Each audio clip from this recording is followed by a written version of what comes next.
Only the names have been changed to protect the innocent. Fatima Cigarettes, best of all long cigarettes, brings you Dragnet.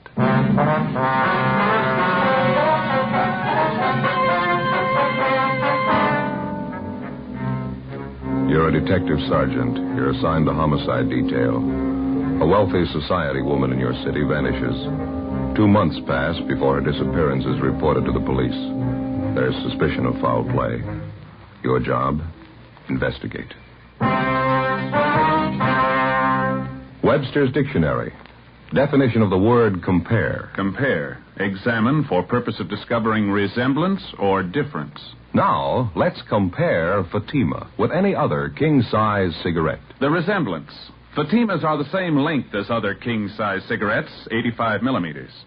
Fatima has the same circumference, 1 1/64 inches around. And Fatima filters the smoke exactly the same long distance as other king-size cigarettes. The difference. In Fatima, the difference is quality. You see, Fatima contains the finest domestic and Turkish tobaccos superbly blended to make Fatima extra mild. You get all the advantages of extra length plus Fatima quality, which no other king-size cigarette has. So compare Fatima yourself. Your first puff will tell you... Ah, that's different. Yes, in Fatima, the difference is quality. Buy Fatima.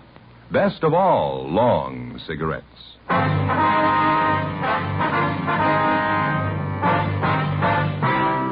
Dragnet, the documented drama of an actual crime.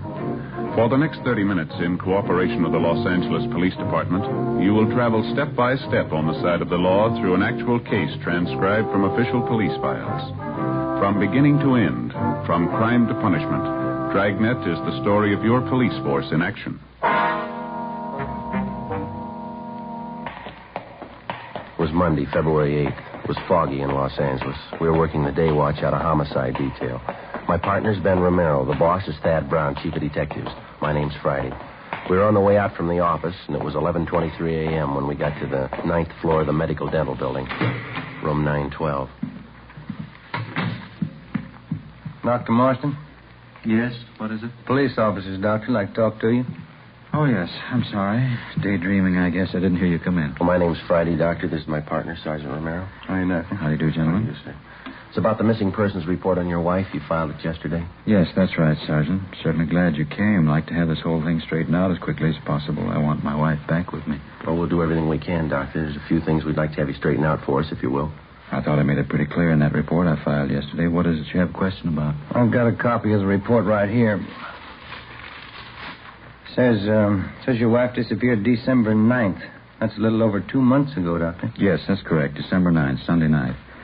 We were out having dinner. We had a little argument, and Louise left. I didn't hear from her until the following Friday. That's when she wrote me the first letter. It was from New York. Well, weren't you a little alarmed to find out your wife had left you and gone east? Well, I wasn't too happy about it, but we'd had a few arguments before. Always figured it did both of us good if Louise got away for a little while. Mm-hmm. Well, I wasn't particularly worried. She has friends in New York. Would you care for a cigarette? Not right now, thank you, doctor. Yeah. I've got a light for you. Thank you. I understand your wife didn't stay with her friends this trip, Doctor. No, apparently she didn't. However, I wasn't too concerned. She wrote me letters twice a week, and then she wrote Stanley. That's our son. He's in military school. Louise wrote to him regularly, too. Mm-hmm.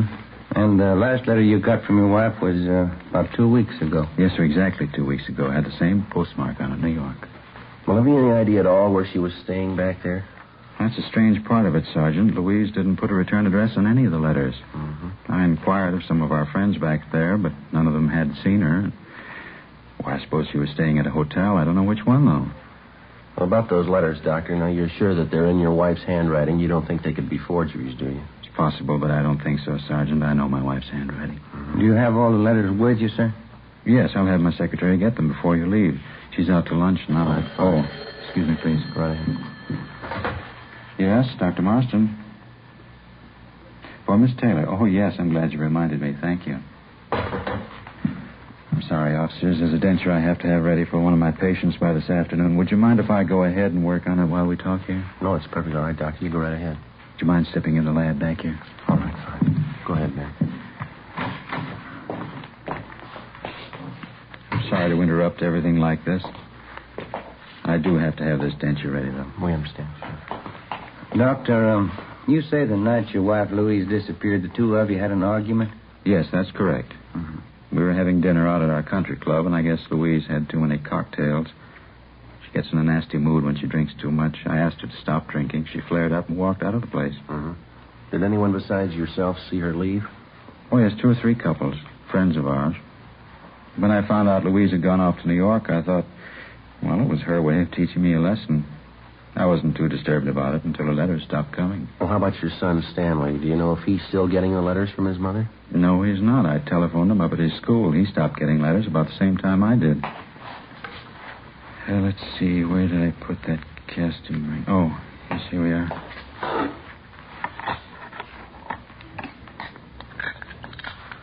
Then, as far as you know, Doctor, no one at all has actually seen your wife since that night at the country club when she walked out and left you.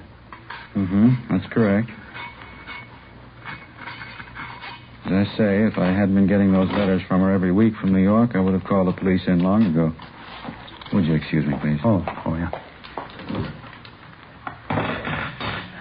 Quite a bit of oxide in this gold crown I've cast here. A little bit of acid should take care of that. Mm-hmm. Well, what's your theory on all this, Doctor? Your wife leaves suddenly and she goes to New York. She corresponds with you and your son, and then her letters stop coming. What do you think might have happened? Well, frankly, Sergeant, the whole thing's a terrible family mix-up. Get this crown here out of the acid.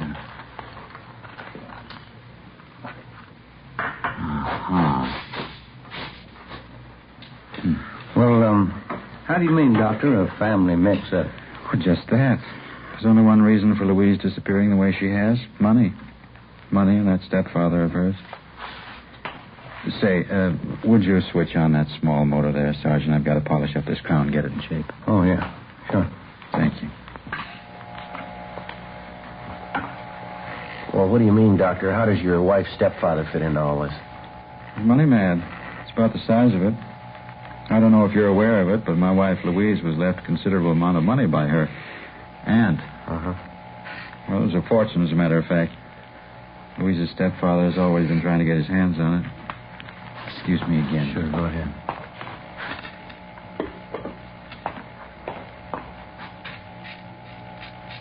Well, and you think your wife's stepfather is responsible for her disappearance, is that right? Oh, I'm not making any direct accusations, Sergeant.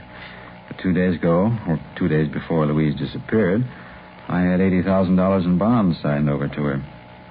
Checked around since she's been gone. Haven't been able to locate the bonds anywhere. You think she had the bonds with her when she left? Guess I'm sure of it. Pardon me just a moment. Yes, go ahead. Uh-huh. That's a fine cast with sharp margins on it. Well, now, the $80,000 worth of bonds, Doctor, do you have any way of proving that you gave those to your wife? Oh, certainly. I had my wife signed a receipt for them. You're welcome to check it over if you like. Mm-hmm. Just how do you think your wife's stepfather figures in there? Is there any indication he might have made a move to get the bonds? Enough to satisfy me, yes. My secretary told me about it. Lenore Dexter, that's the girl in the reception room. Oh, well, The night after my wife left me at the country club, that'd be December 10th, Miss Dexter was at the airport waiting for a friend to arrive on a plane. While she was waiting, she saw my wife and her stepfather cross through the waiting room and go out toward the main gate. Mm-hmm. Your secretary's sure it was really your wife and her stepfather. Well, that's what she told me. You're certainly welcome to talk to her yourself if you like. Yes, and well, besides the bonds, do you know of anything else of value that your wife had with her when she left? No, I don't think so. She had her fur coat on, of course. It's expensive. She was wearing a diamond ring, anniversary gift from me, large solitaire, worth quite a bit of money. You can get the description from the jeweler. I'll give you his name.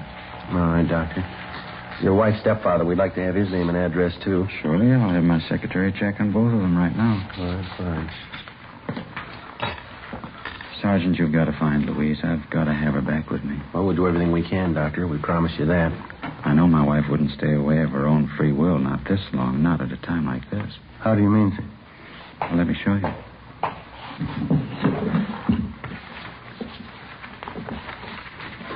Here it is. This is the final drawing the architect made for us. What do you think of it? Oh, it's very nice. Yeah, it certainly is. It's got to be our own building. 12 stories, finest in the city. Uh-huh. Robert A. Marston Building for professional men. Louise and I have looked forward to it for a long time. I understand. We settled on the final plans a week before she disappeared. Contractors will start construction in a few weeks now. There's supposed to be a great day in our lives. Laying the cornerstone. Yes, sir, I understand. Great day. Robert A. Marston Building. It's a funny thing, isn't it, officers? How's that? Nothing's very great unless there's somebody to share it with. Before we left the office of Dr. Robert Marston, we talked with his secretary, Miss Lenore Dexter. She confirmed the doctor's statement that on the night after Louise Marston had disappeared from the country club, she had seen both Mrs. Marston and her stepfather at the city's international airport. She said she did not follow them. She had no idea of their destination. Dr. Marston gave us the letters his wife had written him during her absence and also his wife's signed receipt for the $80,000 worth of bonds. Each of the letters was postmarked New York, and the dates on them ranged from December 15th to March 24th. Well, Ben and I drove back to the office and put in a call to the home of the missing woman's stepfather, a Mr. William House. Then we went down the hall to the office of Don Meyer, our handwriting expert. We gave him the letters, which supposedly had been written by Mrs. Marston from New York, along with a signed receipt for the bonds and various other exemplars of her handwriting, which we had obtained from her bank. 2:50 p.m., the missing woman's stepfather, William House, arrived at the office. He was a tall, graying man, dignified, well-dressed. It's about time the police started looking into this thing. How long does a person have to be missing before there's an investigation? The missing report was only filed yesterday, Mr. House. If you knew your stepdaughter was gone, why didn't you report it? I've had private detectives working on this for a month. Had them checking everything about the case. How much luck have they had? Frankly, not much. But I still got them working on it. Well, getting back to what we have on hand, Mr. House, how about this statement of Dr. Marston's secretary? She says she saw you with Mrs. Marston at the international airport the night after she disappeared. It's a lie. I haven't been near that airport in 6 months. It's a lie, and I can prove it. I don't know what Marston's up to, but he isn't going to get away with it. What do you mean by that, sir? I think he's murdered Louise. I think he killed her and buried her somewhere. That's my honest opinion. You sound sure of it. I am sure of it.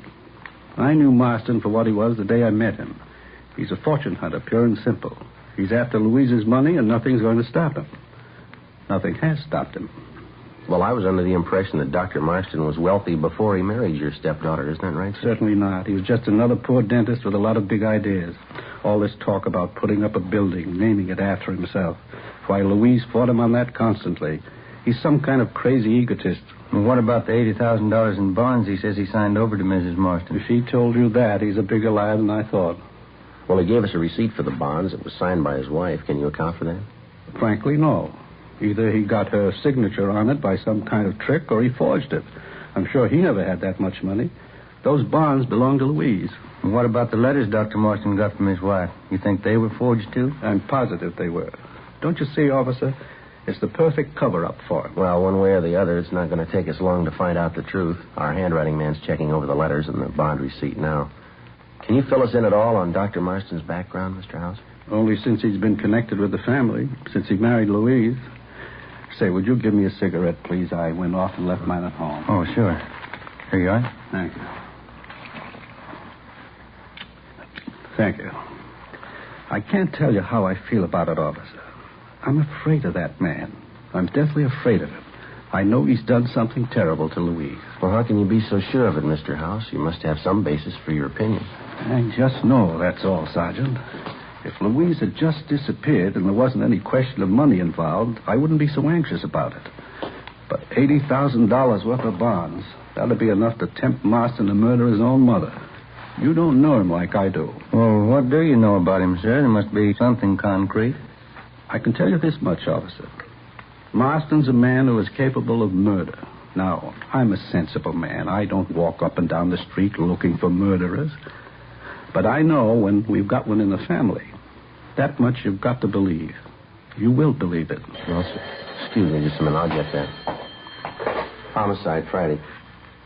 Yeah, Don. Is that right? All of them? Right. Thank you, Don. Well, that was our handwriting man, Mr. House. Yes? He just finished checking the writing in those letters and on the receipt for the bonds. What'd he say? Forgeries? No, sir. They're genuine. Every one of them. soon as William House left the office, Ben and I began an immediate check of his whereabouts the night after his stepdaughter, Louise Marston, had disappeared. We talked to his friends and associates, members of the staff at the club where he lived. We found a dozen people who backed up House's claim that he was nowhere in the vicinity of the airport the night after Mrs. Marston dropped from sight. We went back and talked with Dr. Marston's secretary, Lenore Dexter. She still insisted that she had actually seen House at the airport with the missing woman. Dr. Marston and the stepfather continued to accuse each other of murder.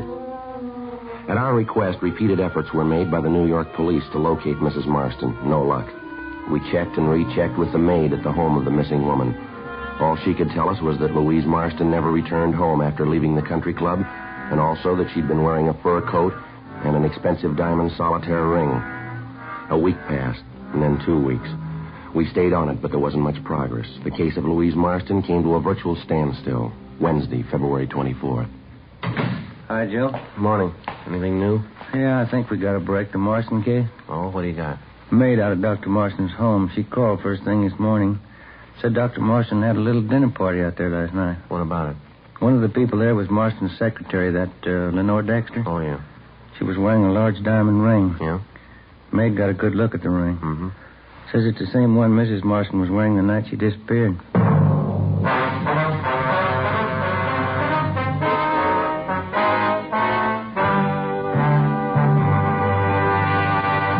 You are listening to Dragnet, authentic cases from official police files. Now, let's look at our Fatima files. Listed under B. Borden, Mrs. Clay Borden of Palm Springs in San Francisco. She says, Pleasing, distinctive, and really extra mild. That's the way I'd describe Fatima. It's definitely the best long cigarette. friends, more smokers now insist on Fatima than ever before. Because in Fatima, the difference is quality. Quality of tobaccos. The finest domestic and Turkish varieties, extra mild, superbly blended, to give you a much different, much better flavor and aroma. Quality of manufacture. Smooth, round, perfect cigarettes. Rolled in the finest paper money can buy. Manufactured in the newest and most modern of all cigarette factories. Quality, even to the appearance of the bright, clean gold and yellow package. Remember, Fatima gives you all the advantages of extra length, plus Fatima quality, which no other king-size cigarette has. So if you smoke a king-size cigarette, compare Fatima. You'll find they now cost the same. But your first puff will tell you... Ah, that's different. Yes, in Fatima, the difference is quality.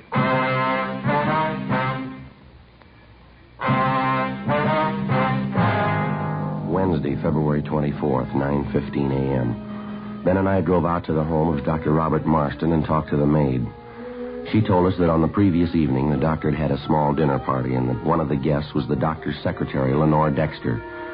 The maid told us that she'd gotten a close look at the diamond ring that Miss Dexter was wearing and that she was sure it was the same ring that the doctor's wife, Louise Marston, had been wearing the night she disappeared. 10:20 a.m. We left the Marston house and headed downtown to the doctor's office in the medical dental building. The office was closed and locked. We got back in the car and drove out Sunset Boulevard to Lenore Dexter's home address. We found the secretary having breakfast alone in her two-room apartment. She explained that on Wednesdays, the doctor never opened his office before noon. We questioned her about the dinner party at the doctor's home the night before. We asked her about the diamond ring that she wore at the party. She became confused and hesitant. Well, what about it, Miss Dexter? Was that your diamond ring you were wearing at the dinner party? Well, no, Sergeant, it wasn't. I guess it belongs to Dr. Marston, either him or his wife. Well, did he give it to you as a present? No. You see, I guess the doctor had a few cocktails before dinner. Maybe one too many. He went upstairs and came down with the ring. He insisted I wear it. He was very insistent. Uh-huh. I didn't want to make a scene, so I put the ring on. I gave it back to the doctor just before we left the house. My boyfriend was with me at the party. We had a terrible argument over it. He's very jealous. Tell me, Miss Dexter, did Dr. Marston have any special reason for wanting you to wear the ring? No, he just said he liked me and that I was pretty and I ought to have pretty things. My boyfriend didn't like him at all. Well, had you ever seen that particular diamond ring, Miss Dexter? Before last night? Well, I don't know, Sergeant. I think so. I'm not sure. Well, where do you think you saw the ring before? Mrs. Marston. I think I saw her wearing it once. Was she wearing it the night you were supposed to have seen her at the airport? I don't know what you mean. I didn't notice the ring, but I saw Mrs. Marston at the airport. I'd like to have you think this thing out for yourself, Miss Dexter. Mrs. Marston's been gone for almost 3 months now, and there's a strong possibility that she might have been murdered. You can make up your own mind about it, miss. If you're not involved in that disappearance, I'd advise you to tell us the truth. It might save you a lot of trouble. Miss Dexter? You mean about my seeing Mr. House at the airport with the doctor's wife the night after she disappeared? Yes, ma'am, that's right. You sure that's the truth? I didn't want to get involved, Sergeant. I didn't want any part of it. You mean you didn't see Mrs. Marston and her stepfather at the airport that night, that you made it all up? I didn't make it up, Sergeant. I swear I didn't. He told me what to say. He said to do it as a favor for him. Who's that, miss? Dr. Marston. We continued to question the secretary, Lenore Dexter. She confessed that Dr. Marston had directed her to tell the story about seeing Louise Marston and her stepfather, William House, at the international airport. It was all a complete lie. She said that Marston had explained that the whole thing was just a practical joke, that it didn't mean anything. When Mrs. Marston was officially reported missing, she thought of going to the police, but Marston had frightened her out of taking any such action. The only other suspicious thing she could recall about Mrs. Marston's disappearance was a conversation between the doctor and his architect, Mr. Harold Whitmore. He was the architect who had planned and designed the projected Robert A. Marston building for professional men. Well, the secretary told us the doctor's conversation with the architect had taken place about a month before Mrs. Marston's disappearance, and that she'd heard the doctor mention to the architect something about New York and a packet of letters. Lenore Dexter was taken downtown, where she gave us a complete signed statement. Ben and I got in the car and drove to the offices of architect Harold Whitmore over on South Hope Street. He was a tall, florid-faced man, very cooperative. Yeah, I remember that conversation with Dr. Marston. He gave me a bunch of letters, at least a couple of dozen anyway. They were addressed to the doctor and his little boy Stanley. What do you want you to do with the letters, Mr. Whitmore? He asked me if I had any friends in New York, and I said I did. Then he said he was playing some kind of practical joke on his wife and son. He gave me the letters and asked me if I'd send them to a friend in New York and have him mail them back one at a time. You agreed to do that? Yeah, that's right. The letters were all sealed and stamped, all in order, the way they were supposed to be mailed. I just sent them back to this friend of mine, Bob Rogers, in New York. Forgot all about it. Mm-hmm. Mr. Whitmore, how long have you known Dr. Marston? Very long? No, not too long, only in a business way. He wants to put up this office building of his, and I'm handling the job for him. He's sure nuts on the subject. Can't wait till we start construction on the job. I think his life depended on it. You know much about his personal life? Where'd you first meet him? Let's see, I think it was around October of last year. He and Mrs. Marston were building a summer place down at Malibu, and I helped out with the plans. The doctor was always hanging around there, helping out with the work whenever he could. Uh-huh. And that's the only previous contact that you had with him, huh? And that's about all, yeah, building the beach house. Dr. Marston thought he had some new ideas about building a new type basement in the place. That's so? Yeah, not a bad job on a cellar for an amateur. Used enough cement on it to sink a battleship. No, just a second, Mr. Whitmore. Did Dr. Marston cement in the basement while the house was being built? Is that... No, about a couple of months later, around the middle of December, I think. Do you remember the date exactly when he did the cement work? Not exactly. It was about the 12th or 13th of December, I think. Mm-hmm. Yeah, right after his wife disappeared. Wednesday, February 24th, 1:30 p.m. Ben and I picked up Dr. Robert Marston and brought him downtown to the office. We questioned him for an hour and informed him of the evidence against him. Despite the statement of architect Harold Whitmore, the doctor insisted he was innocent of any crime connected with the disappearance of his wife. We contacted the New York Police Department and asked them to check on architect Whitmore's friend, Robert E. Rogers. A special detail of men was dispatched to the summer home at Malibu to see what they could find. Half an hour later, Dr. Robert Marston was placed in a car, and Ben and I drove him to the Malibu home. We continued questioning him during the drive, but he refused to make a statement of any kind. On our arrival at the beach cottage, we found Marston's young son, Stanley, together with the maid and the family butler. We took Dr. Marston downstairs to the basement. The men had a large section of the cement flooring ripped up. They were digging. In the room up above, we could hear young Stanley Marston playing on a toy harmonica.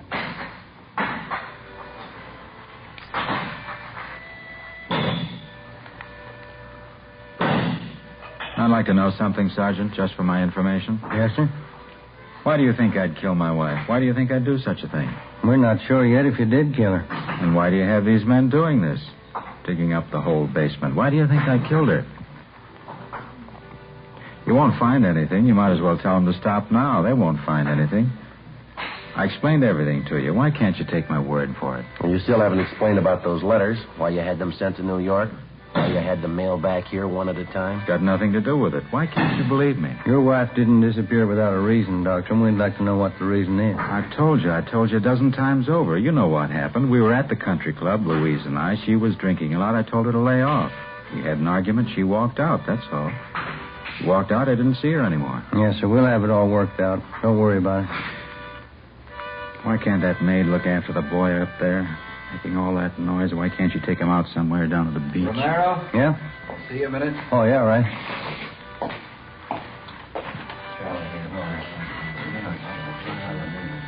Sergeant, what do you want me to say? What's that? They've found her. You know that. Louise, right where I buried her.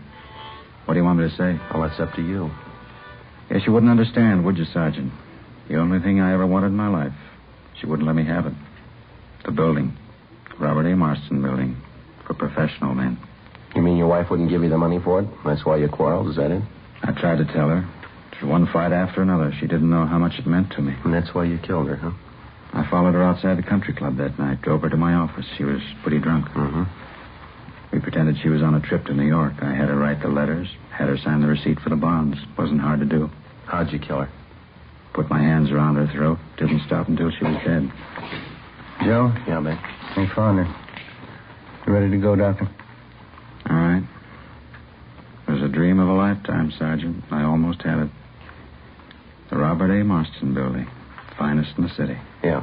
You want to come upstairs, Doctor? We'll get your coat. You'll try to understand, won't you? I wanted something that'd last. My own building.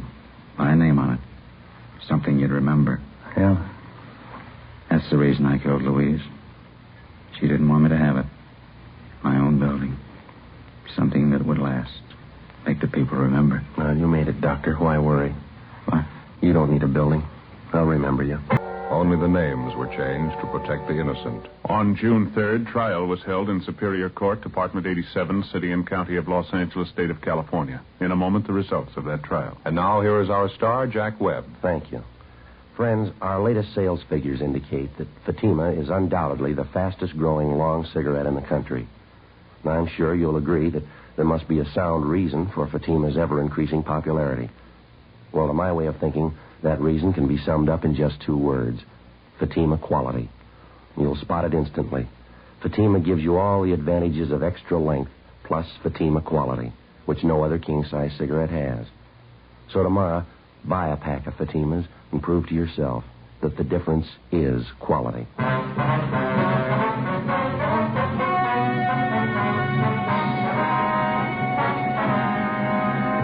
Robert Alexander Marston was charged with murder in the first degree. 10 days after his trial opened in Superior Court, the suspect took his own life in his jail cell by hanging.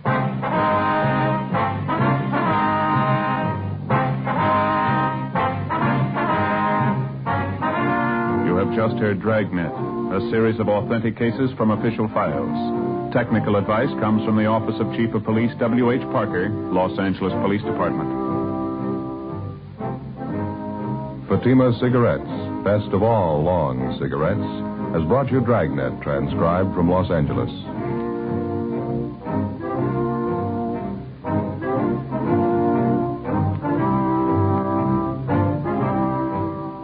Stay tuned for Counter Spy next over most NBC stations.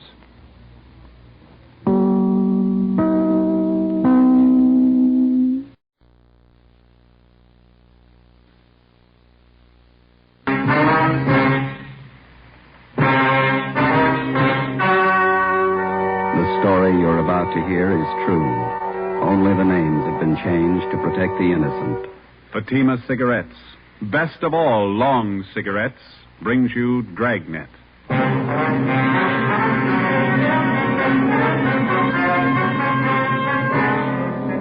You're a detective sergeant. You're assigned to robbery detail. In 4 months, 15 food markets in your city have been held up and robbed. The bandit is well-dressed, well-armed. Your job, stop him. You'll You'll be amazed when you compare Fatima with other long cigarettes. You'll find they now cost the same. But in Fatima, the difference is quality. You see, Fatima is the quality king-size cigarette because it contains the finest Turkish and domestic tobaccos superbly blended. And Fatima is extra mild with a much different, much better flavor and aroma than any other long cigarette. Because of its quality, its extra mildness, its better flavor and aroma, Fatima has more than doubled its smokers coast to coast. So try comparing Fatima yourself. Fatimas now cost the same as other long cigarettes, but your first puff will tell you. That's different. Yes, in Fatima, the difference is quality. Ask your dealer for Fatima, the quality king-size cigarette. Best of all long cigarettes. Start enjoying Fatima tomorrow.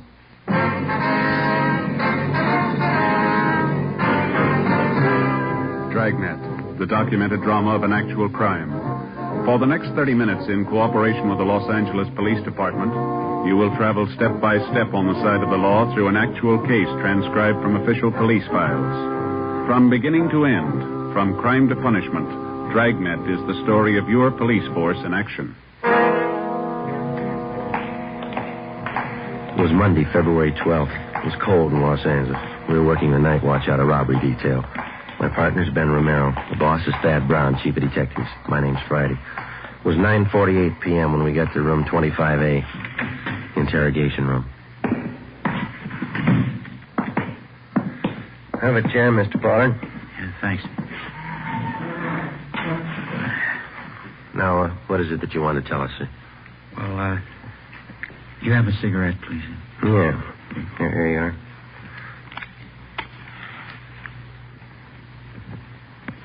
Thanks. I'm a little nervous. It's never happened to me before. What's that? Well, after I thought it over, I knew it wouldn't be any use to keep it up. I knew you'd find me. I don't think I quite follow you. I want to confess. That's why I came here. Yeah? I knew I was doing wrong. I just couldn't help myself. What have you done? I'm not trying to defend myself. I needed money, that's all. There wasn't anything else I could do. Well, we still don't know what you're talking about, Pollard. Been after me 4 months. Thought maybe you recognized me from the description. Some of the people must have seen me. Hmm? Those food market holdups? You pulled those robberies by yourself? Yeah, 15 of them. Needed the money. Pollard, is that your true name? That's right, yeah, Frank Pollard. You ever been arrested before? Drunk charge, that's all. I don't know why I went wrong. It just did. You ever done any big time? No. Well, why do you want to confess? I want to get it off my mind. I want to tell somebody. Everybody. Look, call in newspapers. I don't want to give them the whole story. I'll tell them everything. How many of those markets did you hold up, Pollard? 15. You said you needed the money, is that right? Why? Personal reasons. Now, look, you got a light again. The smoke's out there. Yeah. Here you are. Yeah, thanks. You used pretty much the same routine on all of the holdups, is that right? Yeah, I only pull one job a week. Figured that was the safest way.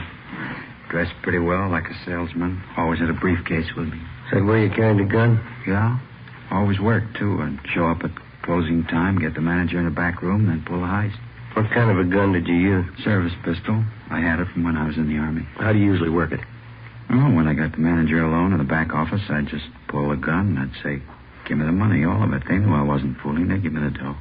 You don't seem to fit the hold-up man's description too closely. Did you wear a mask on those jobs, is that it? Sometimes I did, sometimes I didn't. How about the man who worked with you? Where's he? Wasn't anybody else, just me. Worked him alone. That's where you cops were wrong. You thought there were two of us, didn't you? We thought so, yeah. Pulled every job by myself. That's where I crossed you up. I knew what I was doing. I didn't need any help. Well, how about that market out on West 7th that you held up last night? Did you pull that one alone, too? Yeah, sure. I always work alone. Guess I had you guys going, huh? Your story doesn't come very close. A man we're after doesn't use a service pistol. He never wears a mask, either. What are you guys getting at? I told you I pull those robberies. I ought to know how it happened. I use a service pistol. Did you use it in that robbery last night, the one out on West 7th? Sure, I always use the same gun. Last night was no different. You're wasting time, mister. What do you mean? I just want to confess. No, sir, there wasn't any robbery last night. Well, further questioning, the suspect, Frank Pollard, broke down and admitted his confession was a lie. He explained that he wanted the publicity to impress a girlfriend. We had him fingerprinted and delivered him to the Georgia Street Hospital detail. He was filed on and then removed to the psychopathic ward at the county hospital for further examination and treatment. Our 4-month-old search for the market bandit went on. In the 2 weeks that followed, we tracked down more leads. They led nowhere. The real market bandit was still at large. On the night of February 25th, he hit again, this time at a supermarket out on Santa Monica Boulevard. We interviewed the manager, a Mr. Harry Talbot, in his small office at the rear of the store. I guess I should have known better. I got the bulletin you sent out on the guy, his description, everything. I just wasn't thinking, I guess. He came in the market just before closing time, is that right? Yeah, a couple of minutes after 8. Looked well-dressed, had a briefcase under his arm. I fell for it like the rest of them. I thought he was a salesman. Well, how about the man's description, sir? About 5'11", 170 pounds, I guess. Gray suit. It's the same description you had printed up in the paper. Mm-hmm. Was anyone else around when the man came in the door? One of my clerks, Everett Smiley. He saw him leave and get in a car right after the robbery. Is this clerk still around? We'd like to talk to him. Oh, he went down the street a minute. He'll be right back. Mm-hmm. Yeah, maybe that's him. Yeah? Mr. Talbot? You remember me, Mrs. Bolton? Oh, yes, ma'am. I'd like to ask you a favor, Mr. Talbot, as an old customer. I'm tied up right now, ma'am. Could I see you a little later on? I won't even come in, Mr. Talbot. You see, we're having our annual benefit whist party down at the community church. They were going to have it next Thursday, but I made them put it off another week so we could get some decent prizes. Oh, yes, ma'am. Of course, a lot of our people are good customers of the store here, so I knew you'd be willing to give something to the prize list. Oh, yeah. Shall I put you down for one of the door prizes? Maybe 2 or 3 market baskets full of canned corn, peas, things like that. Yeah, okay, Mrs. Bolton. I'll have Everett fix them up tomorrow. Of course. Well, thank you very much, Mr. Talbot. I'll have my boy Robert pick them up tomorrow. You'll have the baskets fixed up real nice, won't you? Yes, ma'am. I'll take care of it. Well, thank you again. Goodbye. Goodbye, ma'am. Goodbye, gentlemen. Goodbye. Mr. Talbot, I wonder if you could tell us what happened after you got back here in your office with the hold-up man. Well, it happened pretty fast. He reached into the briefcase he was carrying like he was going to get his order book, and he came up with this gun. He told me to open that safe there, but I stalled. I said I didn't know how. I see. That's when he started telling me what he'd do to my family, my wife, if I didn't open the safe. He knew all about us, my address, my wife's name, my kids. He said he'd get them if I didn't do what I was told. Same M.O. Never failed him. What'd you do then, Talbot? Well, money's not worth that much to me. I opened the safe and gave him everything, a little over $400. I still don't know how he got that information about my family. Do you have any suspicions at all? No, nobody I can think of. How about the gun he had? Can you describe it? Well, just like you have it listed in that bulletin on him. 38 revolver, blue steel, long barrel. Mr. Talbot. Come on in, Ev. Officers, this is my clerk, Everett Smiley. I'm sorry I forgot your name. Friday and Romero, robbery detail. Hi. No. Hello there. Say, Mr. Talbot says that you saw the hold-up man leaving the market. Is that right? Yeah, that's right. He walked right out of the store and down the street just like nothing happened. I didn't know anything was wrong till later. Did you notice if the men got in the car? Yeah, I did. The car was parked about halfway down the block. Another guy was driving. The motor was running. Did you catch the license number? No, but it was a brand new sedan. A Pontiac, I think. You shouldn't have much trouble finding it. Without a license number? Well, it's a brand new car. I remember the color. I couldn't forget that. Yeah. Bright red, just like a fire engine. 90% of the time, color identification of a car means nothing. For one thing, a getaway car can be painted in a matter of a few hours, and for another, the color of a vehicle is not listed on the registration slip. It's impossible to check a car through DMV on color alone. But in this case, we figured that we had half an exception to the rule. The car used in the robbery was new. It was painted a very distinctive color. We began an immediate canvass of automobile dealers throughout the city. After a day and a half of calling and checking, we found 2 dealers who had sold 2 new cars within recent weeks with fire engine red paint jobs. We got the names and addresses of the purchasers and checked them out. One of them was a Miss Mona Taylor, an ad taker for one of the daily morning papers. I'm sorry to bother you at your work, Miss Taylor. Oh, not at all. Most of it's over for today. What is it you want to know? Well, we understand that you bought a new Pontiac sedan about 3 weeks ago. Is that correct? Yes, I did. If this is about that parking ticket, why, I've already taken care of it. No, ma'am, that's not it. We'd just like to know if you still own that car. Well, I don't own it yet. I'm still paying on it. Color's a bright red, is that right? Yes, it is. Fire engine red. I like bright colors. Well, does anyone else besides yourself drive the car, Miss Taylor? Well, yes, once in a while I lend it to my boyfriend, Al. Al Daly. I've known him for a long time. Oh, excuse me. Classified ads, Miss Taylor. Yes, sir. 2-room apartment? Unfurnished? All right. You got a smoke, Steam, Joe? heat, Yes, man, I got one. view, Beverly Hills. That's it, thanks. $80. What's that? Yes, sir. Tomorrow morning's edition. Yes, $2.12 for 2 days. Could I have your name, address, and telephone number? Thank you, sir. About this friend of yours, Miss Taylor, this Al Daly. How long have you been lending him your car? Since he got his new salesman's job. He has to make night calls on customers out in the valley, so I let him have the car. Usually about once a week. When's the last time that he borrowed the car, miss? 2 nights ago. From Mona Taylor, we got the address of her boyfriend, Al Daly. We located him in a rooming house on South Boulevard Avenue. He admitted he borrowed the Taylor girl's car the night before, but he denied that he drove it anywhere in the vicinity of the robbery. How about your friend, Jimmy Bray? I don't know. I loaned him the car, that's all. He gave me $30. Well, that's an awful lot of rental money. Why did he need a car so bad? I don't know. Why don't you ask him? Where's he stay? Bartlett Hotel. Nathan Flower. Mm-hmm. You going over to see him now? That's right. Why? Well, I thought if you were going over there, you wouldn't mind taking this with you. He left it in the car when he brought it back. His briefcase. Let's have a look. What's the matter? It's all the fuss about a briefcase. Yeah? Mm-hmm. What is it? Let's see. All right, you got an answer for that, Daly? Sure a funny place to keep a gun. We took Al Daly downtown where he was held for questioning. We had a stakeout placed on his rooming house. We had both Daly and Bray checked through R&I. No criminal record. The briefcase and the .38 revolver were booked as evidence with the property clerk. There was no record or prints on the gun. The Taylor girl's car was impounded to be checked for fingerprints. 7 p.m., we drove out to the Bartlett Hotel on 8th and Flower. The room clerk confirmed the fact that Jimmy Bray was a registered guest at the hotel. You want to call the office, Joe? Yeah, all right, I'll do it. You got change? Yeah, I think I have. Yeah, okay.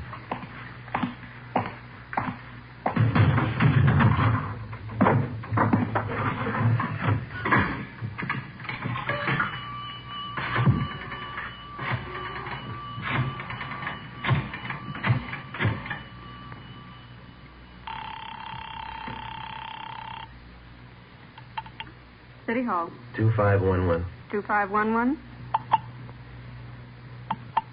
Robbery, Powers. Joe Friday, John. We're out at Bray's Hotel. We're going to stake it out. He's not in yet. Yeah, that's what I figured. What do you mean? The market out on 12th Street was held up a minute ago. Yeah? Bandit carried a briefcase.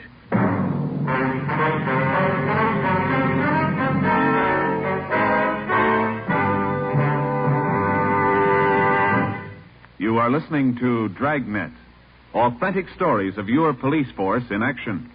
You'll be amazed when you compare Fatima with other long cigarettes. Buy a pack. You'll find Fatimas now cost the same. Light a Fatima. Ah, that's different. What a difference. Yes, friends, in Fatima, the difference is quality. Quality of tobaccos, the finest Turkish and domestic varieties, extra mild and superbly blended to give you a much different, much better flavor and aroma than any other long cigarette. Quality of manufacture. Smooth, plump cigarettes rolled in the finest paper money can buy. Quality, even to the appearance of the bright, clean yellow package, carefully wrapped and sealed to bring you Fatima's rich, fresh, extra mild flavor. Try comparing Fatima yourself. Fatimas now cost the same as other long cigarettes, but your first puff will tell you...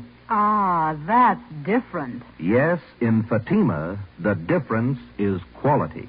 Ask your dealer for Fatima, the quality king-size cigarette. Best of all long cigarettes. Start enjoying Fatima tomorrow.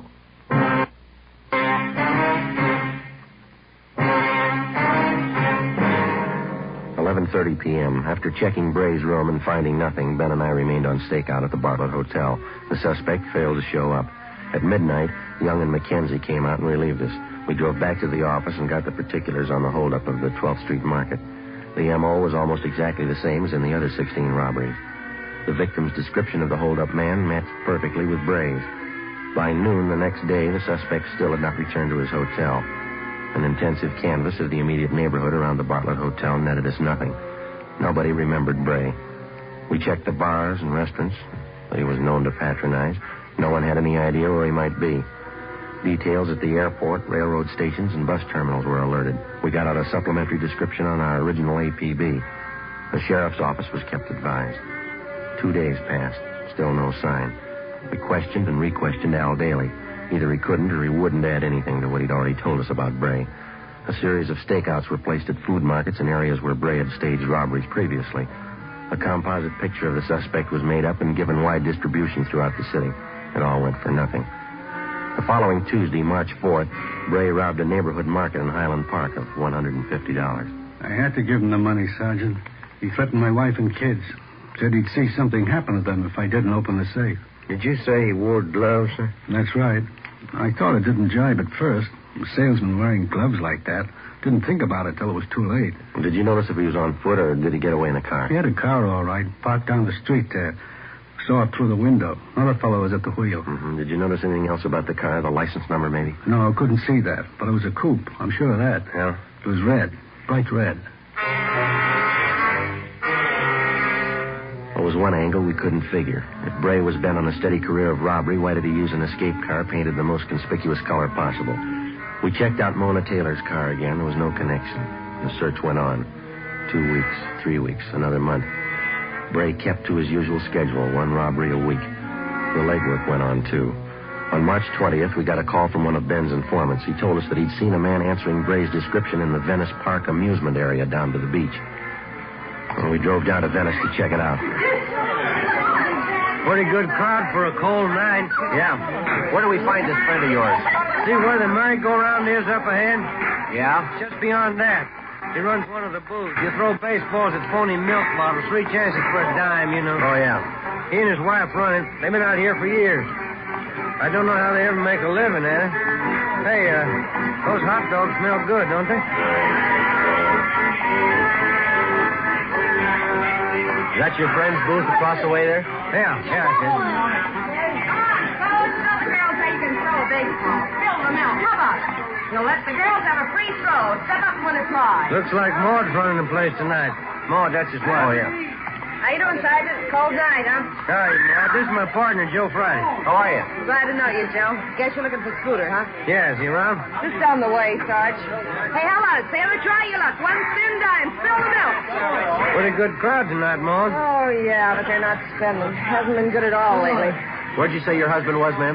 Just down the way. Old man Hudson's out to Charles. Scooter runs a merry-go-round for him while he eats. Yeah, thank you, Maud. We'll drop back and see you before we leave. Right. Glad to meet you, Joe. Yeah, glad to meet you. Goodbye. What do you say, girls? Have the boys show you how good they can throw. Spill them out. How about it? Scooter, is that what you said? Is that the guy's name? Yeah, that's right. He used to run the scooter drome. You know, the little electric cars you drive around, bumpers all around them? Yeah, yeah. All right. Thank you.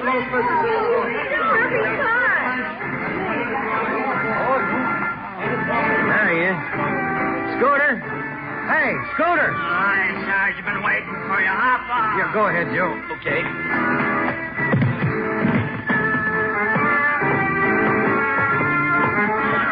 How you doing, Sarge? Good to see you. Scooter, my partner, Joe Friday. How are you? Yeah, glad to know you, Joe. I guess we can talk here as well as any place, huh? Sure. What's the story, Scooter? It's like I told you on the phone. Murphy down the Penny Arcade, he noticed the guy first. He pointed him out to me. Sure, hits close to Bray's description. Well, when did you first see him? Oh, 2 nights ago. I wasn't so sure it was Bray the first time. Then I saw him last night. That cinched it. I didn't hear that. I said I saw him last night. That cinched it. Oh. Well, when did this Murphy, was that his name? When did he first see him? About a week ago. He's got an eagle eye for strangers who hang around. Murphy thinks the guy's staying out here someplace. Any idea where? Just a minute. No jumping around like that, son. Now you'll fall off and bang your head. Kids. Where'd you spot this man, Scooter? Same place Murphy did it. He's hanging around the shooting gallery down the way. guy who runs the place is new. We don't know him well enough to ask him about it. You mean this man who looks like Bray just hangs around the counter there? Well, no, not exactly. You see, there's a little office to one side of the shooting gallery, and the times I seen the guy, he was either coming in or going out of there.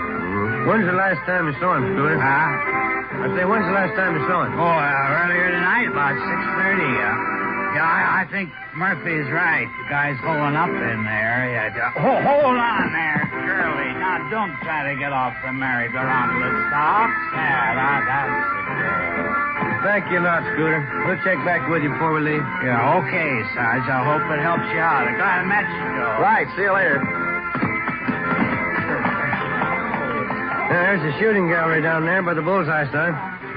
Yeah, if the guy is Bray, it's funny that he hasn't been spotted before. This area is pretty well patrolled here. Yeah.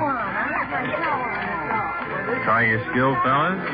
10 shots, only a quarter. We're police officers. Like to ask you a few questions. Oh, what about? What's your name? Gridley? Max Gridley? You know anybody by the name of James Bray? Bray? Uh-huh. No, I know. Why? How about this, Mr. Gridley? Know anybody who fits that description? No, it doesn't mean anything to me. What's the matter, anyway? Well, a man answering that description has been seen entering and leaving this office right next door over here. It's part of your concession, isn't it? Yeah, that's right. But I'm the only one who uses it. Somebody must have got the wrong slant. Then you wouldn't mind if we looked it over. Routine investigation. Well, I don't know. Yeah, all right. I'll come around and open the door for you. All right, come on.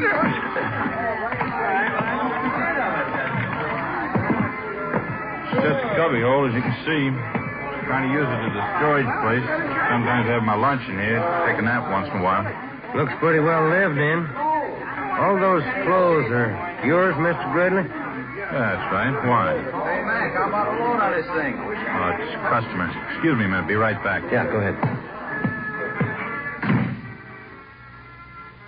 Hey, Joe. Yeah. Over here, have a look. This towel. Look at the name stenciled on it. Bartlett Hotel. 9:30 p.m. We advised the shooting gallery operator not to attempt any phone calls. Then I called the office, and Ricketts and Powers came out to help us with a stakeout on the shooting gallery and the adjoining office. Ben and I covered from the Penny Arcade directly opposite the shooting gallery. Ricketts and Powers were staked out 2 doors away at a stand that advertised handwriting analyzed, 25 cents. We waited. Ben munched on a bag of popcorn. 10:30 p.m., no sign of the suspect. 11 o'clock, still no sign.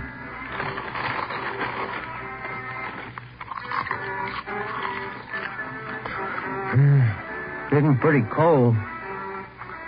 Everybody going home? Yeah. You got any more of that popcorn there? Oh, yeah, here you are. 2 pieces left. Very good. Must have been. Not much in there now. Oh, I'm sorry. I can get another bag. Machine's right over there. No, turn it off. How about some peanut? No, thanks. Oh, sure, there's some in there, Joe.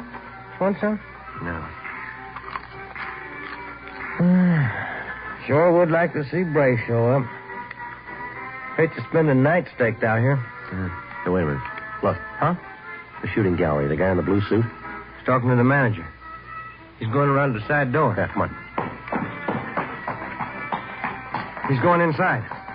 All right, hold it right there, mister. Joe, watch it. Ricketts, Johnny, cover the back. Hi, Joe. I'll get the door. All right. Come on, hit it. Yeah. Went out the back. Come on. Yep. Hold it. Johnny's got him. Yeah.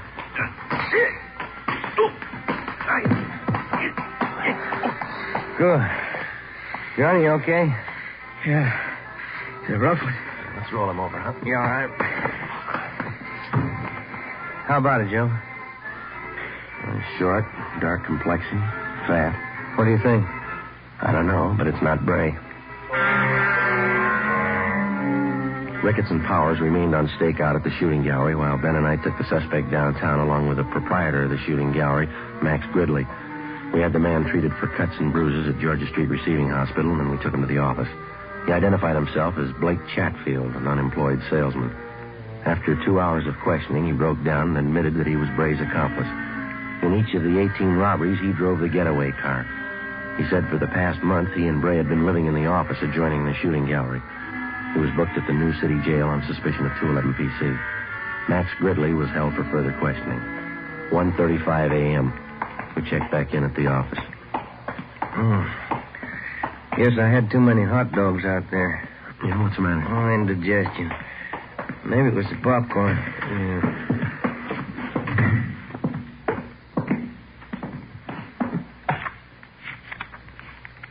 A couple of messages in the book. My wife wants you to call her before you go home. Uh-huh.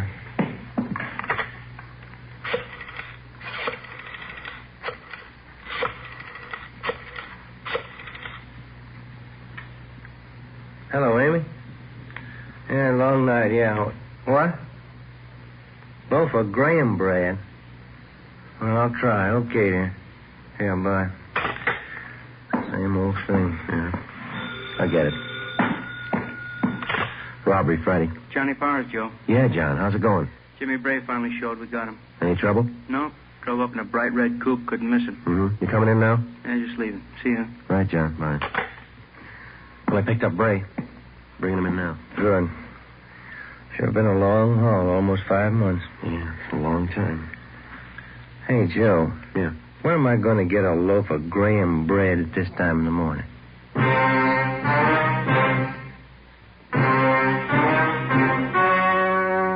The story you have just heard was true. Only the names were changed to protect the innocent. Now, here is our star, Jack Webb. Thank you. For the past few weeks, I've asked you to send me the names of dealers who are out of Fatimas. You see, the demand for Fatimas is so great, I want to make sure that all of you can buy them. So keep on writing. If you find a dealer fresh out of Fatimas, let me know. We'll have something done about it.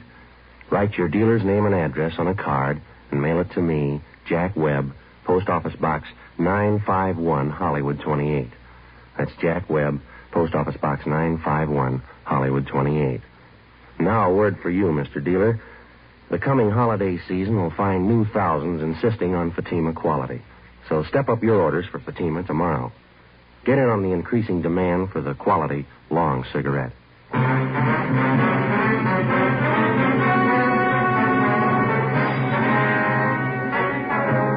James R. Bray and Blake A. Chatfield were tried and convicted on several counts of armed robbery and received sentences as prescribed by law. Max Gridley was filed on for failure to register as an ex-convict. Bray and Chatfield are now serving their terms in the state penitentiary. Technical advice for Dragnet comes from the Office of Chief of Police W.H. Parker, Los Angeles Police Department. This is Bob Hope. Can we steal a second? Chesterfield always brings her plate. That milder mild tobacco never leaves an aftertaste. So open a pack, give 'em a smell. Then you smoke 'em. Don't forget to give Crosby for Christmas. I mean the Chesterfield Christmas carton with Bing as Papa Santa Claus. See you Tuesday. Fatima Cigarettes, the best of all long cigarettes, has brought you Dragnet, portions transcribed from Los Angeles. Coming up, We the People, then Screen Directors Playhouse on NBC.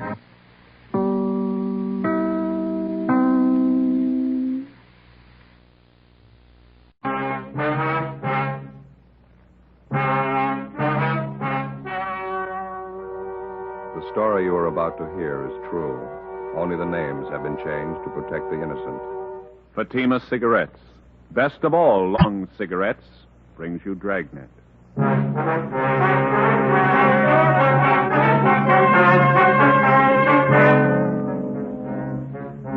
You're a detective sergeant. You're assigned the homicide detail. You go to an apartment in answer to a shooting and dead body call. Her husband tells you it's suicide. The facts show it to be murder. Your job? Find out.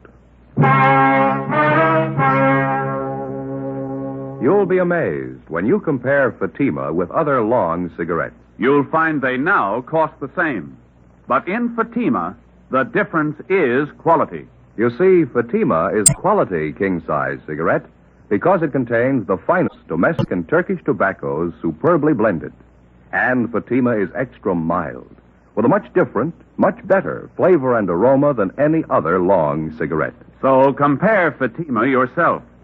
Fatimas now cost the same as other long cigarettes, but your first puff will tell you... Ah, that's different.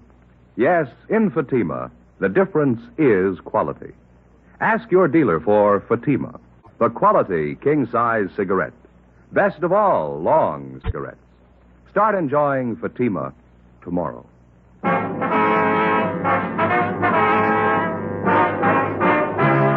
Dragnet, the documented drama of an actual crime. For the next 30 minutes, in cooperation with the Los Angeles Police Department, you will travel step by step on the side of the law through an actual case transcribed from official police files. From beginning to end, from crime to punishment, Dragnet is the story of your police force in action.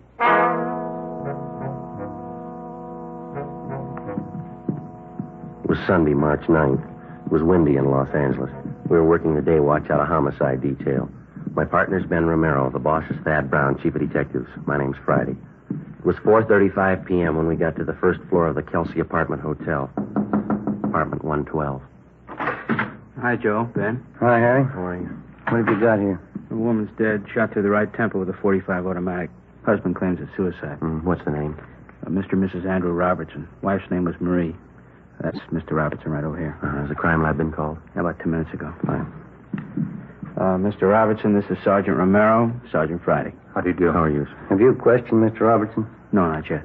Mr. Robertson, do you want to tell us what happened here? I'd just gotten back from the corner grocery store. My wife and I had a little argument going. It started before I left for the store, and it was still on when I got back. I see. She was fixing chicken fried steaks for dinner, putting the flour on them. We had a few more words, and I went over and sat on the Davenport right where I am now. Mm-hmm. She was standing there in the doorway to the kitchen. She said something that set me off, and I guess I got pretty mad and said a few things. Then she went back over to that little nightstand there by the door to the kitchen. That one right there? Yeah, that's it. That's where I keep my Army automatic. She pulled it out of the drawer and backed up into the kitchen. She put the gun to her head and said, "This'll put an end to the argument once and for all." I yelled at her and tried to stop her, but I was too late. She pulled the trigger and fell right there where she is. What'd you do then? I went upstairs to Ted Carlton's place. He lives in 212 right above us. We don't have a phone here.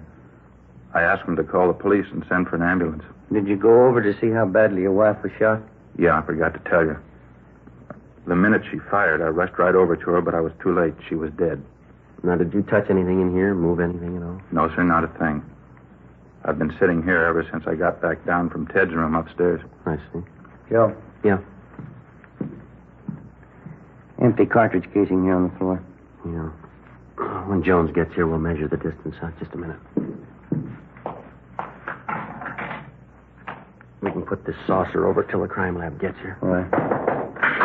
Riley. All right. Crime lab's here Friday. Lee Jones. Oh, hi, Lee. Hello, Joe. Ben? Hi, Lee. Fremont, would you mind taking Mr. Robertson downtown? We'll be right down as soon as we finish up here. Right, Joe. See you later. Thanks a lot, Harry. Let's go. What do we got here? Shot through the right temple. Husband claims suicide. Uh-huh. What's under the saucer? Empty casing. Looks like she was flouring meat, huh? That's what the husband says, yeah. It's probably what that is in the barrel of the automatic there. Yeah, we noticed that. Wastebasket's sure full, isn't it? Yeah? Right tempo, huh? 45 automatic. Yeah.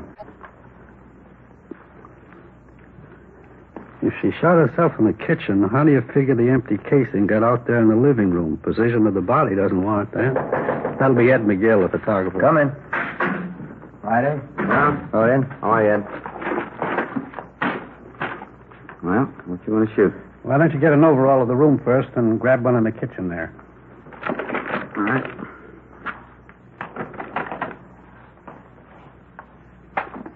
You want to wait till I get that saucer off the casing, Ed? Mm-hmm. Okay. All right. Mary, you want to move over there, love? Oh, yeah. Thanks. All right.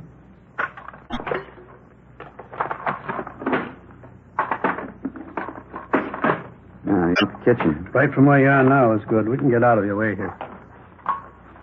Okay, this is fine.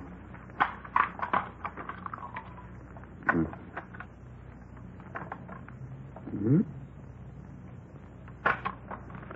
Now, right over the body. Better get that chair to stand up. Oh, yeah, here you are.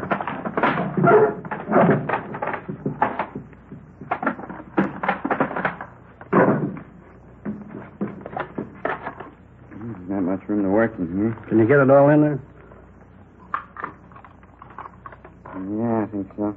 Use the wastebasket as your outside line here and kitchen sink on the other side. Can't get the sink in. Will you settle for the wastebasket only? Fine. Just use that as your right-hand sideline, huh? All right. Okay. While you fellas finish up in here, we're going to run upstairs immediately. Okay, Joe. Come on, Ben.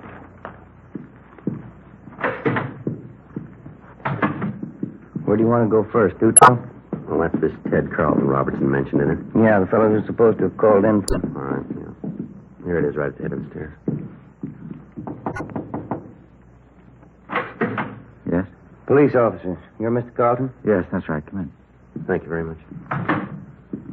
This is an awful thing, isn't it? Yes, sir. We understand that you're a friend of the Robertsons. Yes, I am. Have you found out anything yet? You think Andy killed her? We don't know. We haven't completed our investigation. Oh, I see. I'll bet that's the way it was. I hate to say that, but from all indications, it certainly looks that way. Mm-hmm. How do you mean? The argument, the shouting, and then that single shot. I don't know, but it sure struck me that Andy did it. When did the argument start? Was it prolonged, do you know? What do you mean? When did it start? What time, do you know? This one today started about 3:30 when Andy got back from the store, but they've been arguing ever since I've known them. How long have you known them? About 2 years. Those two never should have gotten married to begin with, if I'm any judge. Are you married? No, sir, I'm not. I wonder if you could tell us, did Mrs. Robertson ever say anything that would lead you to believe that she was in fear of her life? Well, yes, she did. One time Andy stalked out of the apartment down there, and Marie came up here to see me.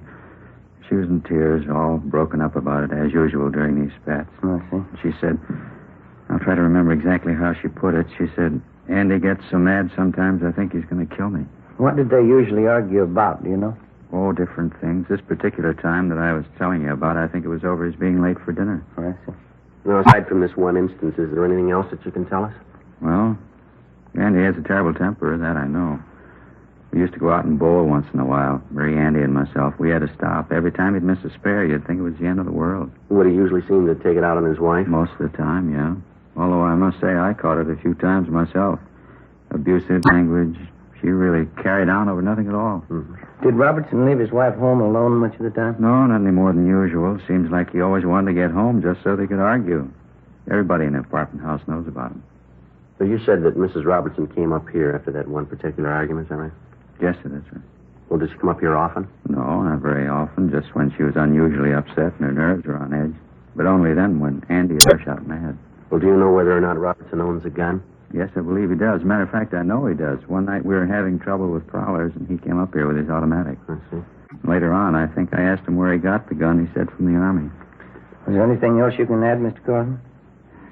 I was the one who called the police. You knew that. That's what we understand. Didn't Andy tell you? He came up here right after the shot and asked me to call the police for him. They don't have a phone. Well, exactly how did he tell you? What do you mean? Well, what were his exact words? Can you remember them? Well, he said, my wife's shot. Call the police and get an ambulance quick. And what was your reaction to this? I'd heard the shot, so I wasn't too surprised. But when Andy came running up here, I knew before he said a word. You could tell just to look at him. You could tell what? Something was wrong. I had a hunch all along that this might happen someday. What's that? That Andy had killed his wife. Ben and I continued questioning the various neighbors in the apartment building.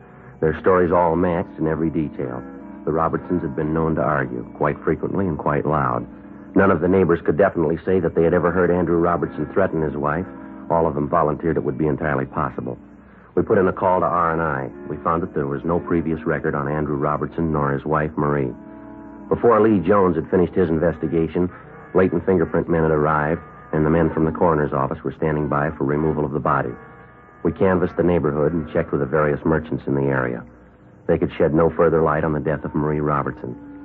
The coroner removed the body from apartment 112, and Lee Jones continued with his investigation. Ben and I returned downtown for further interrogation of the suspect.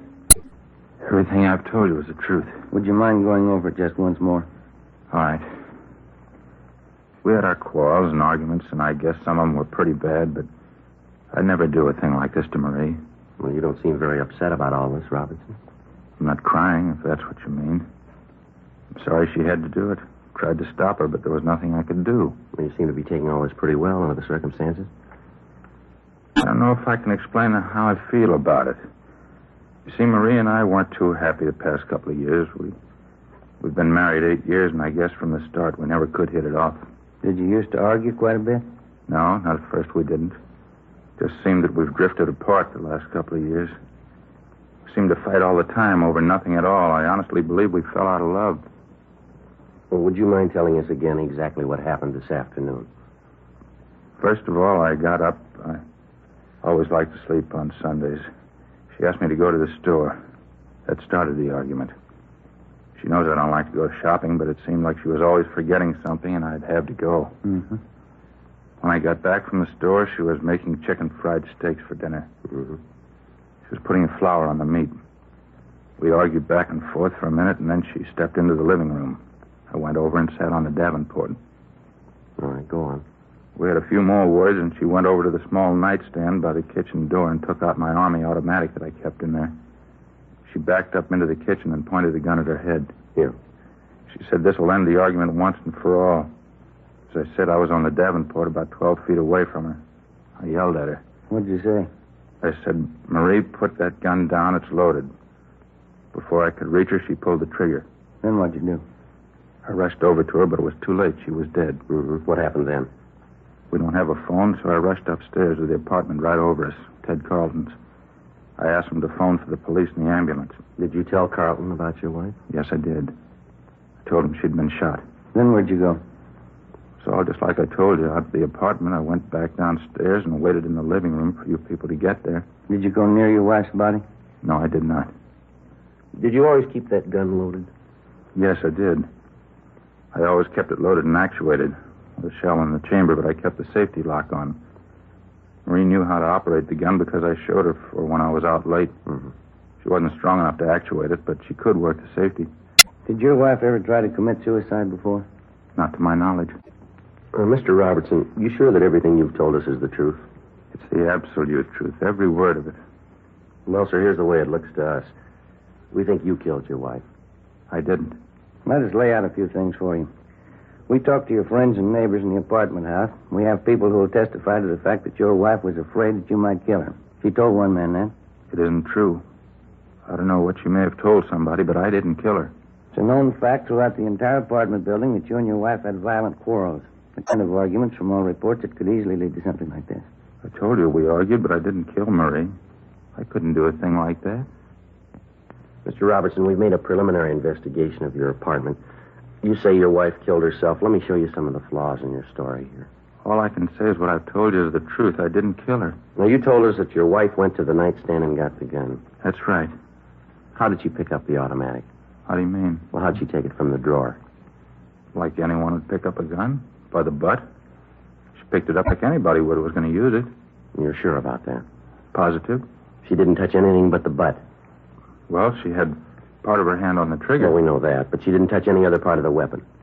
She did not. She didn't have time. Well, then how do you account for the fact that we found traces of flour on the barrel of the gun?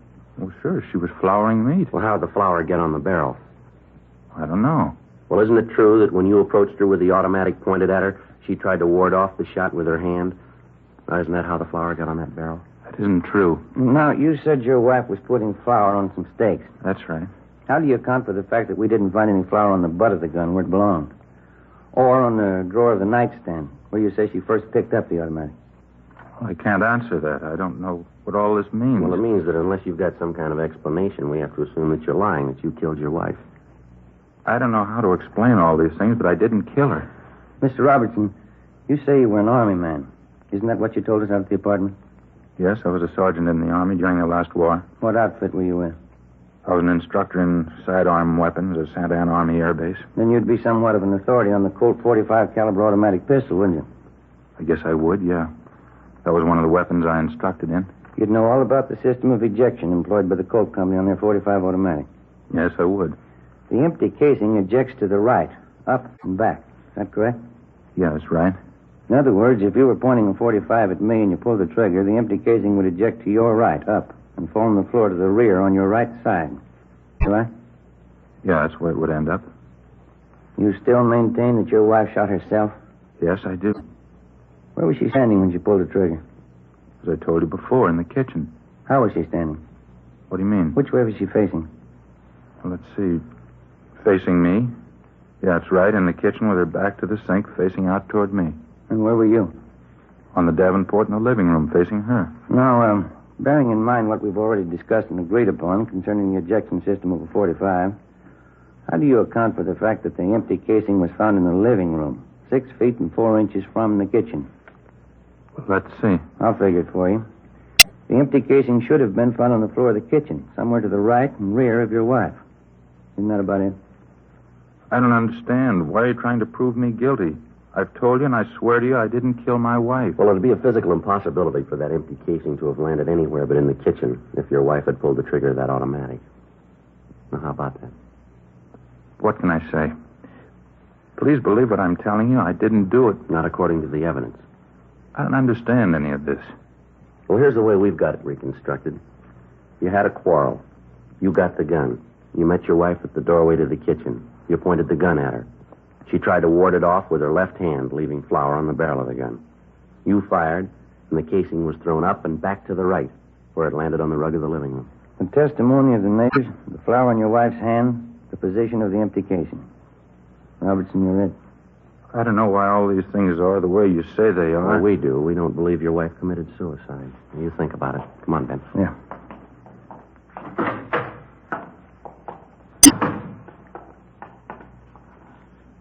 Well, what do you think? Evidence we've got so far has got him tabbed. Yeah. With all that proof, he still refuses to cop out. Something doesn't jibe. Maybe we can find out why.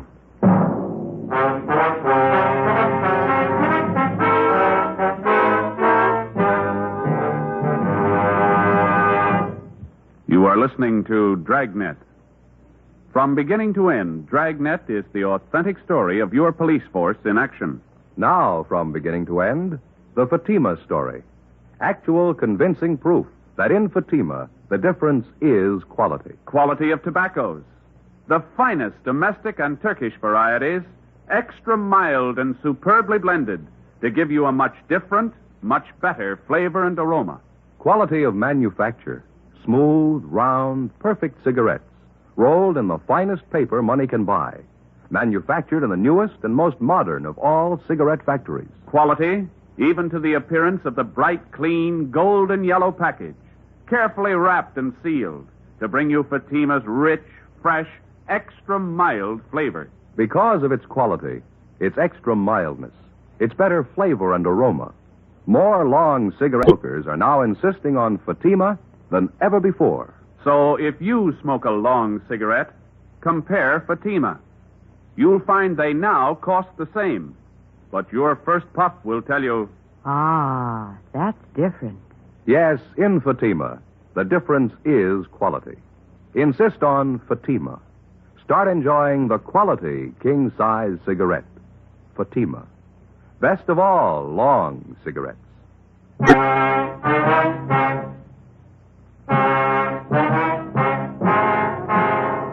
We had Gene Bechtel take Andrew Robertson's statement. We had his testimony that his wife had committed suicide, a fact that he couldn't prove and that we could disprove. We had before us the final investigation. All evidence was taken to the crime lab for analysis. The photographs taken at the scene were developed and brought in for careful checking. In accordance with Robertson's story, both he and his deceased wife were given paraffin tests to determine the presence of nitrates. Both of them were fingerprinted, and latent prints detail started to check them out. Teams of men were sent out to talk with the close relatives of the two people. Sunday, March 9th, 7 p.m. We got a call from Lieutenant Lee Jones that he had the final results of his investigation. We went over to the second floor of the Central Station, crime lab. Got a couple of things for you. Okay. How'd you make out with Robertson? Well, he insisted it was suicide. What's your ID on it? Let me show you what we've got. All right. Yeah, look at this. A picture of the 45 casing. That's right. Take a close look at it. Right here in particular. Okay. Yeah. You notice this one edge is a little crimped here? Yeah, ejector marks. No, here are your ejector marks up here, see? This crimping is something entirely different. What is it? You remember where you found this casing? 6 feet 4 inches into the living room. That's right. And we wondered how it could have been thrown that far by the ejector if the husband's story's true. The ejector didn't do that. I wondered, too. On closer inspection, I noticed this crimping. Let me show you how this casing got out there in the living room. Here's an identical .45 caliber cold empty casing. Yeah. We'll place it here on the floor on a piece of carpeting, the same thickness that was in their kitchen. Linoleum. Now, watch this. I'll step on it, hitting it from an angle. There's your answer to that. When the husband ran over to his wife's side, what did he say he did? Yeah, it's about the size of it. He stepped on the casing accidentally, and certainly not caring about it at that moment, it bounced out into the living room just like a tiddlywink. Now, here. Notice the casing now, the crimping. Check it against the photo. Looks exactly the same way. It matches. Did the flower on the barrel of the gun, it was flour, by the way, did it figure in for you fellas? Well, yeah, we figured the wife was trying to ward off the gun when he pointed it at her. Well, certainly the logical deduction. Now, let me show you how it really got on there. Here's that shot of the kitchen out there. Yeah. Notice the wastebasket here? It's pretty full, isn't it? Yeah, we noticed that when we were out there. What you probably didn't notice is this. Now, here's a blow-up of just that section where the wastebasket was. Can you see what's on the top of the stuff in the basket there? Yeah, can you hold it over here, leave a little Yeah. lights in. Yeah, it looks like a flour sack. Is that what That's right, an empty flour sack. Now, figuring the position of the body in relation to that wastebasket, when she dropped the gun, it fell from her hand, striking the wastebasket, bouncing off, and landing on the floor where you found it. You said when she dropped the gun. You figure it was suicide? It's beginning to shape up that way, isn't it? There was no flour found on the butt of the gun. That part of the automatic didn't come in contact with the flour sack. Yeah, but at least she was flouring meat. It'd be... There were no traces of it on her right hand, on the palm, just on the back. In checking the clothing, we found streaks of flour where she could have wiped her hands clean before picking up the gun. Yeah, and out there we could only see the backs of her hand. The coroner checked that through, huh? It doesn't look like he killed her. There's more here. As you know, we ran paraffin tests on both the victim and Robertson. Yeah. Here's the results of the test. See. Andrew Robertson, known nitrates negative. Marie Robertson, evidence of nitrates positive. She fired a gun, he didn't, huh? That's it. There's something else. Here's the report from latent prints. Smudges. One good thumbprint, right hand, belonging to Marie Robertson, indicating she was the last one to handle the weapon. Well, that's about it, Lee? No, that's more for you.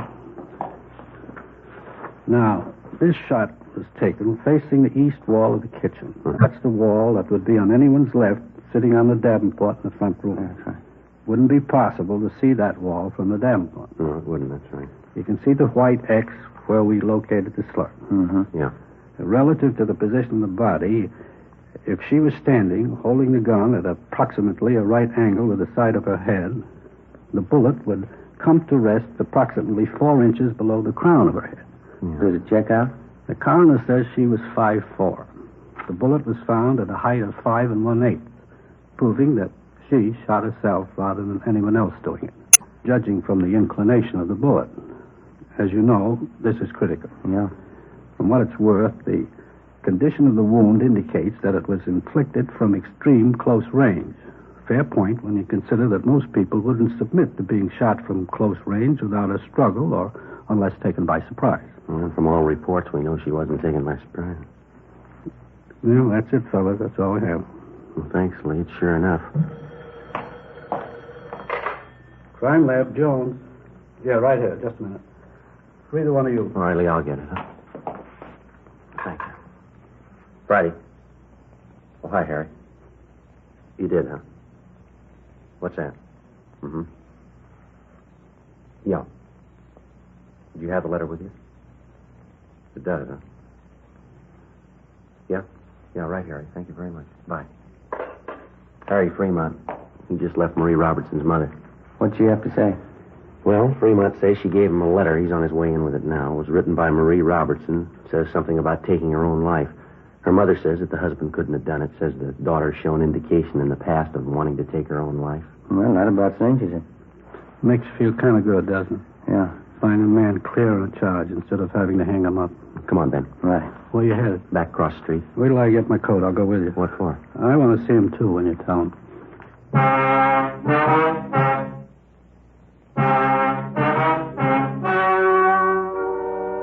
The story you've just heard was true. Only the names were changed to protect the innocent. On March 12th, the hearing was held in the office of the coroner, City and County of Los Angeles, State of California. In a moment, the results of that hearing. And now, here is our star, Jack Webb. Thank you. Friends, a great many listeners have written us saying that they first bought Fatimas because they liked our program. But they go on to say that after smoking their first pack, they agree with everything that we've said about them. That Fatimas are extra mild. That they do have a better flavor and aroma. Well, naturally, we're pleased when you get acquainted with Fatimas because all of us on Dragnet are convinced Fatima is the best of all long cigarettes. When you buy your first pack, I'm sure you'll agree. In Fatima, the difference is quality.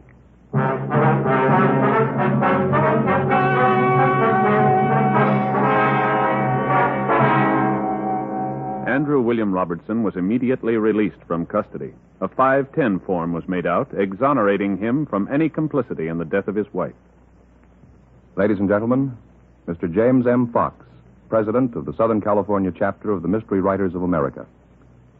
The Edgar Allan Poe Awards of the Mystery Writers of America are made each year for outstanding contributions in the field of mystery. This year, by a nationwide vote of 300 professional mystery writers, the radio award goes to Dragnet for consistent excellence in the use of the medium in the best traditions of our craft. The Mystery Writers of America are happy to present their Edgars, statuettes of Poe, to Dragnet's Jim Moser, who writes the scripts, and a duplicate statuette to Dragnet. Congratulations, Mr. Moser. Thank you, Mr. Fox.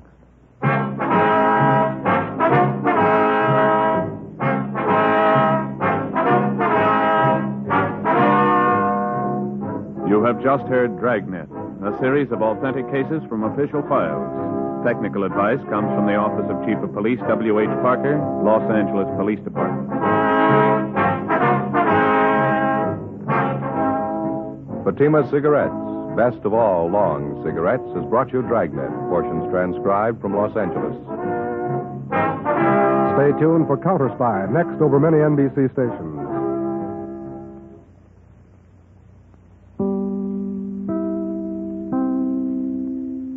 Gentlemen, Liggett & Myers, makers of Fatima Cigarettes, is proud to bring you its prize-winning radio program, winner of the Motion Picture Herald Fame Award. The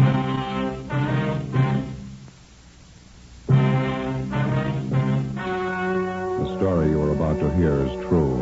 Only the names have been changed to protect the innocent.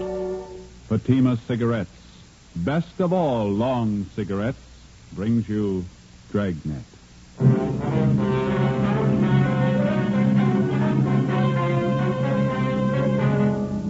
You're a detective sergeant. You're assigned to homicide detail. 12 men drop completely from sight over a short period of time. There's evidence of foul play. 4 months pass. You finally locate the leading suspect in the case. Your job? Pick him up. You'll be amazed when you compare Fatima with other long cigarettes. You'll find they now cost the same. But in Fatima, the difference is quality. You see, Fatima is the quality king-size cigarette because it contains the finest Turkish and domestic tobaccos superbly blended. And Fatima is extra mild with a much different, much better flavor and aroma than any other long cigarette. So compare Fatima yourself. Fatimas now cost the same as other long cigarettes, but your first puff will tell you... Ah, that's different. Yes, in Fatima, the difference is quality. Ask your dealer for Fatima, the quality king-size cigarette. Best of all long cigarettes. Start enjoying Fatima tomorrow.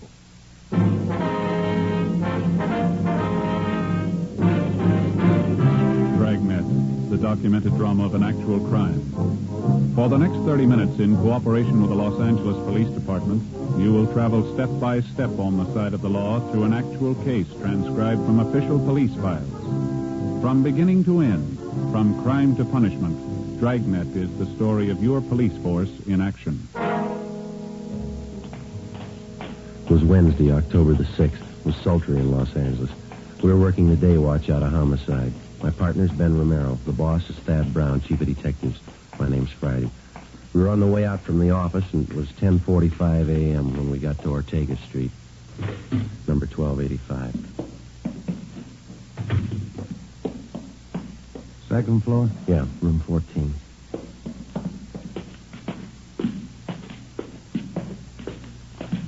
They all smell the same, don't they? What's that? Room and housing. Oh, yeah. No, these are the odd numbers here. Must be down that way, huh? Yeah, here it is. 14. Yeah. Just a minute.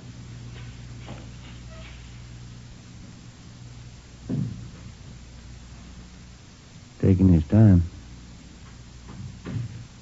Try it again, huh? Yeah, all right.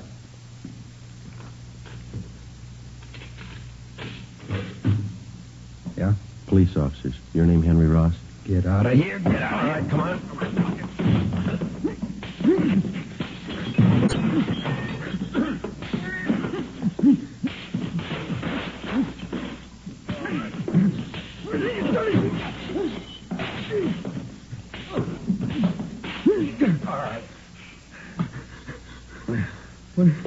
What is this? What do you want? Ben? Yeah, I got him. What is this? You guys really cops? All right, come on, get up. No fooling. No fooling. You really cops?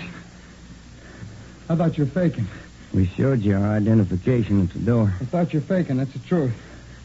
There's a couple of guys out to muss me up. I thought you were them. Your name Henry Ross? Yeah, that's right. I thought you were one of those moochers I had a fight with in the bar the other night. Said he's going to get a pal and come back here and take care of me. Yeah? Yeah. I ain't got no reason to fight with cops. Well, I didn't do my room any good. Landlady's sure going to scream. All right, come on. You want to finish up dressing? I want to talk to you downtown. What's it about, officer? Missing person. We'll brief you when we get downtown. Well, that's all right with me. Could you take these handcuffs off, please? It's kind of hard dressing with them. All you have to do is put your shoes on. You can make out. All right. I don't know why you had to slap handcuffs on me. I didn't know you were cops. You mind if we check through your things, Rolf? Huh? Why? You mind? Oh, go ahead if you want. I got a knife. You know, if you'd spoke up at the door, there wouldn't have been a fight. I thought you were that mooch in the bar and his friend. I thought you were looking for trouble. You about ready to go? Yeah, I'd like to brush my teeth off, you don't mind. I got a real mouthful of cotton this morning. All right, where do you keep your toothbrush? It's over here. I'll get it. No, I'll get it. Never mind. Okay, here? Yeah, first shelf. It's in the glass. Yeah, Don't you trust me? Here you go. Want some toothpaste? Yeah. All right. There you are. Turn on the water tap, huh? Hey. Nothing, Joe. It's pretty clean. Of course I'm clean. What do you expect? Anybody could have made the mistake. I didn't know you were cops. Henry Ellsworth Ross. Is that your full name? Yeah, that's right. I hardly ever use the Ellsworth, though. That's a real lousy name, huh?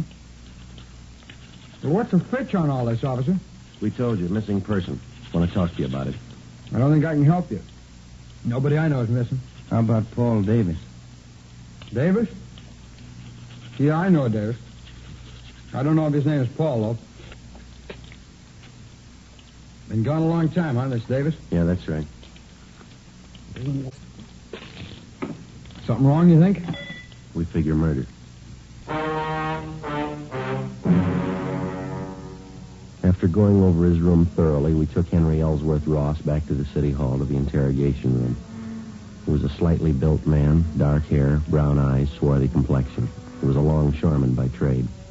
Among his friends and acquaintances, he was known as a heavy drinker and a man with a violent temper. Ben and I questioned him for a half an hour and got nowhere. He sat across the table, relaxed, scraping at a thick callus on his hand with his fingernail. I'll tell you the truth. I just don't know what you're getting at. I think I know a guy named Davis, and that's about as far as it goes. Sure that's all you got to tell us? Of course I'm sure. Now, look, I got a right to call a lawyer if you're going to sit there and throw a lot of charges at me. We're not throwing charges at you, Henry. We've got a missing persons case. We'd like to have you cooperate. That's about it. Well, maybe I'd like to, but I can't. Paul Davis is just a name to me. Maybe I know him. I don't know. You got that report there, Ben? Yeah, just a minute. Here you go. Thanks. Well, here's the way it goes, Henry. Yeah? Well, according to his wife, Paul Davis left Los Angeles by auto a little over 4 months ago. He was driving up to Oakdale, California to take a job with a dairy company up there. He never got there. He's been missing ever since. So? What's the pitch? All we've been able to find is Davis's car, the 36 Ford Coupe, 7 Tom 792. It was sold a month ago up in Lodi, California. But Davis didn't sell it. A man by the name of Carter signed the pink slip at the time of the sale. Henry Carter. Sorry. Don't mean anything to me.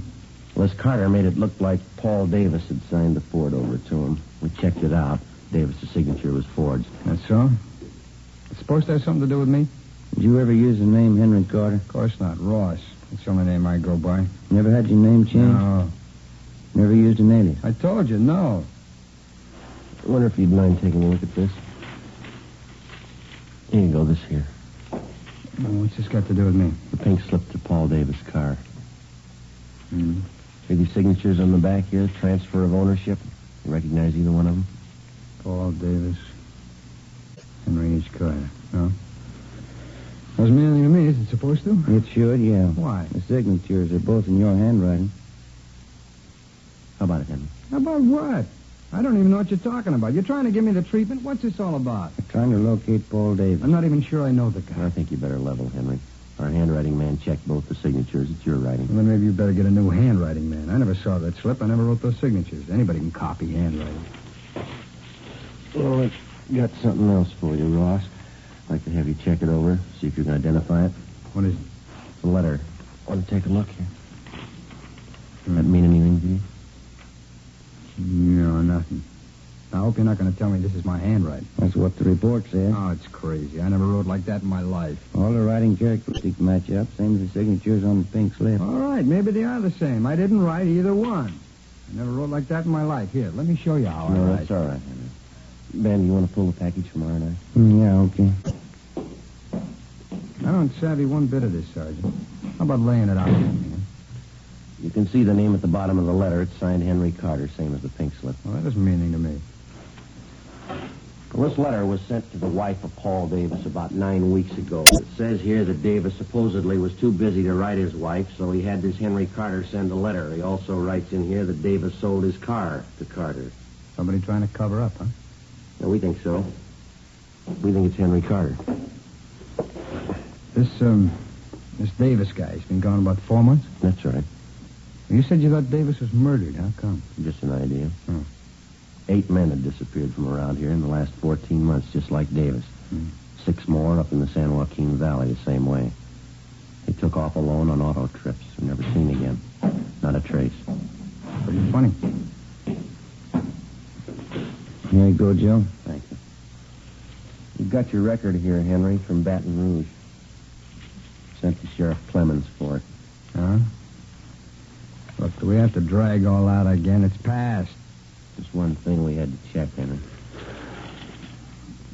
You told us that you never use an alias, is that right? All right, I have. I didn't know what you're getting at. I didn't think there's any use dragging out dirty laundry again. I asked you if you ever used the name Henry Carter. Okay, I've used it. It's a common name. There's a lot of Henry Carters around. We only know one who fits your description. I'm clean. You know that. On the smoke, Henry? No. Joe? Yeah, thanks. Well, let me have one, will you? Sure. Here you go. Thanks. We got a match here. You know, we rode this thing for 4 months. It's all over the state. Here. Thanks. I'll tell you what we got, Henry. We'll let you make up your own mind. It's not my writing. On June 4th, Paul Davis left Los Angeles in his car headed for Oakdale. Late in the afternoon, he stopped for gas at a service station just beyond San Fernando. The attendant says a man was with Davis. You fit that man's description, Henry. Yeah? Well, I've seen monks like that in court. They get on the stand and can't even remember their own name. A couple others. You and Davis stopped for a hamburger just outside of Gorman. There's a man there. He remembers you, too. You stopped again in Bakersfield. Picked up a quart of oil for the car. You and Davis had a Coke. It's the last time he was seen alive. That makes me a killer, huh? A month after that, the pink slip to Davis's car came through DMV up in Sacramento. That was for the transfer of ownership from Davis to Henry Carter. Both in your handwriting. A couple of weeks later, Mrs. Davis got that letter. A month ago, Davis's car was sold to a dealer in Lodi. Yeah. We found the dealer, Ross. Showed him your mugshot. He says you sold him the car. That all? It's just the main part. There's more. We've been on the road a lot. We followed you from here to Sacramento and back, Henry. Every stop, every detour took us a long time. Yeah, I guess it did. What do you say, Ross? Nothing. Any way you want it, Henry. You got another smoke? Yeah? Yeah, here you are. Thanks. Here.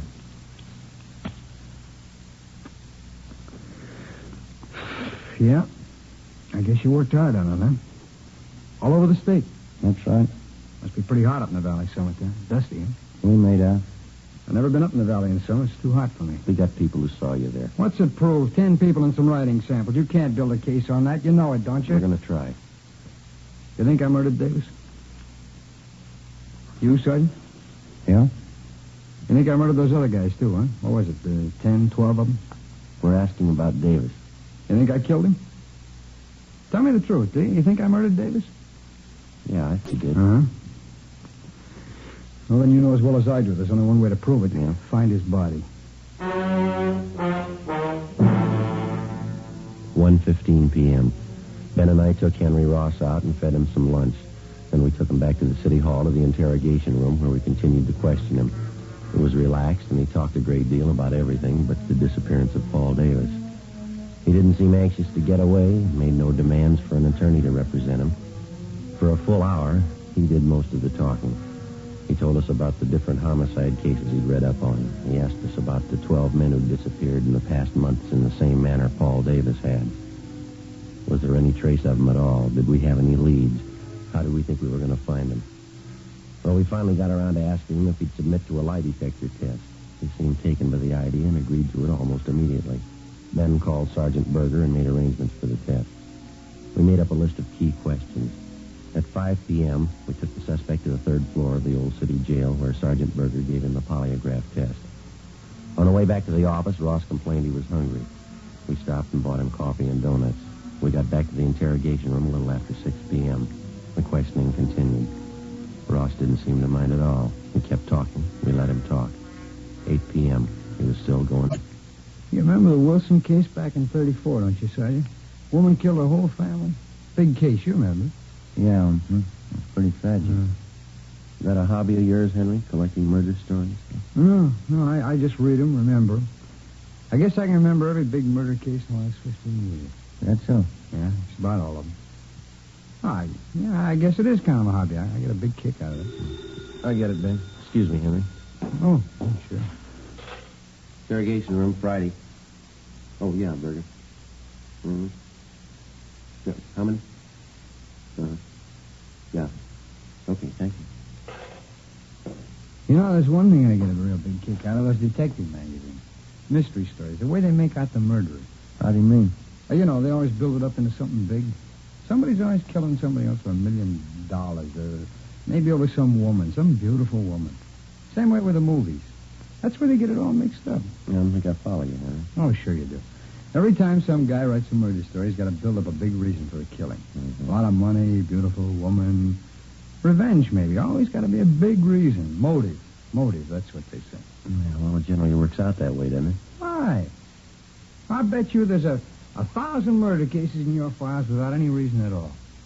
Some people kill, that's all. I've heard about lots of them. They just want to kill, and they go ahead and do it. Maybe for a few bucks, maybe for nothing. They just do it, that's all. That's all. Sure, you know that. Like this thing you've been talking about. 10, 12 guys disappear. They got a few bucks, maybe they got nothing. Somebody plows them under, and that's all. No big reason. They just do it. So 12 guys are gone. It doesn't mean anything. Mm-hmm. That's how you got it figured out, Henry. Huh? The phone call a minute ago there was a man who gave you the lie detector test. Oh, that right? How'd it go?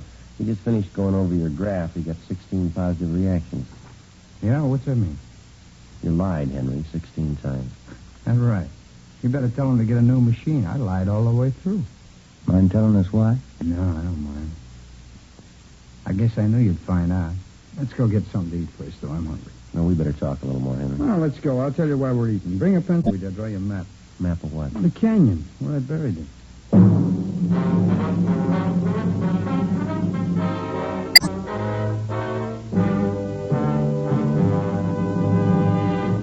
You are listening to Dragnet for the step-by-step solution to tonight's authentic case history.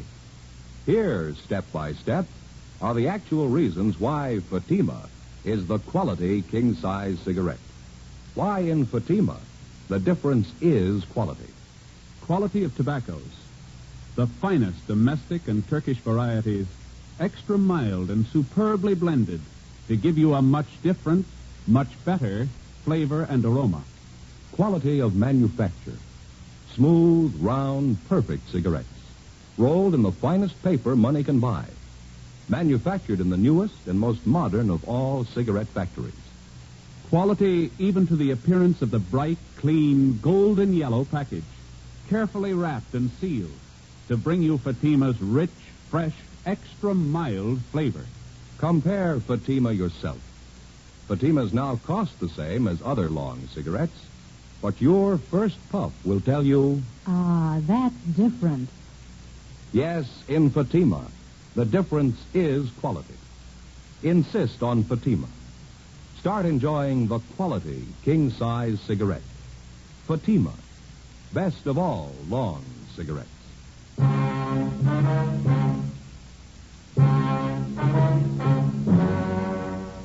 Wednesday, 9:55 p.m. Ben and I took Henry Ross across the street, bought him a Coke at Mac's place, then we took him next door to the Melbourne cafeteria. It was almost closing time.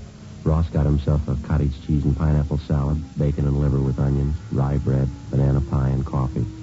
Ben had a hot beef sandwich, mashed potatoes, and coffee. I had the same. At the back of the cafeteria, one of the busboys was mopping the tile floor. There was a strong smell of disinfectant. How about that table over there, Sergeant? That all right with you? Yeah, it's okay. Doesn't make any difference. It's fine. Yeah.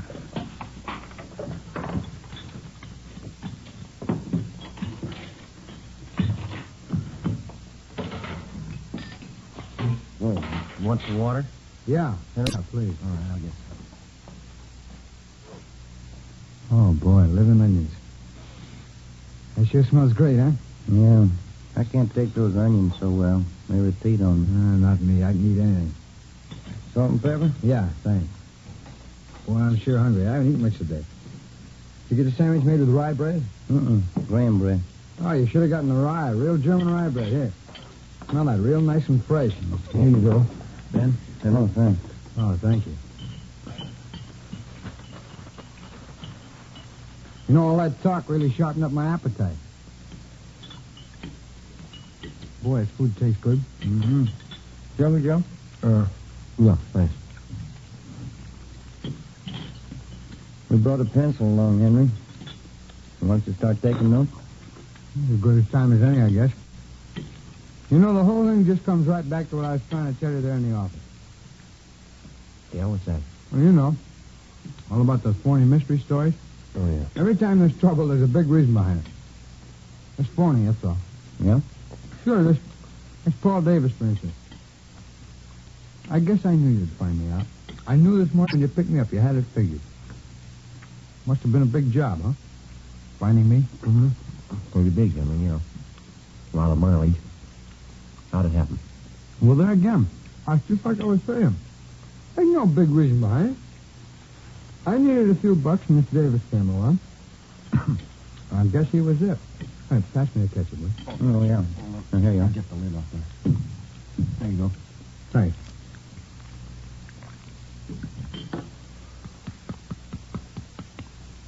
Where'd you meet Davis, Henry? Oh, I was hitchhiking out on Ventura. Not a dime in my jeans. I was going up to Maricopa. I thought I had a job up there, and Miss Davis come along. Picked me up. Mm-hmm. You ever know him before that? No. Well, a stranger. He says he's going to Oakdale. The guy give me a ride. Go ahead. Well, we stopped for gas at San Fernando, and I saw he had a few bucks in his wallet, and I guess that's when I got the idea. About what? Killing him. Now, maybe that gives you an idea what I was talking about. You don't need any big reason to kill somebody. Davis said, 18 bucks. Now, suppose I told that to a writer. Somebody killing the guy for 18 bucks. That wouldn't make much sense, huh? He'd tell you it'd never sell. You need $1 million, beautiful woman, good motive. Yeah. Where'd you kill him, Henry? Just outside of Bakersfield. A little canyon there. I got Davis to buy a fifth of sherry in Bakersfield. He drank some on the way. Hey, pass the salt, huh? Yeah. There you go. Thanks. Liver's no good without plenty of salt. How'd you kill Davis, Henry? Well, that's a funny thing. He drank some of the wine and got a little sleepy. I was just outside of Bakersfield. Dark by that time. I spotted this little canyon. I figured it's as good a place as any. Well? So I get some... Pull off to the side, had a few more drinks. I spotted this little shack out there in the middle of nowhere. Exactly where was this, Henry? Well, I can show you. It's maybe 2 miles north of Bakersfield. We got to the shack, finished the wine, and went to sleep. Both of you? Mm-hmm. And that's where the funny part comes in. I guess I killed Davis, all right. But I didn't mean it. Oh, brother, get a whiff of that, huh? Why do these monks have to mop up while people are eating? They'll be through in a minute, Henry. Fine. How'd you mean, Henry, you didn't mean to kill him? You already told us you had the idea. Well, sure I had the idea. Let me explain, huh? We both went to sleep in the shack, Davis and me. Guess that must have been, about 9 o'clock at night. I don't know what it was. Maybe the wine, I guess, but I started having nightmares. Yeah, now maybe this part sounds like a story, but it's the truth. I had all these dreams. I woke up, but they're still there. What was that? Faces. Faces. That's all I could see. It was full of faces. And I guess I was really still asleep. Yeah, go ahead. Oh, I picked up a 2x4 and started swinging at them, their faces. Funny thing, too. I knew every one of these faces. How do you mean? People I killed. There are only a dozen of them, really. It seemed like there were 100 of them all around in the air. Well, I grabbed that 2x4 and I started swinging. I was cold and sweating all at the same time, and I kept on swinging. And I saw Davis's face, and I swung hard and kept swinging. Didn't even make a sound. His eyes closed, kept on swinging at his head. Well, I come to, there he was, lying on the floor. Seemed to take those other faces away. They didn't bother me after I killed Davis. What'd you do with him, Henry? Oh, pulled him outside the shack, dug a hole and buried him. Burned his clothes, took his car and money, and drove off. I'll show you if you like where I buried him, I mean. How about these other men, Ross? These faces you saw? Oh. When if I get a little more coffee? Huh? It's all gone. I'll get it. Joe? No, thanks. None for me. What about it, Ross? The other men? Well, I don't recall them too well. It's what you said in the office. 10 or 12 of them. A couple in Sacramento, the others down through the valley. Like I say, there was no big reason for killing them. It just happened that way. What'd you do with them, you remember? Generally, yeah. There's one of them that stands out. Guy by the name of Slattery, some kind of salesman, a real crybaby. Where'd this happen? No, he picked me up in his car outside of Churchilla. It's nighttime. He must be feeling pretty good. I made him stop on a side road. I hit him with a piece of angle iron and cried like a baby. Buried him in a field there. It is. One of the faces that I saw. That's funny, huh? It shows you how psychology works, huh? Yeah, what'd you do with his car, Slattery's, I mean? Drove it down to Mexico and sold it there. Guess that's what I should have done with Davis's car. Oh, here you go. Oh, thanks. These killings of yours, you got any more you want to tell us about? Well, I told you already. 10 or 12 of them. They're pretty much the same. When was the first one? Oh, maybe 18 months, 2 years ago. The first one wasn't any harder than the last. It's just like I was telling you before. Yeah. Everybody builds up murder. It's supposed to be a big thing, hard to do, all those phony stories. I'd just hit a guy a couple of times or something. That'd be it, a real small thing. Didn't change me any. That's why I say it's all built up. You ever been treated for any mental sickness, Ross? No, why? You ever been examined by a psychiatrist? No. After you killed these men, did it bother you at all? I just had one dream. The time I was with Davis. That's about it. Sure, good meal, Sergeant. Thanks. Yeah, okay. You ready, Ben? Let's go. We'll go back upstairs, huh?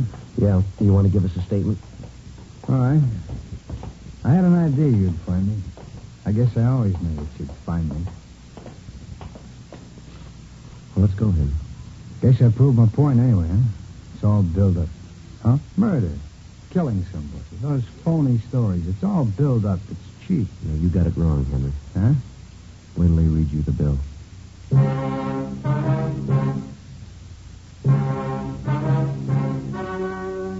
story you have just heard was true. Only the names were changed to protect the innocent. On January 7th, trial was held in Superior Court, Department 86, City and County of Los Angeles, State of California. In a moment, the results of that trial. Now, here is our star, Jack Webb. Thank you.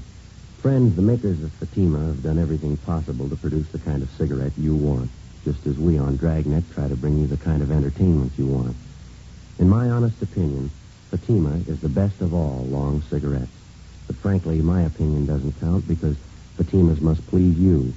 That's why I suggest you buy a pack of Fatimas tomorrow, so you can prove to yourself that Fatimas are extra mild, with a rich, better flavor and aroma. You'll find Fatima now costs the same as other long cigarettes. And I'm convinced that you'll discover what I did. In Fatima, the difference is quality.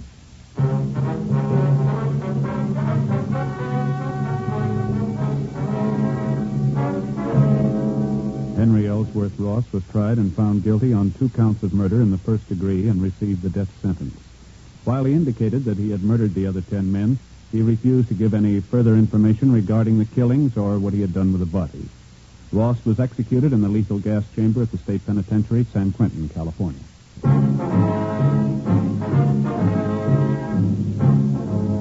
You have just heard Dragnet, a series of authentic cases from official files. Technical advice comes from the Office of Chief of Police W.H. Parker, Los Angeles Police Department.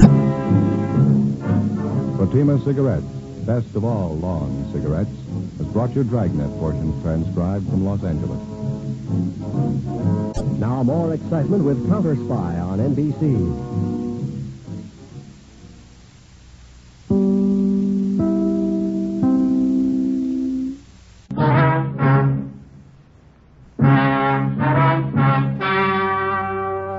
The story you are about to hear is true. Only the names and locations have changed to protect the innocent. Fatima Cigarettes, best of all long cigarettes, brings you Dragnet.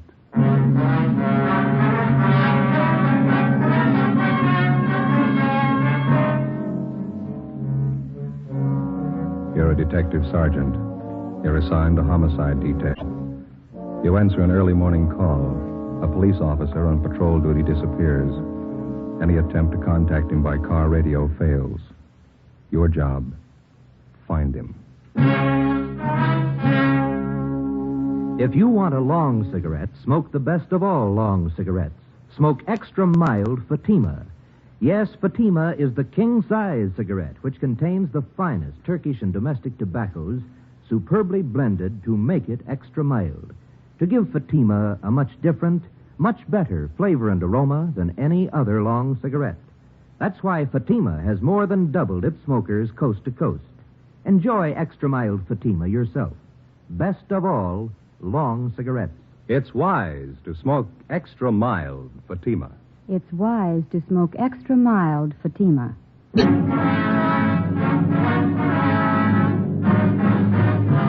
Dragnet, the documented drama of an actual crime. For the next 30 minutes, in cooperation with the Los Angeles Police Department, you will travel step by step on the side of the law through an actual case from official police files. From beginning to end, from crime to punishment, Dragnet is the story of your police force in action. It was Monday, June 4th. It was sultry in Los Angeles. We were working the early morning watch out of homicide. My partner's Ben Romero. The boss is Chief of Detectives Thad Brown. My name's Friday. It was 6:45 a.m. when we got to the Imperial Highway. San Pedro cutoff. Hi. Friday and Romero? Yeah, that's right. Pete Sutton, Sheriff's Department. How are you? Hello. We got here as soon as we could. Inspector Bowers fill you in? Yeah, Ed Baxter and Central Homicide told us to check with Bowers at the sheriff's office. And Bowers directed us to come out here and lend you a hand. This thing happens so close to the county line, they figure both departments ought to go to work on it. Sure, glad to have you. Looks like a tough one. Is this the highway patrol car the missing officer was assigned to? Yeah. This is just the way we found it. We turned off the ignition. Motor was running, lights were on. It's been idling quite a while. The temperature was up pretty high. When'd you find it this way? 45 minutes ago. Missing patrolman's name is Eugene Brewer. State Highway Patrol called the sheriff's department a little before 6 a.m. Told us the missing officer wasn't acknowledging his radio call. I talked to Mark Benson. Is the radio all right? We checked it. In fact, it was operating normal when we found the car. Mike was out of the bracket, laying on the seat there.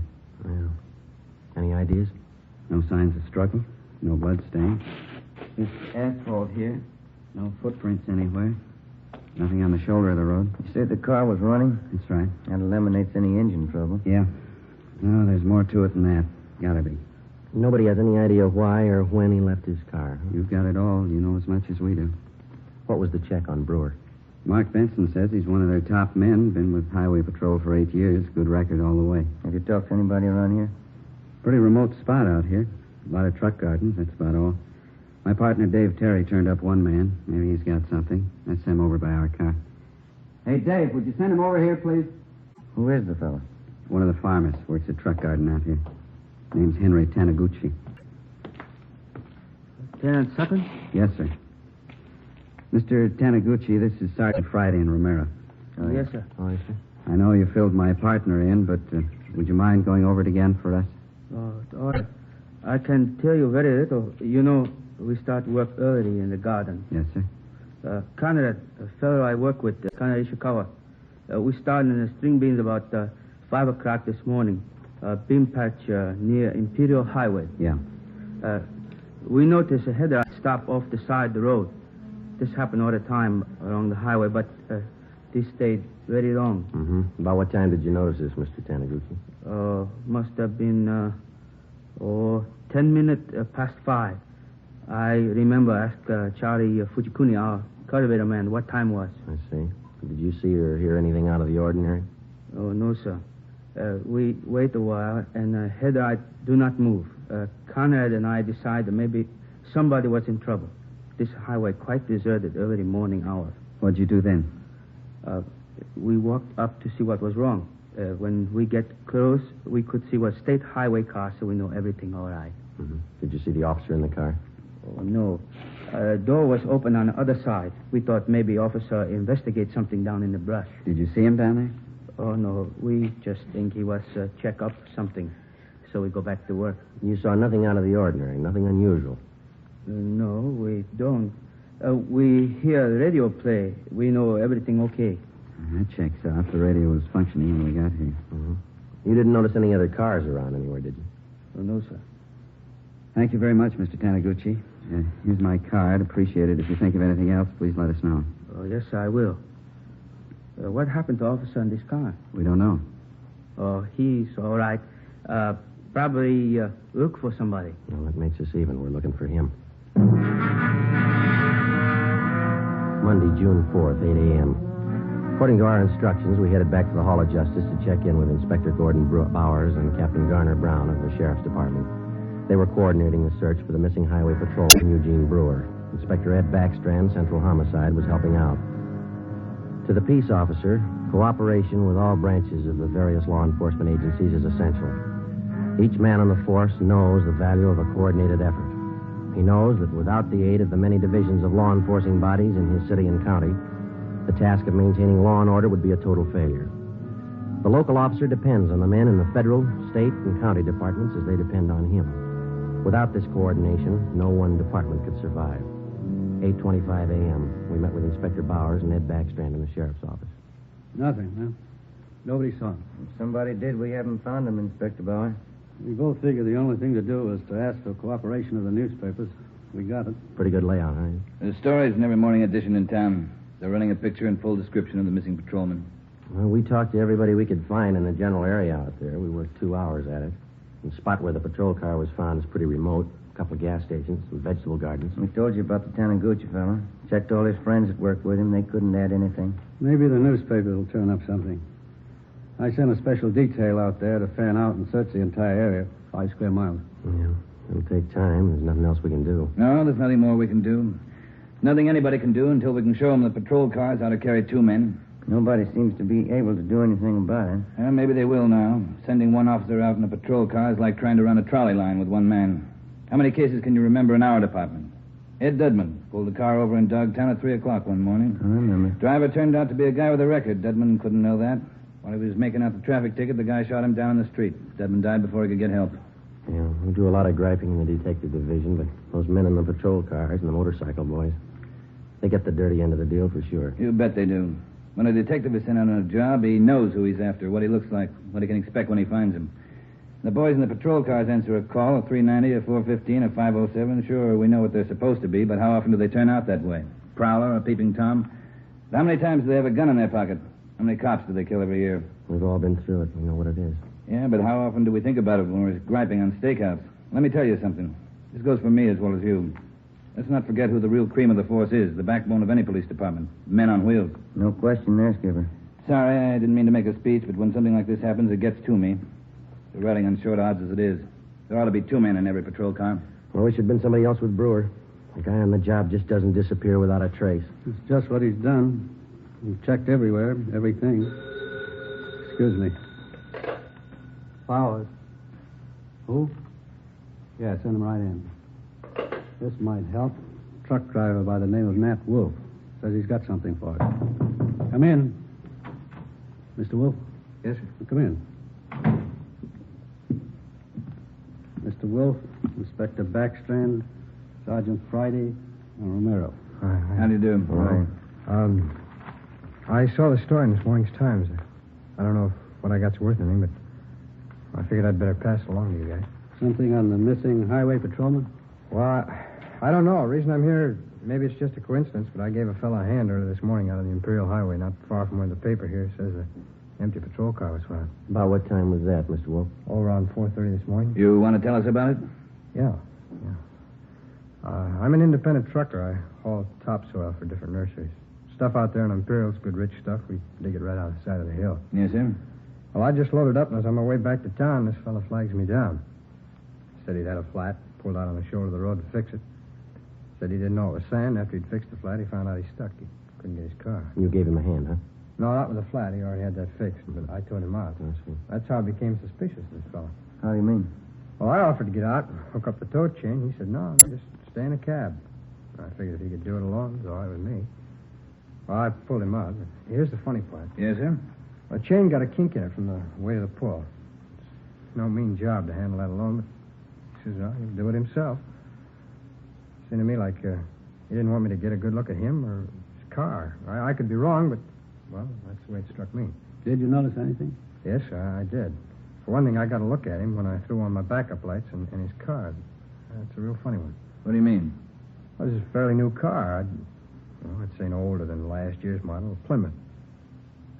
Well, at the risk of sounding completely nuts, I'm going to tell you that car looked like it had just been painted. Nothing wrong in that, is there? Well, there is if you're off on the side of the road that time of the morning throwing cheap black paint all over a fairly new car. If he's using a spray gun, I could understand part of it. What's that? It was his license plate. The front one. It was all painted over. You couldn't read any of the numbers. Mm-hmm. What led you to believe he just finished painting his car? All his hands and arms and all of his clothes. Oh, I see. That kind of paint you put on the rag, you know. Oh, yeah. Well, I don't know. Was it worth bothering you guys about? You bet it was, Mr. Wolf. I can't tell you just what it means now. Maybe it doesn't mean anything, but certainly it's out of the ordinary and worth reporting to the police. Well, I hope so. I'd like to see you boys find that missing officer. Something's pretty rotten in Denmark about that one, huh? Maybe we found a hole. Maybe. Friday, I'd like to have you and Romero help out in the next step. What's that? Throw up a roadblock.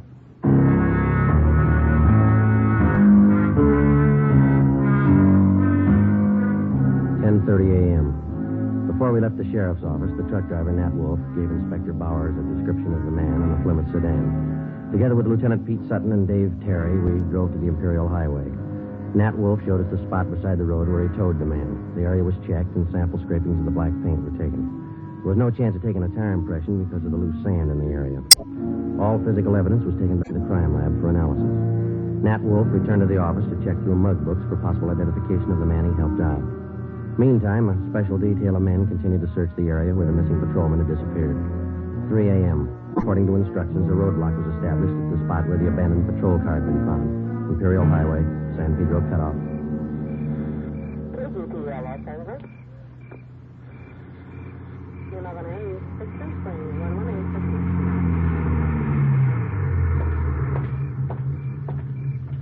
Police business. Yes, Wonder if you could help us out. certainly. You travel this highway every night, ma'am? Yes, I do. I'm in the vegetable business. Did you come this way last night about this time? I run pretty much on schedule. Yes, I did. Did you notice anything unusual along the highway? I bet I know what this is about. That missing highway patrolman. Yes, ma'am. We're stopping everybody to see if they can give us any information that might help us out. Well, I wish I could, but I didn't see a thing. That poor fella. Do you think you'll find him? We're trying awful hard. Sorry, I can't help you. Can I go now? Yes, ma'am. Thank you. How'd you do? Nothing. What time you got, Joe? Almost 4. Got a little more hot coffee in that jug. You want some? It's fine with me, ain't it? Mm-hmm.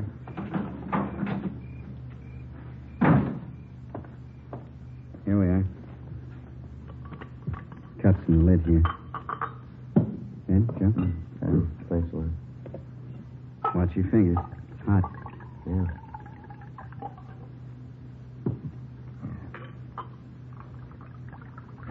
Good. I'll take this one. I'm going to put my coffee on the fender here. Don't knock it off, huh? How was it? Thank you. Hey, wait a minute.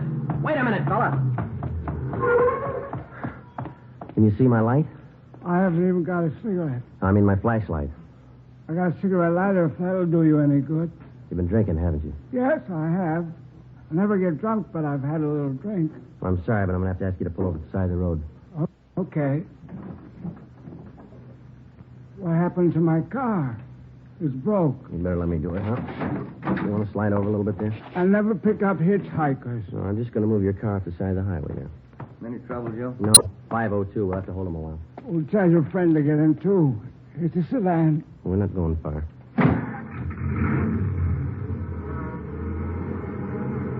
Where are we going? Right here. Is this the road to Pismo Beach? No, sir, not this one. Well, that dirty little Ernie, he lied again. He hates clams. What's that? I've been trying for 5 months to get to Pismo Beach for a bowl of clam chowder. I haven't made it yet. All right, you just sit here a while and sober up, will you? I'm going to hold on to your keys. I'll give them back to you. You haven't got a bottle in the car, have you? No, I never drink and drive.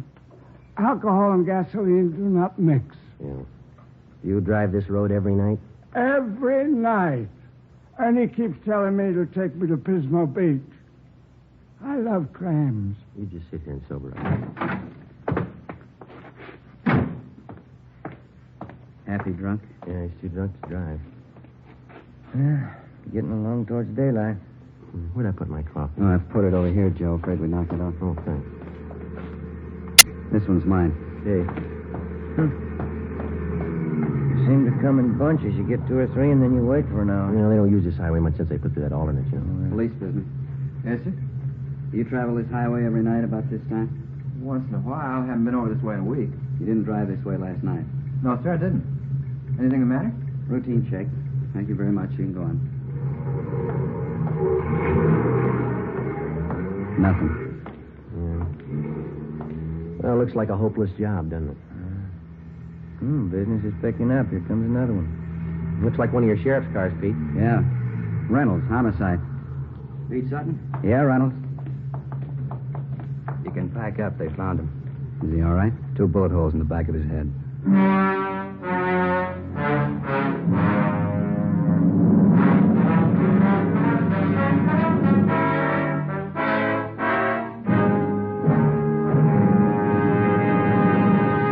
You are listening to Dragnet, the case history of a police investigation presented in the public interest by Fatima Cigarettes. If you smoke a long cigarette, it will be in your interest to listen to a typical case history of a Fatima smoker. It's the case of Northwest Airlines stewardess Jean Madsen. You'll see her picture in leading magazines this week. Now, her actual signed statement. There's one thing I really look forward to after a long flight, a good, mild smoke. That's why I prefer king-size Fatima. It's milder than any other long cigarette I've tried.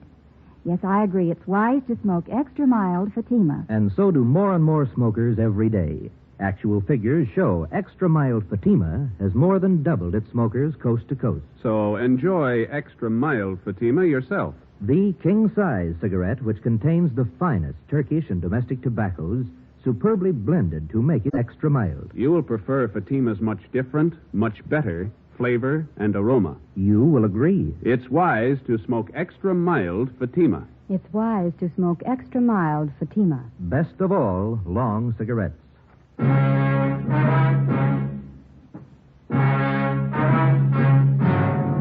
a.m. Tuesday. The body of Highway Patrolman Eugene Brewer was found half buried in a shallow grave approximately 4.5 miles from the point where his car had been found standing on the highway. The scene was roped off, photographed, measurements were taken, and the area carefully gone over for any physical evidence. A few scattered residents were again checked and asked if they'd heard gunshots. Since the nearest dwelling to the place where the body was found was 2 miles, there was a possibility that they could have not heard the shots. No one could give us any further information. The coroner's autopsy showed that Patrolman Brewer had been shot 3 times in the chest, 1 bullet directly entering his heart. He'd also been shot twice through the base of the skull. 1 p.m. Wednesday. I get it. Homicide, Friday. Pete Sutton, Joe. Yeah. Just had a call from our Hollywood substation. Woman reported her car stolen on Sunday night. Thought the guy was going to bring it back. That's why she didn't report it sooner. And what about it, Pete? Plymouth sedan, last year's model. Same type the truck driver told us about. Sounds good. We already have a broadcast out on it. We're putting out an APB now. You want to check and see if they got it on tonight's hot sheet? Right. Anything on the guy who stole the car? Boyfriend of the woman who owned it. He left her in a restaurant and got away with her car. You remember the description of the guy the truck driver helped out Monday morning? Mm-hmm. The guy that stole this woman's car, it's the same. Yeah. Still doesn't prove he had anything to do with it. Doesn't prove he didn't. Together with Pete Sutton and Dave Terry from the sheriff's office, we drove out and interviewed the woman whose car had been stolen. She told us that the man who had taken her car had also been seen in the company of one of her girlfriends, a Miss Helen Farrell, who worked as a cashier at a Hollywood theater. The Farrell girl identified the man as Mike Lapino, and she gave us a snapshot of him. She also gave us his last known address. We had no actual tie-in between the theft of the woman's car and the murder of Patrolman Eugene Brewer, but the circumstantial evidence made it at least worth checking out. The only car known to have been in the vicinity the morning of the murder was the car the truck driver, Nat Wolf, had reported. The same make and model car had been stolen the night before the killing. The general descriptions of the man from 2 different people tallied closely. We figured before we'd pass this lead by, we'd check it out all the way. 4 p.m. Wednesday. We met with Inspector Bowers at the sheriff's office. We checked this Lapino's apartment, found a shirt and a pair of pants. Black paint on both of them. I sent for that truck driver, Nat Wolf, to identify this picture here. You find anything else in the apartment? Well, this address book, there's no local places in it. They're all Las Vegas, Nevada addresses. That's it, huh? Yeah. What'd you get from the record bureau on the guy? The I Bureau pulled the package on him. There's his mama sheet. Thank you. Mike Lapino. Spent some time at San Quentin. Armed robbery, grand theft auto, assault. Pretty good record. I'm still not positive he had anything to do with the Brewer killing, but he's got the training for it. Yeah? Send him right in. Nat Wolf. Mm-hmm. Come in, Mr. Wolf. Thanks. Dirty shame about that boy. I read about it in the paper. Yeah. Got a photograph we'd like you to look at, Mr. Wolf. You bet. Yeah, that's the man. You're sure? Sure. No mistake. Hey, why do you suppose he was painting that car at 4 o'clock in the morning? Maybe that's what that patrolman wanted to know.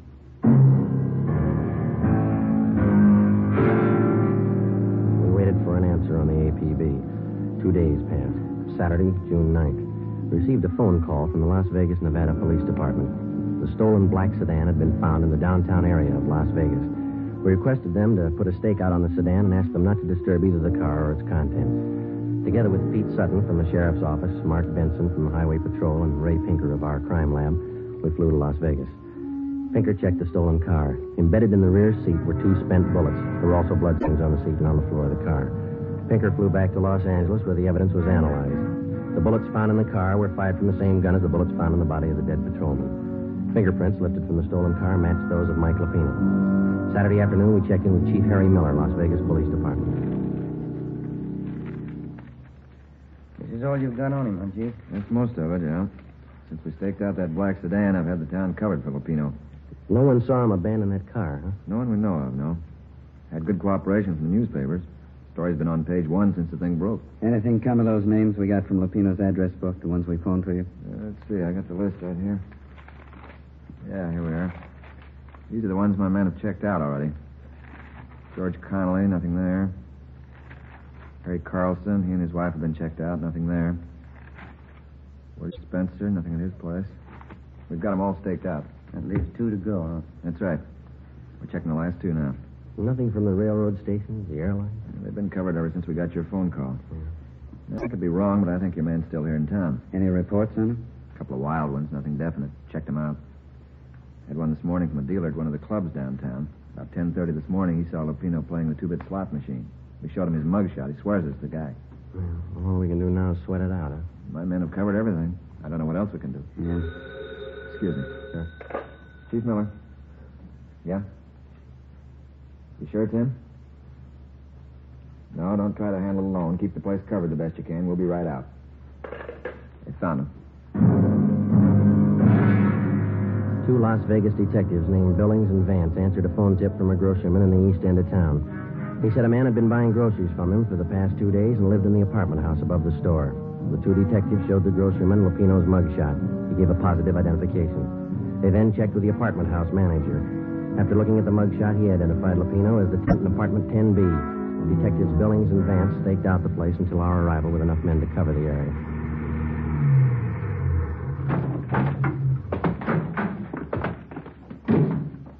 Vance? Hey, Chief. What's the story? Well, he's in there. Hasn't been out all day. Apartment 10B. We'll take the front, Chief. Manager thinks Lupino has a gun. Maid was cleaning the apartment, found some loose slugs in the dresser drawer. You still want it, Friday? Oh, it's our headache. Joe and I will go in, Chief. Right. Vance, get the men up on the roof to cover. We've already fanned him out around the building. I don't know what they tell you in L.A. on one of these things, but here we tell them to be careful. Right, Chief. Joe? Let's go.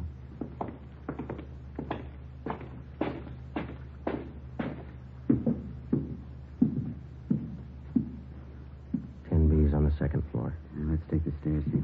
All right.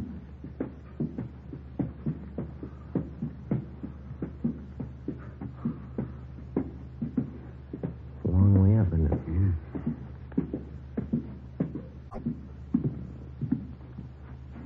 This way.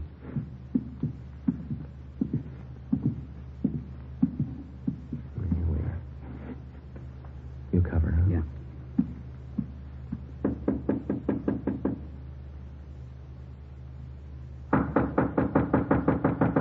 Look out, Pete! Shot right through the door. Yeah, he's got 2 left. He's got another gun. Now, let's take him. One good kick ought to get the lot. Right. Just a minute. Let's go, Pete. I got it! Watch that gun, will you? Drop it, Lupino!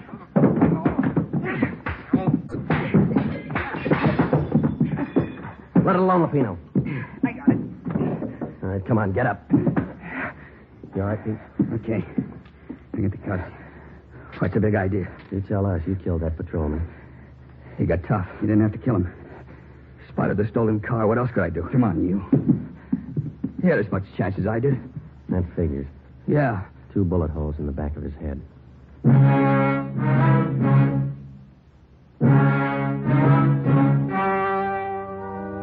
The story you have just heard was true.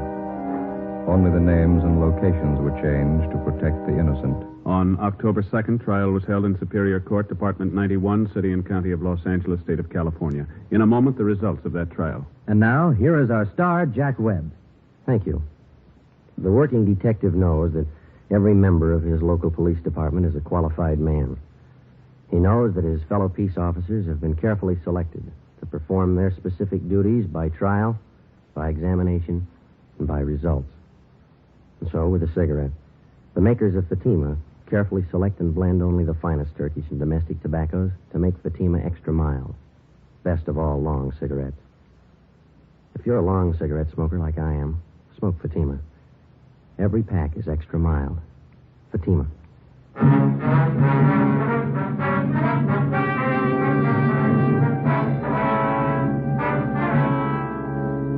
Michael Everett Lupino was tried and convicted of murder in the first degree. The jury failed to recommend the death penalty. Lupino is now serving his life term in the state penitentiary. Ladies and gentlemen, the Los Angeles Police Department requests the cooperation of all Dragnet listeners in the following police matter. The Los Angeles Police Department would like every and any information regarding a gun fitting the following description. .38 caliber special Smith & Wesson revolver, gold seal model. The gun has a blue steel 4-inch barrel. The serial number is 210088. 210088. If you have any information as to the past or present whereabouts of this gun, contact W.H. Parker, Chief of Police, Los Angeles, California. This is a very important matter. All information furnished will be held in strictest confidence. Thank you. You have just heard Dragnet, a series of authentic cases from official files. Technical advice comes from the Office of Chief of Police W.H. Parker, Los Angeles Police Department. Coming up, Duffy's Tavern. 3 chimes mean good times on NBC.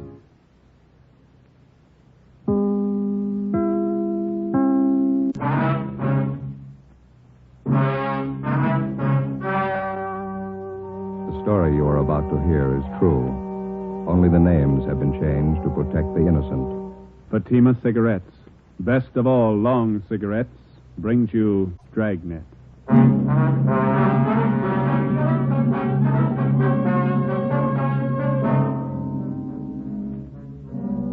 You're a detective sergeant, assigned to forgery detail. An accomplished check forger is at work in your city. His victims, small businessmen. You know his M.O., you don't know his identity. Your job, get him. If you want a long cigarette, smoke the best of all long cigarettes. Smoke extra mild Fatima. Yes, Fatima is the king-size cigarette which contains the finest Turkish and domestic tobaccos superbly blended to make it extra mild, to give Fatima a much different, much better flavor and aroma than any other long cigarette. That's why Fatima has more than doubled its smokers coast to coast. Enjoy extra mild Fatima yourself. Best of all, long cigarettes. It's wise to smoke extra mild Fatima. It's wise to smoke extra mild Fatima.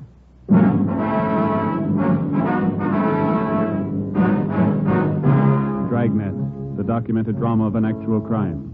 For the next 30 minutes, in cooperation with the Los Angeles Police Department, you will travel step by step on the side of the law through an actual case from official police files. From beginning to end, from crime to punishment, Dragnet is the story of your police force in action. It was Monday, February 4th. It was cold in Los Angeles. We were working the day watch out of forgery detail. My partner's Ben Romero. The boss is Captain Elliott. My name's Friday. I was on the way home from the office, and it was 8:25 p.m. when I got to Collis Avenue. Number 4656. Joseph, that you? Yeah, Ma. We're in the living room. We have company. Oh, that's all? Hello, Joe. Well. You remember Mary Fowler, don't you, Mr. Joseph? I sure do. How are you, Miss Fowler? Just fine, Joe, thank you. Doing some shopping out this way and thought I'd stop by and have a cup of tea with your mother. Well, it's good to see you. How are things in the old neighborhood, huh? Oh, pretty much the same. Oh, Miss Daly, remember her? Mm-hmm. Finally died. Oh. I suppose it was for the best, though. I was just telling your mother. Jim and Louise Watson finally moved. Jim got a new job out by Altadena. Oh, that's so? Yeah. My, you certainly looking fine, Joe. Don't you wear your police uniform anymore? Oh, my, no, Mary. Joseph's in the detective bureau now. Hasn't worn his uniform for years. Oh, that's right. I remember now. That note you sent with your Christmas card year before last. What do you do now, Joe? Forgery detail. My partner and I handle bum check cases. My, that certainly must be interesting. Have you had your dinner, Joseph? Yes, ma'am. I stopped at a place out in Santa Monica and had something. Yes, and Mary brought me some nice coffee cake. Pineapple filling. Wouldn't you like one with a cup of coffee, Joseph? No, I don't know, Now, Ma. you sit down in your chair there and rest yourself. You always look so tired. I have no idea how hard they work, those young fellas, Mary. You remember Genevieve, don't you, Joe? My oldest girl? Oh, yeah, sure. How is she? Oh, just fine. Lots of boyfriends, as usual. Going out all the time. Oh, that's good. She asked to be remembered to you. I think you and Jen were stuck on each other at one time, weren't you, Joe? Oh, went to a couple of dances in high school. And I think she started going steady with another fella, didn't she? Young girls. You never know when they're well off. Here's your coffee, Joseph. Had it here on the end table. Thanks. I don't think I can use it, Ma. Delicious coffee cake. Smell how fresh it is. Yeah, nice. Oh, my, 8:45. I should have left half an hour ago. Oh, you have to go, Mary? Our visits are always so short. Well, I got a lot of ironing to do, and I have to make Carl's lunch. He's always so fussy about his lunch. Yes, and I'll get your coat. Well, it's nice seeing you again, Joe. Do you want to be remembered as Genevieve? Yeah, tell her hello, will you, Miss Fowler? If you're over our way, be sure and drop in and see us, won't you? Genevieve's home to office by 6. She often says she'd like to see you again. Oh, Mary. Oh, thanks. Good night, Joe. You be sure and come and see us now. Jen will be looking forward to it. Okay, Miss Fowler. Good night. Yeah, and I'll show you to the door, Mary. You remember all the neighbors voted. All right, dear. I will. You take care of yourself now. Good night. Good night, Mary. There's a person married. Having a hard time trying to find a husband for Genevieve. Yeah. Hey, Ma, I'm not very hungry. I can't eat now. No? It's such a shame to waste.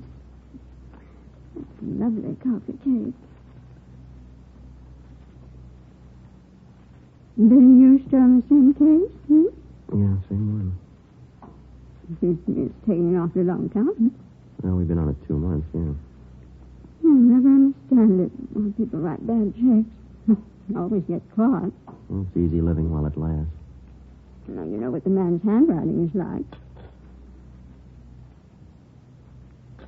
Don't you know who the man is? Well, we think so, Ma. We're not sure. There's hundreds of check men who work almost alike. Some of them even look alike. There's always a big enough field to pick from. Our problem's picking the right one. I don't know much about it, but the whole thing seems kind of silly to me. Well, how's that? What's this man supposed to be doing? Going around your small neighborhood stores, cashing $15, $20 checks? Well, if he got himself a job, he could probably earn that much in one day doing good, honest work. Mm-hmm. Say, Ben didn't call before I got home, did he? Wasn't he with you? Well, he was going to interview one of the bum check victims on his way home, a grocery store owner down in Highland Park. Might be him now. Oh, now, don't hang on that phone, Joseph. Your coffee gets cold. Yeah. Friday talking. This is Ben, Joe. Got a partial identification from that grocer's, nothing great. Which mugshot did he like? Stanley Bubeck. Grocer thinks it might have been the guy who pushed the check. He can't be sure. 33 bum checks passed. Same M.O. Not one positive identification. Something's phony, isn't it? It's got me stopped. We know the endorsements on every one of those checks was written by the same guy. Used practically the same story on every one of his victims. Yeah. Those 33 people are either blind or they're kidding us. Well, there's only one other answer. Huh? We're looking for the wrong man.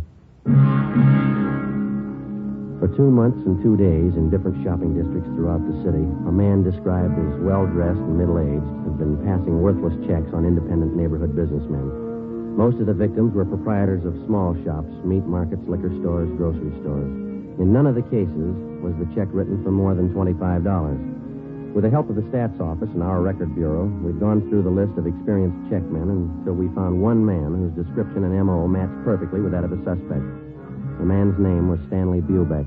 We can't locate him, Captain. Another thing, we can't get a positive identification from any of the victims. And find a suspect they can identify. You've been tracking the guy for 2 months. What's the big mystery? Well, we tabbed the man as Stanley Bubeck, and his record and his M.O., his description, they all tie in perfectly. Now we're not sure it's him. What do you mean? Well, if it is Bubeck, it's almost a sure thing that one of the victims could have made him on one of his mugshots. None of them can make up their minds. Look, maybe one of you two'd like to be captain of forgery for a day, sit in this office and listen to complaints come in over that phone about this guy, the front office, neighborhood businessmen's clubs, retail merchants. They tell me they're troublesome and passing them on to you. Now, whoever this paper hanger is, we want him fast. Lousy little $20 checks. We'd probably have a lot better target if he tried something bigger. And don't think he and 100 other checkmen like him don't know that. You won't find them stealing company paychecks and flooding the town with paper. They take it from the little guy, and they take it in small amounts, but add up those small amounts at the end of the year, and they'll scare you. That's the rotten part about it. None of those victims can afford a bad check. That grocer Donnelly stands on his feet all day and at a profit of $10, $15. He gets tagged with one bad check, and he's working for nothing. We've got bulletins out on the suspect. All the small businessmen in town have all been alerted. Excuse me. Captain Elliott. Yeah, okay, Don, right away. Don Myers. He went over the handwriting of those last 3 checks. Wants to see you. Okay. How about that special bulletin you got out to the prisons on Stanley Bubeck? Any replies? Nothing yet, Skipper. All right, stay on it. All right, let's go, Ben. It's a sour deal. I'd give a right arm for a line on this guy. Yeah. Well, it'd move a lot faster if somebody'd help us follow those checks closer. The way it's running now, we hear about the paper 2 weeks after it's been cashed. The Bubeck thing isn't helping much. No use find another line if we get it settled. Hi, Don. Oh, hi. Just finished up on those last 3 checks that came in. You want to give them a look? How do they shape up? Well, you can see for yourself. Right here. Yeah? Here are the 3 I just went over. Mm-hmm. And here are half a dozen bad ones for cash last month. Now, the endorsements on this half doesn't match perfectly. And those other 3? Well, I'd say they were endorsed by the same person. Now, look here. Hmm? Here You can notice the capital letters. And he still handles them the same way. Disconnected from the other letters in the first name. See? Yeah. But he connects the capitals in the last name. See? Mm-hmm. Not very bright. Yeah.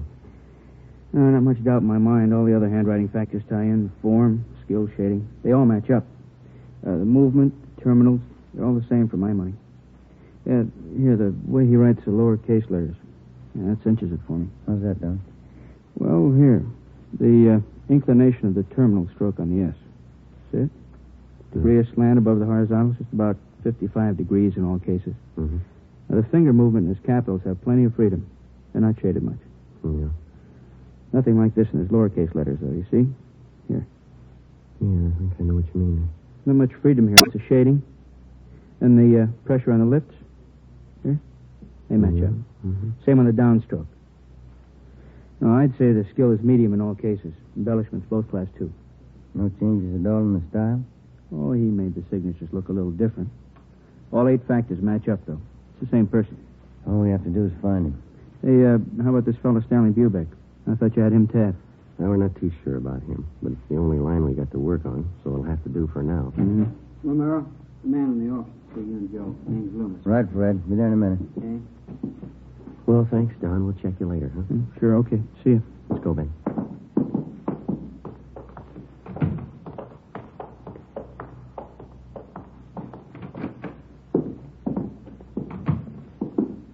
How you do? You Mr. Loomis? Yes, sir. Sergeant Romero? No, this is Sergeant Romero here. My name's Friday. Oh, How are you? you do?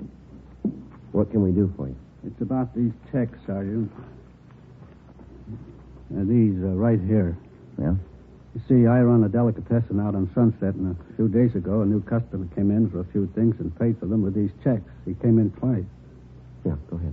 Well, I got the checks back today. They're no good. I tried to look up the man at the address he gave, but there's no such address. Mm-hmm. You can see one's for $15, the other one's for $20. Yeah. Reason I asked for you, men, is because I know the man who runs the drugstore across the street, George Holmquist. He had some bad checks about a month ago. He said you took care of them. Oh, yeah, I remember. Do you recall the man who passed these checks, Mr. Loomis? Yes, I think I do. He told me he was new in the neighborhood and he was looking for a place to trade. Well, I guess we're all anxious for new business. I took the checks. You got those shots there, man. Yeah. Here we are. Thank you. How about these men, Mr. Loomis? Any of them look anything like the person who passed the checks on you? No. Let's see. This one, yes, it does look like the man in a way. I don't know if I could be absolutely sure. Stanley Bubeck, same MO. Beg your pardon? Well, it looks like you're stuck with a couple of bad ones, Mr. Loomis. Probably the same man who passed checks on your druggist friend. We're doing everything we can to run this man down. But what about the checks? Isn't there anything I can do about them? No, sir, I'm sorry. Not right now. We would like to have you make out a crime report, if you will, and would you leave these checks with us? Yeah. Friday, Romero. Here's Mr. Loomis. This just came in for you. Reply from Salt Lake City, Utah on that bulletin you sent out under Stanley Bubeck. Yeah. He's been in jail for 5 months. We sent a request to Salt Lake asking him to question Stanley Bubeck if he knew of any forger who matched his description or used his M.O. Bubeck could tell us nothing. Wednesday, February 6th. We threw away the results of 2 months of investigation. We went back and started from the beginning. Despite all precautions and warnings, the checks kept coming in at the rate of half a dozen a week. The same M.O. was used. The same handwriting showed up in the signatures on the checks. Again, with the help of the staff and the statistician's office and the record bureau, we waded through hundreds of names of known checkmen and compiled a new list of 38 possible suspects. Each one fitted the general description of the forger. Each one, at some time in his forgery career, had used the same general method of operation. Well, after days of legwork, we finally boiled down the list of possibles to 3 names: George Roberts, James Young, and Harry L. Johansson. We got out a flyer to all the small businessmen in the areas where the forger operated. Another week passed. The worthless checks kept showing up at the rate of 2 and 3 a day. On February 21st, Ben and I answered a call from a druggist in the Echo Park district. He bought some toothpaste and a carton of cigarettes, Sergeant. Asked me to cash a $20 check for him. Did you ever see the man before, sir? No, he gave me the same old story about being new in the neighborhood. That's when I remembered that police bulletin the department sent me. Mm-hmm. Do you still have that bulletin? No, I looked it over, and then I guess it got mislaid. I wonder if you'd mind taking a look at these pictures here. Not at all. These right here. Mm-hmm. Sure. This one right on top, that's the man. You sure? I am. It only happened a few hours ago. Do you know who he is? Harry L. Johansson. That's the name we have on him. It doesn't mean anything to me. He got real huffy when I wouldn't take his check. Stalked right out of the store. Very suspicious. Did you follow him? No, I told Ralph, my clerk, to follow him. Ralph, Yeah, Mr. Butler? you want to tell these officers about that man this morning? Well, I followed him down the street for a block and then turned the corner. That's where I lost him. It's too bad. Yeah, all I got was a license number.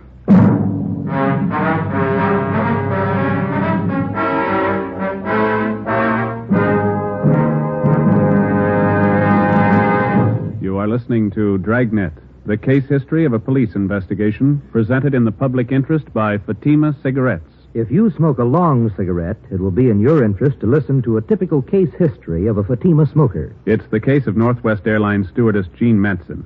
You'll see her picture in leading magazines this week. Now, her actual signed statement. There's one thing I really look forward to after a long flight. A good, mild smoke. That's why I prefer king-size Fatima. It's milder than any other long cigarette I've tried. Yes, I agree it's wise to smoke extra mild Fatima. And so do more and more smokers every day. Actual figures show extra mild Fatima has more than doubled its smokers coast to coast. So enjoy extra mild Fatima yourself. The king-size cigarette, which contains the finest Turkish and domestic tobaccos, superbly blended to make it extra mild. You will prefer Fatima's much different, much better flavor and aroma. You will agree. It's wise to smoke extra mild Fatima. It's wise to smoke extra mild Fatima. Best of all, long cigarettes.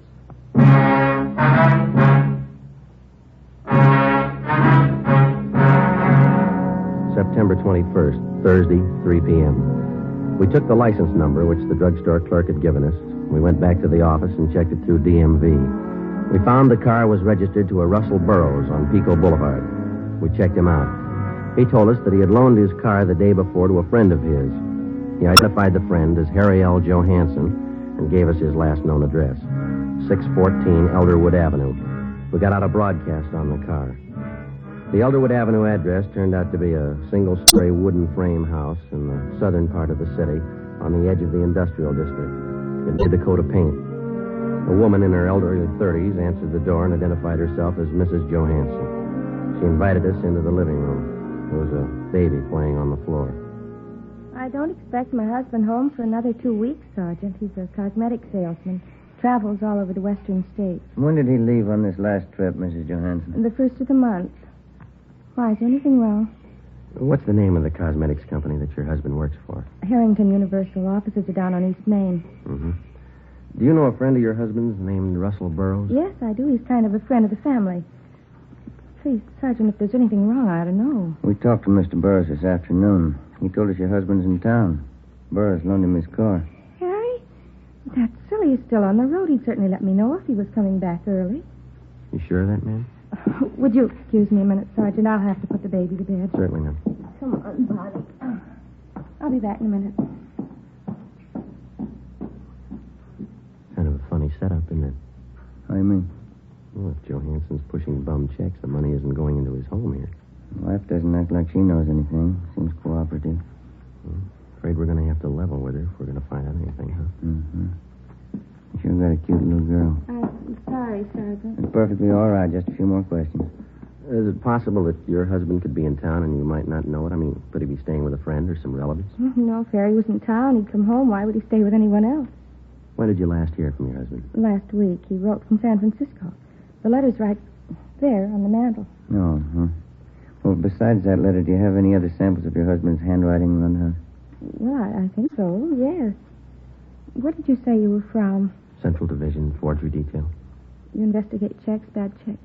Yes, ma'am, that's right. And you know about my husband. His prison record, yes. Harry promised me he was through with all that. He gave me his word. Sorry, ma'am. About a month ago, he had some extra money. He wouldn't tell me where he got it. Look, Sergeant, maybe you've made a mistake. Maybe it's not Harry at all. You're not sure, are you? Did your husband use the phone much? I mean, for out-of-town calls, say? No. Just that one toll call, a Long Beach number, I think. He has a business friend down there I used to call. Do you know the number, ma'am? I can show you. It's on last month's phone bill. Please, Sergeant, if Harry's done something wrong, he did it for us. Me and the baby. Harry's not bad. Yes, ma'am. He's done something. He did it for us. Harry hasn't had it easy. He wanted to get things for the baby. Clothes, a better house. All he wanted was a little happiness. A little happiness. You had it wrong, ma'am. You don't buy it with bum checks. Before we left Mrs. Johansson, we called and had a stakeout placed on the house, and then we got a sample of her husband's handwriting and the Long Beach telephone number that he was in the habit of calling. The next morning, Don Myers in handwriting compared Harry Johansson's letter with the signatures on the worthless checks. It matched. We called the Harrington Universal Cosmetics Company. They never heard of Harry Johansson. We called that Long Beach phone number. A woman answered and gave us the address where the telephone was installed. Turned out to be a swanky, modern apartment house.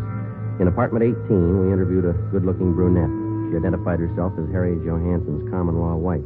She was well-dressed, and the apartment was richly furnished. What's it all about? What do you want, Harry? Police business. You know where he is? Well, what's he done? Do you know where he is? He drove into Hollywood this morning. Might be back tonight. I don't know for sure. Is this your apartment? Yeah. Mine and Harry. You're sure that Johansson's not here now? Of course I'm sure. Why? Well, you won't mind if we come in and look around, huh? I have a right to know what it's all about. Johansson's wanted for forgery. Now, if you want to get involved, you help him hide out. I'm not asking for that kind of trouble. Go ahead and look. Take the bedroom, will you, Ben? Right. Never mind, cop. Thanks for the help, honey. I don't want any part of your troubles, Harry. I didn't know a thing about it, okay? Ben? Yeah. You better come along, too, lady. Well, tell him, Harry. I don't know what it's about. What's the idea of getting me mixed up in this? How do you think I was paying for this place? Taking you out and buying us clothes for you. I don't want any part of it. 3-room apartment, a couple of dresses. That's all he ever got me. You got no complaints, lady? Huh? That's more than he bought his kids. 1 p.m. Friday. Ben and I took Harry Johansson to the county jail where he was booked for suspicion of forgery. We called Mrs. Johansson and notified her. She immediately contacted friends and relatives and raised enough money for a writ to have her husband released from jail. 3 days later, Johansson was arraigned and a date set for his preliminary hearing. After the arraignment, Ben and I took him back to the county jail for rebooking. I'd like to ask you a question, Johansson. Yeah? You got any money of your own left? Why don't you stick to your own business, copper? That family of yours has had a pretty rough time. Your wife borrowed every cent she could find to bail you out. Now, what's she going to live on? She got relatives. No, there's the elevator. Come on, Johansson.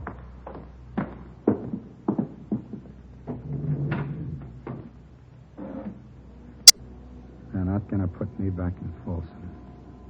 Not in 100 years. You've done 2 stretches already for hanging paper. You should have known better, mister. You got it all figured out, haven't you, Fuzz? Well, I'm not going back. Take it easy. You got a couple of more weeks on bail before the trial. Yeah. A couple of weeks. What's the matter with you? Don't you feel well? They won't get me back to Folsom. You're not making it any easier on yourself. All right, Archie.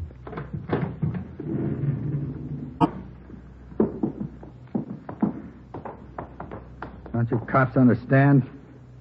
I hate it. Every lousy bit of it. I'm not going back to Folsom. I'm not going back. Now, do you understand? It's a good idea, mister. You remember that when you get out. We booked Harry Johansson in the county jail. His bail was continued, and he was released pending the trial. During the next week, along with the district attorney's office, Ben and I helped prepare the case against Johansson. 3 days before the trial opened, we had a phone call from Mrs. Johansson. She told us that her husband had disappeared. Well, there was nothing we could do until he actually failed to appear in Superior Court at the appointed time. On Monday, April 3rd, the case of the State versus Harry L. Johansson officially opened. The defendant failed to show. A bench warrant was immediately issued, and we got out a broadcast and an APB on the suspect. Stakeouts were placed in his house and at the apartment of his common-law wife. 2 days passed. No sign of him. Nothing, Joe. Bumley just checked it out. Yeah. How about those 2 ex-con pals of Johansson's? Did you check with them? Yeah, nothing there. I don't see how I can last out much longer. One suit of clothes, no money. You still got a checkbook. When did the skipper say he's coming back? On 7:30 tonight. 7:15 now. I get it. Forgery, Friday. Jefferson, is your mother. Oh, yeah. Hi, Ma. I forgot to tell you when you called earlier. You're supposed to be home tonight by 8 o'clock. What's that, Ma? Mary Fowler, she's coming over to visit tonight, and Genevieve's coming with her.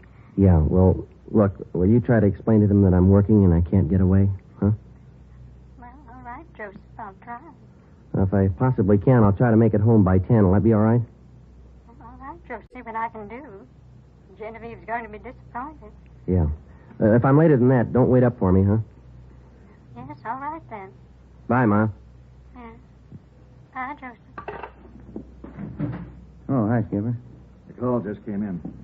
Yeah? They found Johansson. Captain Elliott, Ben, and I drove out the highway to the Tahunga Wash. We turned off and headed into the Mount Gleason area. Captain Elliott directed us onto a dirt road. Halfway up one of the mountains, we spotted a group of cars pulled off on the shoulder of the road. We parked behind them, got out, and started over. Who found the car, Skipper? One of the people living back in the hills. Spotted it on his way home from work. Mm-hmm. Coroner got here in a hurry. Yeah. Hi, Dave. Oh, how you doing, Joe? Captain Elliott. How long's he been dead? Since last night, I figure. Come on over. Yeah. You talked to the man who found Johansson's body, Dave? Yeah, he didn't touch a thing. What'd you find? Powder burns on the temple, powder on the hands. Boys from homicide found the note. It's on the seat right next to him. Here it is, here. It's been checked. Yeah, thanks. All ties in, huh, Dave? Pretty tight, yeah. Gene Bechtel from homicide wants to talk to you, Captain. Okay, be right back, Joe. Right. Who do you address the note to, Joe? His wife? No, the girlfriend. Look what he wrote it on. Yeah, blank check.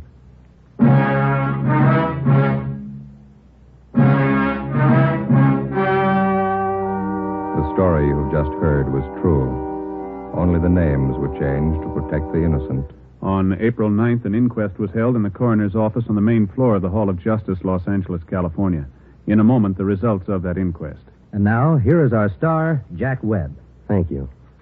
The working detective comes in contact with many people in his daily tour of duty. People who are willing to cooperate and those who won't even try. It's a difficult task, but the police officer has been trained to try to please everybody to the best of his ability. So with a cigarette, the people who make Fatima try to please all long cigarette smokers. They carefully select and blend the finest Turkish and domestic tobaccos to make Fatima extra mild, the best of all long cigarettes. Now, if you're a long cigarette smoker like I am, smoke Fatima. Every pack is extra mild. Fatima.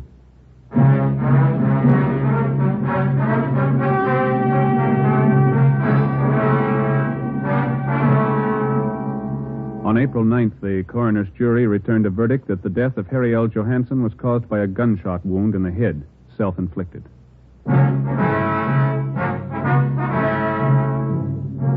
You have just heard Dragnet, a series of authentic cases from official files. Technical advice for Dragnet comes from the Office of Chief of Police W.H. Parker, Los Angeles Police Department. Fatima Cigarettes, the best of all long cigarettes, has brought you Dragnet from Los Angeles. Coming up, Duffy's Tavern. More good times on NBC.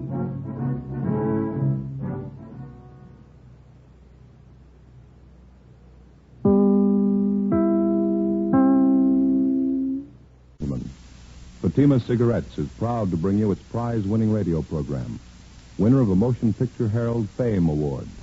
The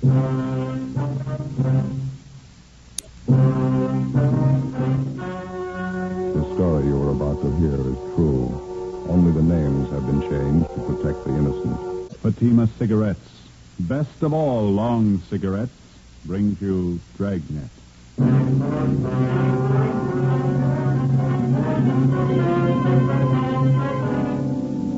You're a detective sergeant. You're assigned to Juvenile Bureau. You receive a complaint about an 8-year-old boy and his sister. A neighbor reports they've been going from door to door begging for food. Supposedly, the children are from well-to-do parents. Your job? Investigate. You'll be amazed when you compare Fatima with other long cigarettes. You'll find they now cost the same. But in Fatima, the difference is quality. You see, Fatima is the quality king-size cigarette because it contains the finest Turkish and domestic tobaccos superbly blended. And Fatima is extra mild, with a much different, much better flavor and aroma than any other long cigarette. So compare Fatima yourself. Fatimas now cost the same as other long cigarettes, but your first puff will tell you... Ah, that's different. Yes, in Fatima, the difference is quality. Ask your dealer for Fatima, the quality king-size cigarette. Best of all long cigarettes. Start enjoying Fatima tomorrow.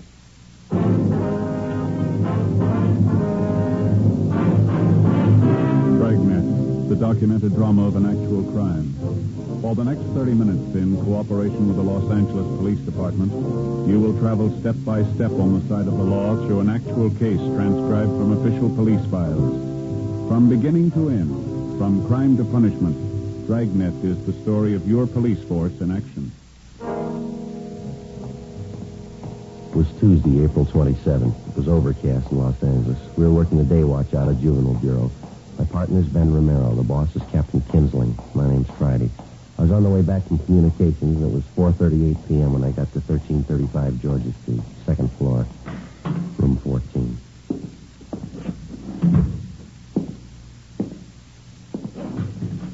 Hi, Joe. Been waiting long? I was just checking with records. No, I just got here. What's this thing all about? Well, just what I told you on the phone. 7-year-old boy and his sister covering the neighborhood begging food. You ready to go? Yeah, let me put this away first. Kid's supposed to be from a wealthy family, huh? Well, wealthy enough to live in the best part of Bel Air, yeah. Doesn't make much sense. Must be some kind of a gag, huh? No, not according to the neighbor who called in. Yeah? He says the kids are half starved. Ben and I got in the car and drove out Sunset Boulevard to the Bel Air district. We pulled up in front of a large two-story home near the corner of Brookline Avenue and Knightsbridge Drive. It was a white frame colonial mansion set back in the middle of well-landscaped lawns and gardens. The other homes in the neighborhood were just as large, $50,000 and up. It was the last place in the city that you'd expect to find neighborhood children begging food. 5:20 p.m. We went around to the rear entrance of the colonial mansion as we'd been instructed on the phone. We located the woman who'd called in the complaint, a Miss Jeanette Bejan. She was employed as laundress and cook by the owners of the house. She was busy fixing dinner.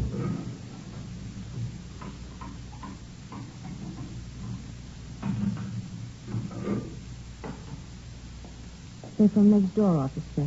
The children. As I explained on the phone, a boy about 7 years, a girl 5 years old, I guess.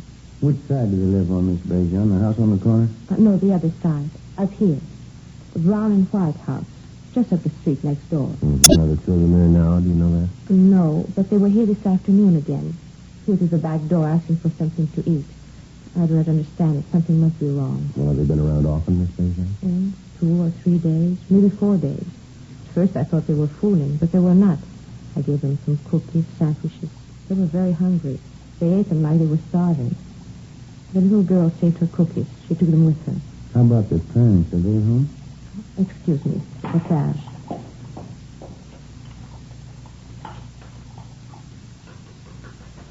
Yes, that's better. No, I haven't seen the mother the last few days. I understand they are divorced. The mother, she lives there with the children. The father, I don't know. Well, what's their name, do you know? Kessler. Madame, the woman I work for. She said there are 3 children in the Kessler family. But I don't know. I have only seen the 2, the boy and the girl. I will go over and see what is wrong, but I do not know the Kessler. It is not my place. That's why I called you, officer. All right, Miss Bejan. Well, thank you very much. Oh, not at all, officer. You understand, I do not mind giving the children food. Well, I think only something is wrong if they do not get it at home. Well, thank you very much for notifying us. We're going to check into it. I'm just a little curious, Miss Bejan. What's that you're making? This? Napoleon. How's that? Napoleon. You know, Napoleon pastry. Oh, yeah. It smells good. Well, thanks again. Certainly, officer. If there is anything I can do, you will let me know? Yes, ma'am, we will. Goodbye. Goodbye. Thank you very much.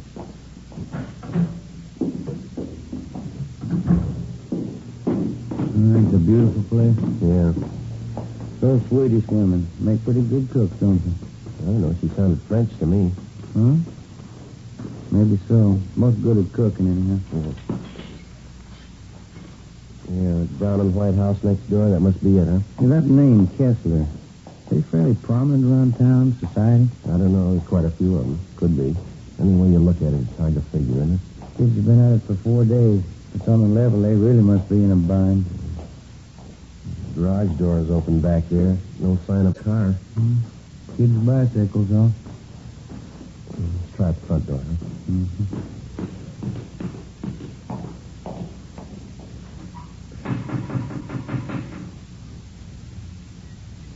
Just better try it again, huh? Yeah.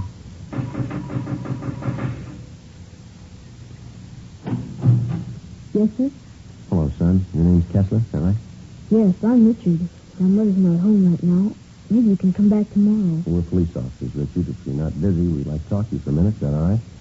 Yes, sir. That'd be all right. Would you come in, please? Thank you. Richard Kessler was a blonde-haired, wiry boy, polite, well-mannered. He told us that he was 8 years old and that he attended the neighborhood grammar school. He showed us back to the kitchen where he was warming a can of soup that he borrowed from a neighbor. It was a large house, richly furnished, but it hadn't been cleaned for weeks. Dust was piled up thick on the furniture, and children's books and toys were scattered around the rooms along with scraps of dried bread, half-eaten. The house was cold and musty.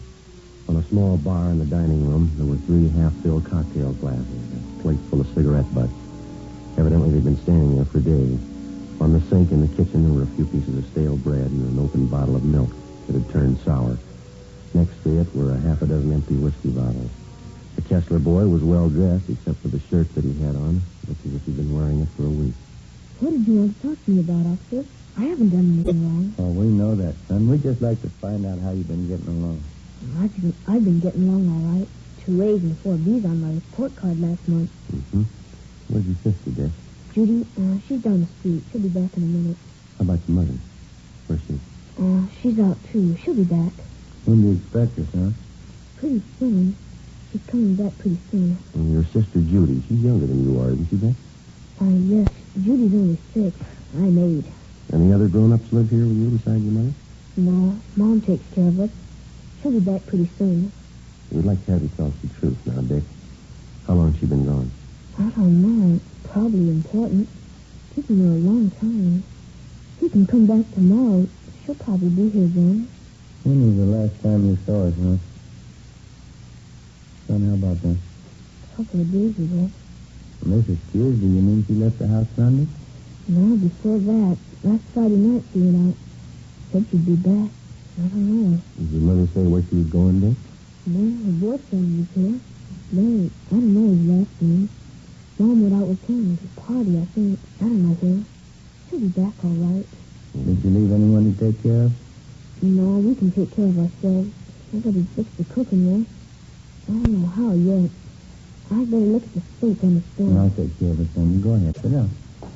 Has your mother ever left you like this before, son? Maybe once or twice. She never stayed away this long, though. I don't know. What's the matter, Dick? Oh, Johnny, officer, my little brother. Wasn't eating much for a while. Must be hungry by now. I was fixing the soup for him. Yeah, well, where's Johnny? He's upstairs in the nursery. He's been sick with a bad cold. Mom knew Johnny was sick. That's why I wondered. He hasn't come back yet. I don't think Johnny's feeling good. Do you want to take steps to him, son? Yeah, all right, if you want. Beth, you want to come out? Yeah. How long has Johnny had this cold, Dick? A couple of days before Friday, before Mom left. Mm-hmm. How old is he? Johnny's just a little kid. He won't be 2 years old until July. Been wondering about him. Coughed a lot at first. Been giving him milk and cookies. That's what Judy and I had. I don't know. Has the doctor been to see Johnny? No, I thought of calling him. I didn't know the doctor's name. I was waiting until Mom got home. Oh, this is Johnny's room here. Mm-hmm. And in the crib, officer. That's my brother Johnny. Pretty cold in here. Yeah, let's have a look. Hey, young fella. Hi, Johnny. You hungry now? Oh, look at his eyes. Yeah, I want to get to a phone, doctor, and ambulance. Tell him to hurry, all right? Oh, what's the matter, officer? What about Johnny's eyes? You'll be all right, Dick. Oh, he's been acting awful quiet, though. Hardly moved around at all. Most of the time he's jumping up and down in his crib like anything. Has anyone at all been in here to see him since Friday? Yes, sir. My sister Judy and I. We change his diapers and give him something to eat. I see. I sure wish Mom would get home. I'd like to talk to her. Yeah, so would I. 5:48 p.m. We put in a call to the office for a policewoman, then we got in touch with Lieutenant Lee Jones at the crime lab, and he sent out a man to photograph the condition of the Kessler home and the children.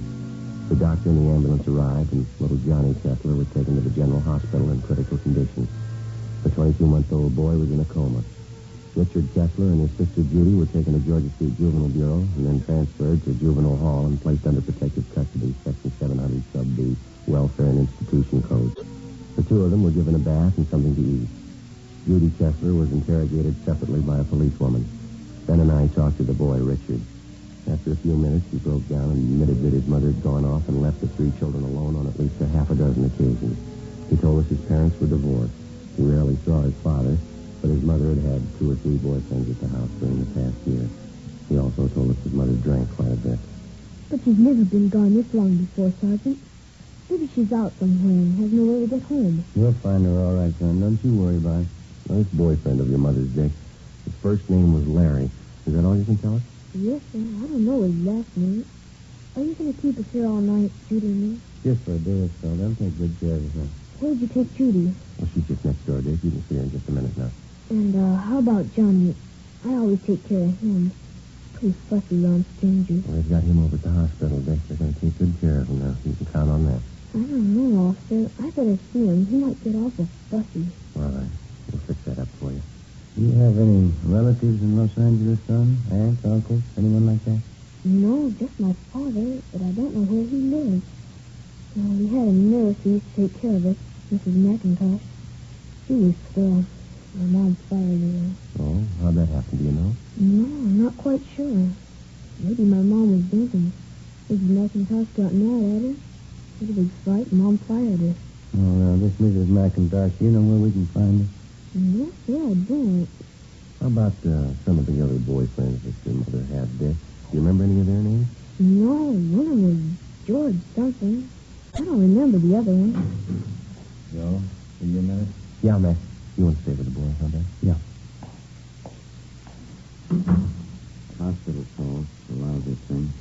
Well, what's that? The Kessler boy, little Johnny. Yeah? He just died.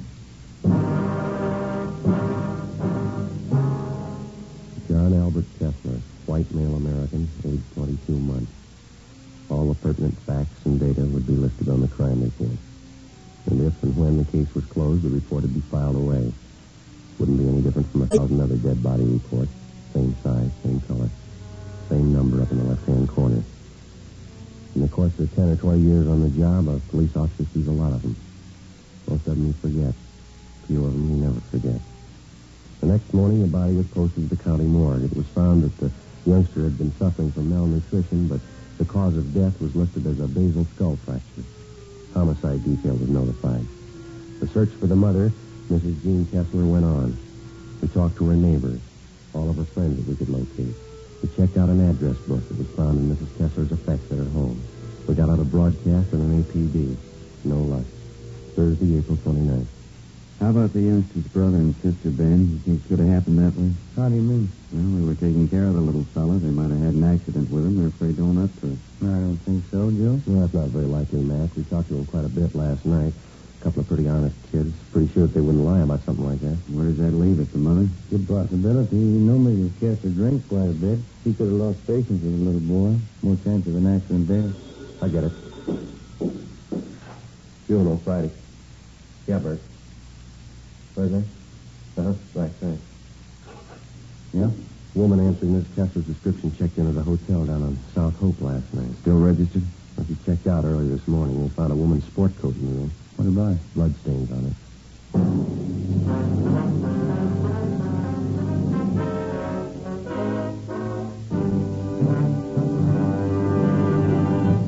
You are listening to Dragnet for the step-by-step solution to tonight's authentic case history. Here's step-by-step are the actual reasons why Fatima is the quality king-size cigarette. Why in Fatima The difference is quality. Quality of tobaccos. The finest domestic and Turkish varieties. Extra mild and superbly blended to give you a much different, much better flavor and aroma.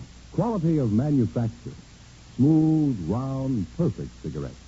Rolled in the finest paper money can buy. Manufactured in the newest and most modern of all cigarette factories. Quality even to the appearance of the bright, clean, golden yellow package. Carefully wrapped and sealed to bring you Fatima's rich, fresh, extra mild flavor. Compare Fatima yourself. Fatimas now cost the same as other long cigarettes, but your first puff will tell you, Ah, that's different. yes, in Fatima, the difference is quality. Start enjoying Fatima quality yourself. Insist on Fatima, the quality king-size cigarette. Best of all long cigarettes.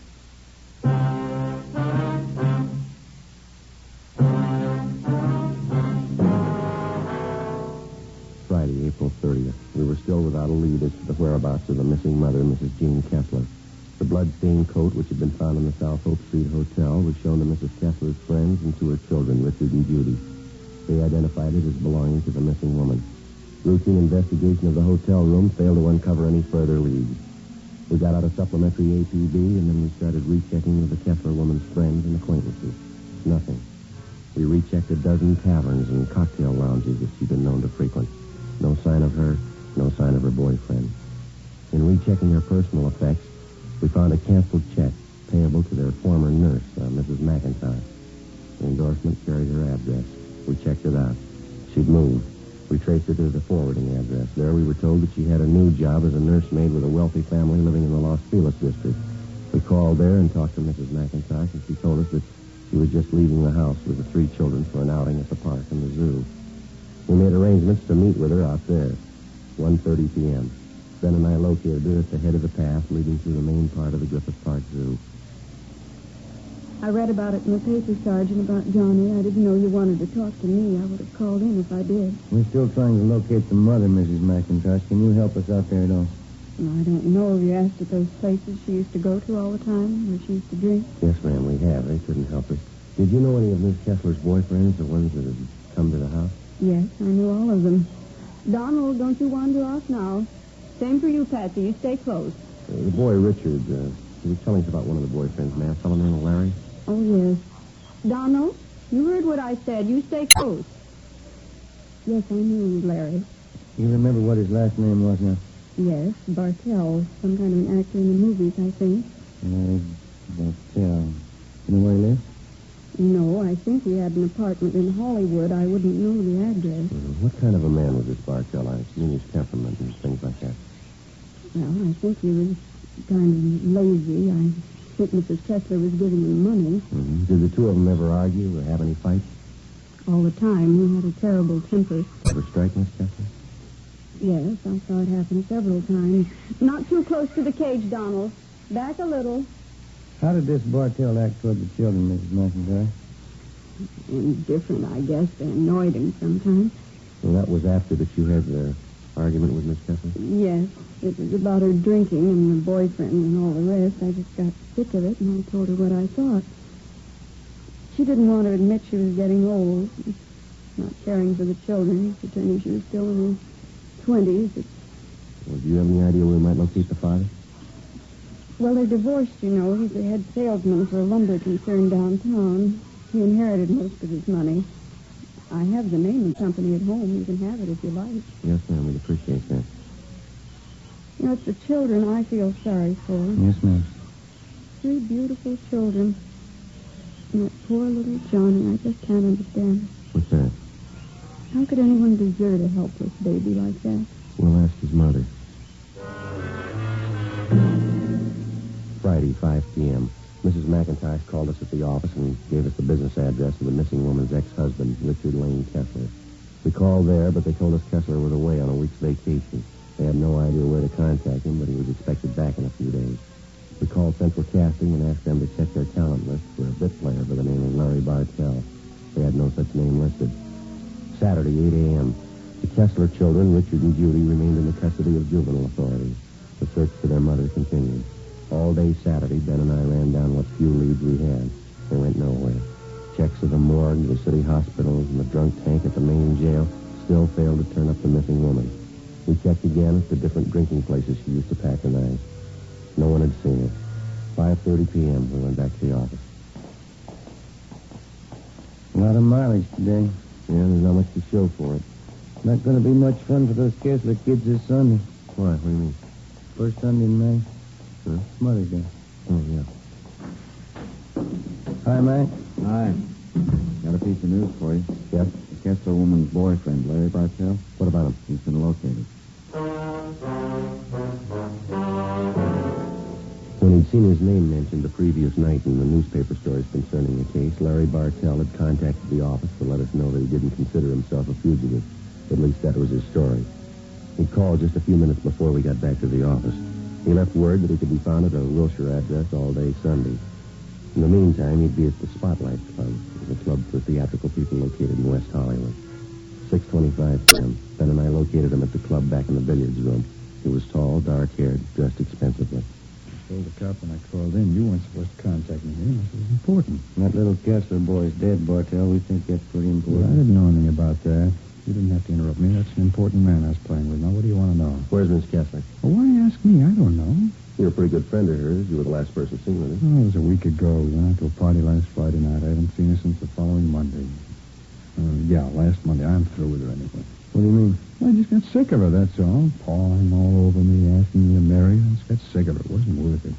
You accepted money from her? Just to tide me over. She had plenty of it. Why not? Where'd you last see her? Keep your voices down. I wouldn't like this stuff to get around the club. There's a hotel downtown on South Flower. I can give you the address. Were you at another hotel with Miss Kessler last week? Yeah, on South Hope, around 9th Street, I think. Oh, that's where you found the coat, huh? You've got an explanation for that? Bloodstain? Sure. Crazy day. Told her I saw her, then she tried to hit me with a bottle. Cut herself. Well, I tell you, this wasn't worth it, that's all.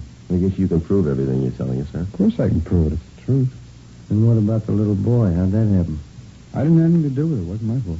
Well, how'd it happen? No, it was that Friday night just before we left the house.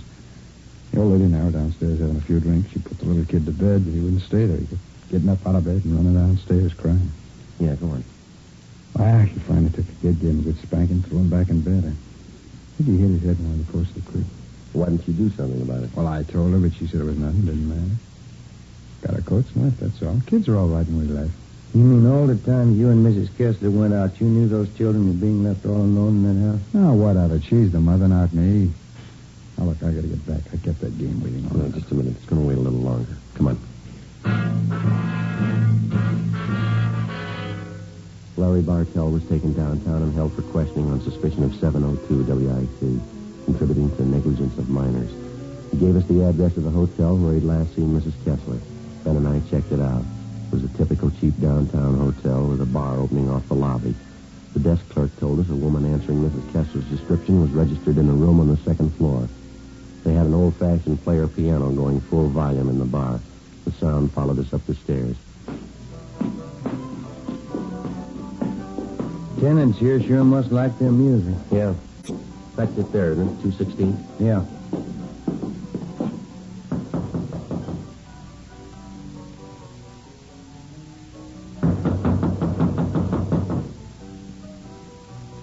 You better try it. Yeah.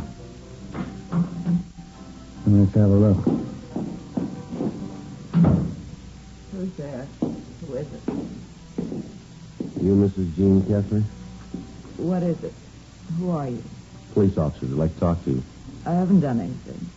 What do you want with me? I want to talk to you about your children, Mrs. Kessler. But I didn't do anything. Johnny was sick, that's all. I didn't do anything. That's not what Bartell says. Larry, have you seen him? Is he coming back to me? You better get up, lady. Get your coat. I gotta have Larry back. He's everything to me. I love him. Is he coming back? You've been gone over a week. Aren't you a little worried about your children? They're all right. I'm too young to spend my life on children. I need Larry. Where is he? See if you can find a coat, will you, Ben? Yeah, all right.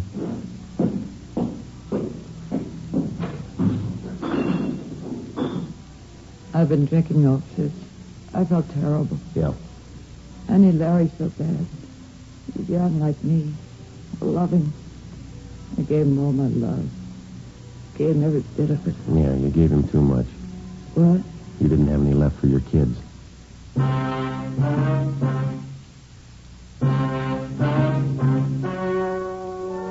story you have just heard was true. Only the names were changed to protect the innocent. On July 2nd, trial was held in Superior Court, Department 87, City and County of Los Angeles, State of California. In a moment, the results of that trial. Now, here is our star, Jack Webb. Thanks, Jim. Friends, if you're with us week to week, you've heard me say, in Fatima, the difference is quality. It's a difference that you can prove just by buying a pack and smoking them. You'll find Fatima's extra mild, with a rich, better flavor and aroma. Stop in at the store in the corner and buy a pack of Fatimas the first chance you get. You'll find in Fatimas, the difference is quality. Ladies and gentlemen, I'd like to take a moment to thank all of you for your very fine response to our program, Dragnet. Since the first show went on the air about a year and a half ago, your cards and letters have been a constant source of encouragement and guidance. In the field of radio presentations, we felt that we were attempting something a little different, and we were not altogether sure that it would meet with your approval. Possibly, we were sure that our approach to this type of presentation was a sound one, but the final approval had to rest with you. If we may judge by your response, you've placed Dragnet high among the programs that you enjoy most, and for this we're indeed grateful. We've tried to bring you, first of all, an adult program worthy of the 30 minutes that you spend with us each week. We've tried to bring you an honest and authoritative report on the work of your police force. We've tried to bring before you documented police cases that were informative as well as entertaining.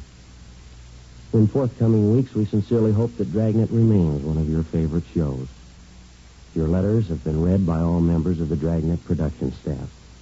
So if you like to listen to Dragnet, it's because you, our listeners, have helped to guide us in presenting the kind of entertainment that you want. And for this, our thanks.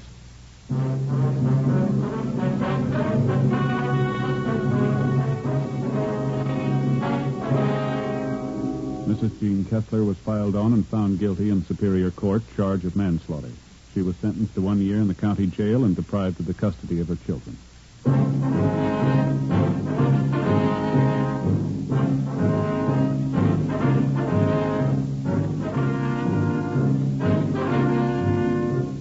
You have just heard Dragnet, a series of authentic cases from official files.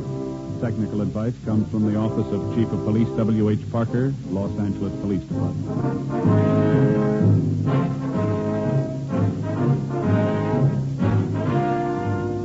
Fatima Cigarettes, best of all long cigarettes, has brought you Dragnet, portions transcribed from Los Angeles. Now stay tuned for Counter Spy. Then it's Screen Directors Playhouse on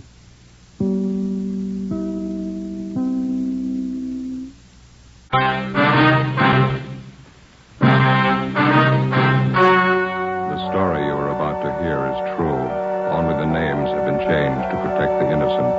Fatima Cigarettes, best of all long cigarettes, brings you Dragnet.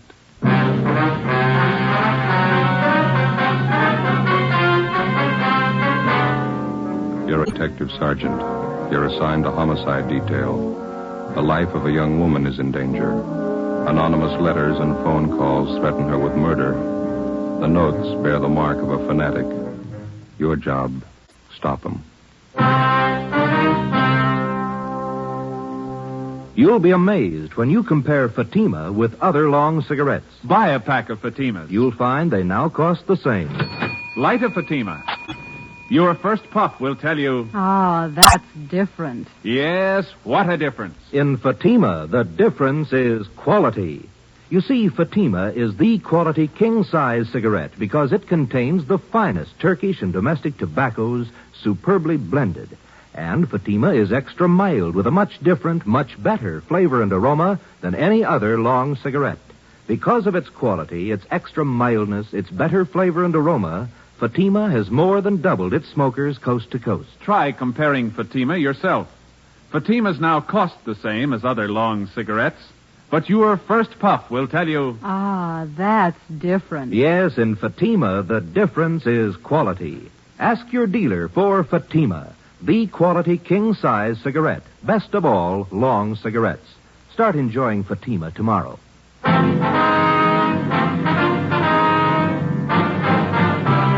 Dragnet, the documented drama of an actual crime. For the next 30 minutes, in cooperation with the Los Angeles Police Department, you will travel step by step on the side of the law through an actual case transcribed from official police files. From beginning to end, from crime to punishment, Dragnet is the story of your police force in action. It was Tuesday, March 8th. It was cold in Los Angeles. We were working the night watch out of homicide. My partner's Ben Romero. The boss is Captain Steed. My name's Friday. We were on the way out from the office, and it was 6:45 p.m. when we got to Greenwich Street. Number 318.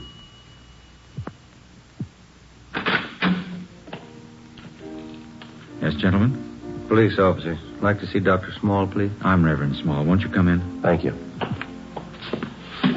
Here, let me take your hats, officers. I've been waiting for you. Oh, thanks.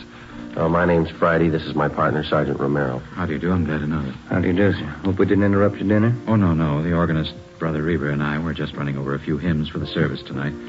Would you come this way, please, into the parlor? All right. As I mentioned on the telephone, I'm not much of a detective, but I think something should be done about this matter as soon as possible. Well, we'd like to get a few more particulars first, Reverend. When did you first find out about these threatening letters? Sister Dorothy Wilson. I think I told you about her. She came here to the rectory and showed them to me. She told me she's been getting them for the last 4 days, and phone calls, too. Mm-hmm. How long have you known this Dorothy Wilson? Is she one of your regular parishioners? Well, she first joined my congregation about a month ago. She's been in regular attendance at our services ever since. Is that the church next door, joining the rectory here? Yes, that's right, Sergeant. Second Reformed Church of the Holy Book. I founded it here about 3 years ago, and I've been pastor ever since. Have you ever had this trouble before? I mean, threats against the people who join your church? No, never any trouble at all. I wonder if you have those notes that Miss Wilson's been receiving, Reverend? Yes, right here on my desk. Let me see, Yes, here are the 5 Sister Wilson got. And here are the 2 that I received. Wonder if I could look at them. Yes, surely. Here you are. Thank you. Oh, would you excuse me for a moment? It's about time for Brother Reber to get over to the church. I'd better tell him. Certainly, Reverend. Didn't mean to hold you up. No, not at all. I'll be back in just a moment. All right, sir. What do they look like, Joe? Yeah, let's see. Postmarks here are March 4th, 5th, 7th, 8th. Come from different places around town, according to the postmark. There's Long Beach, a couple from Azusa, Glendale here. No return address on any of them. This notebook paper looks like to me this one. Isn't it to you? Yeah. And there's this other one here. Looks like some kind of wrapping paper. The writing's not too bad. Let's see. According to the postmark, this is the first one they got, I guess. Let me see. Dorothy Wilson, you are a sinner and you have led a sinful life. Yet you have the nerve to come into our church and make believe you're a Christian. Spelling sure is bad. Yeah. I have been coming to our church for a long time, and it is an outrage to have you praying in our temple. If you don't get out and stay out, I'm going to make sure you're taken care of for good. Look outside. Sister in the Lord. Must be some kind of a fanatic. We better run all these through the crime there. Yeah. This one, maybe it's typewritten. Well, here, you read it. It's dated March 6th. Yeah, take this as a warning. Bring your sinful body to our church again, and your blood will run in the aisles. A life can be taken when God demands it. It could be yours. Sorry for the interruption, officers. A few things I had to remind Brother Reber of. Have you seen all the letters? Well, we're just checking them over, Reverend. It's certainly a terrible thing for our church. I hope we can keep the matter as quiet as possible. Yes, sir. I noticed the 2 different signatures on these notes. Now, half of them are signed, a sister in the Lord. Yes. And the other half are signed, it's Brother D.R. Griswold. Yes, that's right. The first letter I got was from this Brother Griswold. His are the typewritten ones. You know anyone in your congregation with that name, Reverend? D.R. Griswold? No, I checked over my list of regular parishioners twice. If there is such a man, I don't know of him. Well, we can run that name through R&I anyway, huh, Ben? Mm-hmm. Do you have any suspicions at all, Reverend? What do you mean, Sergeant? Well, I mean, can you think of anybody in your congregation who might possibly resent this Miss Wilson's joining your church, maybe? Well, no, I haven't had an opportunity to think it over in that light, but I can't imagine anybody in our group writing letters like this. What's her background, Reverend? Do you know much about her? No, she's a quiet girl. She's very religious. Works as a stenographer at an office downtown. Helps support her mother. Will she be at church tonight? Yes, she's here already, helping to set up the chairs for the service. Why, would you like to talk to her? Yes, if we could. All right, let's go over to the church. There's still half an hour before services begin. We're fine. I'll have to take these letters along with us, Reverend. We want our handwriting man to check them over? Yes, by all means. That vanilla envelope on the desk, you can put them in there if you like. Thank you. This one here? Yes. Okay. This way, officers.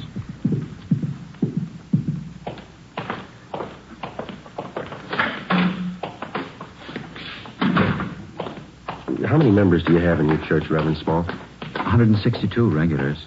Another 100 or so on the fringe. They attend only occasionally. You mentioned that this Miss Wilson's had threatening phone calls, too. Yes, that's what she told me this afternoon. Man's voice or a woman? Well, Sister Wilson said both.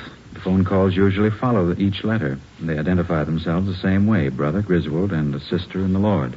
Have you received any calls from them? No, I've been half expecting them, but I haven't had any yet. Here, shall we go in? Please. Here we are. Our seating arrangement's still temporary. We hope to have pews installed next year. Uh-huh. Nice church. Yes. Thank you. Oh, there's Sister Wilson. She is helping set up the chairs. If you'd like to wait in the choir's dressing room, I'll bring her in there to you. All right, thank you, Reverend. Let's go, Ben. This one, Joe? Yeah, this is it. Ought to open a few windows in here. It's musty. Yeah. What time do you say the services start? 7:30. It's 5 minutes past 7 now. Officers? Yes, sir. Officers, this is Sister Dorothy Wilson. Sister Wilson, Sergeant Friday. How do you do, ma'am? Hello. And Sergeant Ramirez. That's Romero. Oh, I'm sorry, Sergeant Romero, Sister Wilson. Hello. Glad to know you. I guess you want to speak with Sister Wilson alone, do you? Well, we'd like to have you stay if you would, Reverend. Wonder if there's someplace where we could sit down. Yes, certainly, right over here in the anteroom. Fine. Yeah, this will be fine.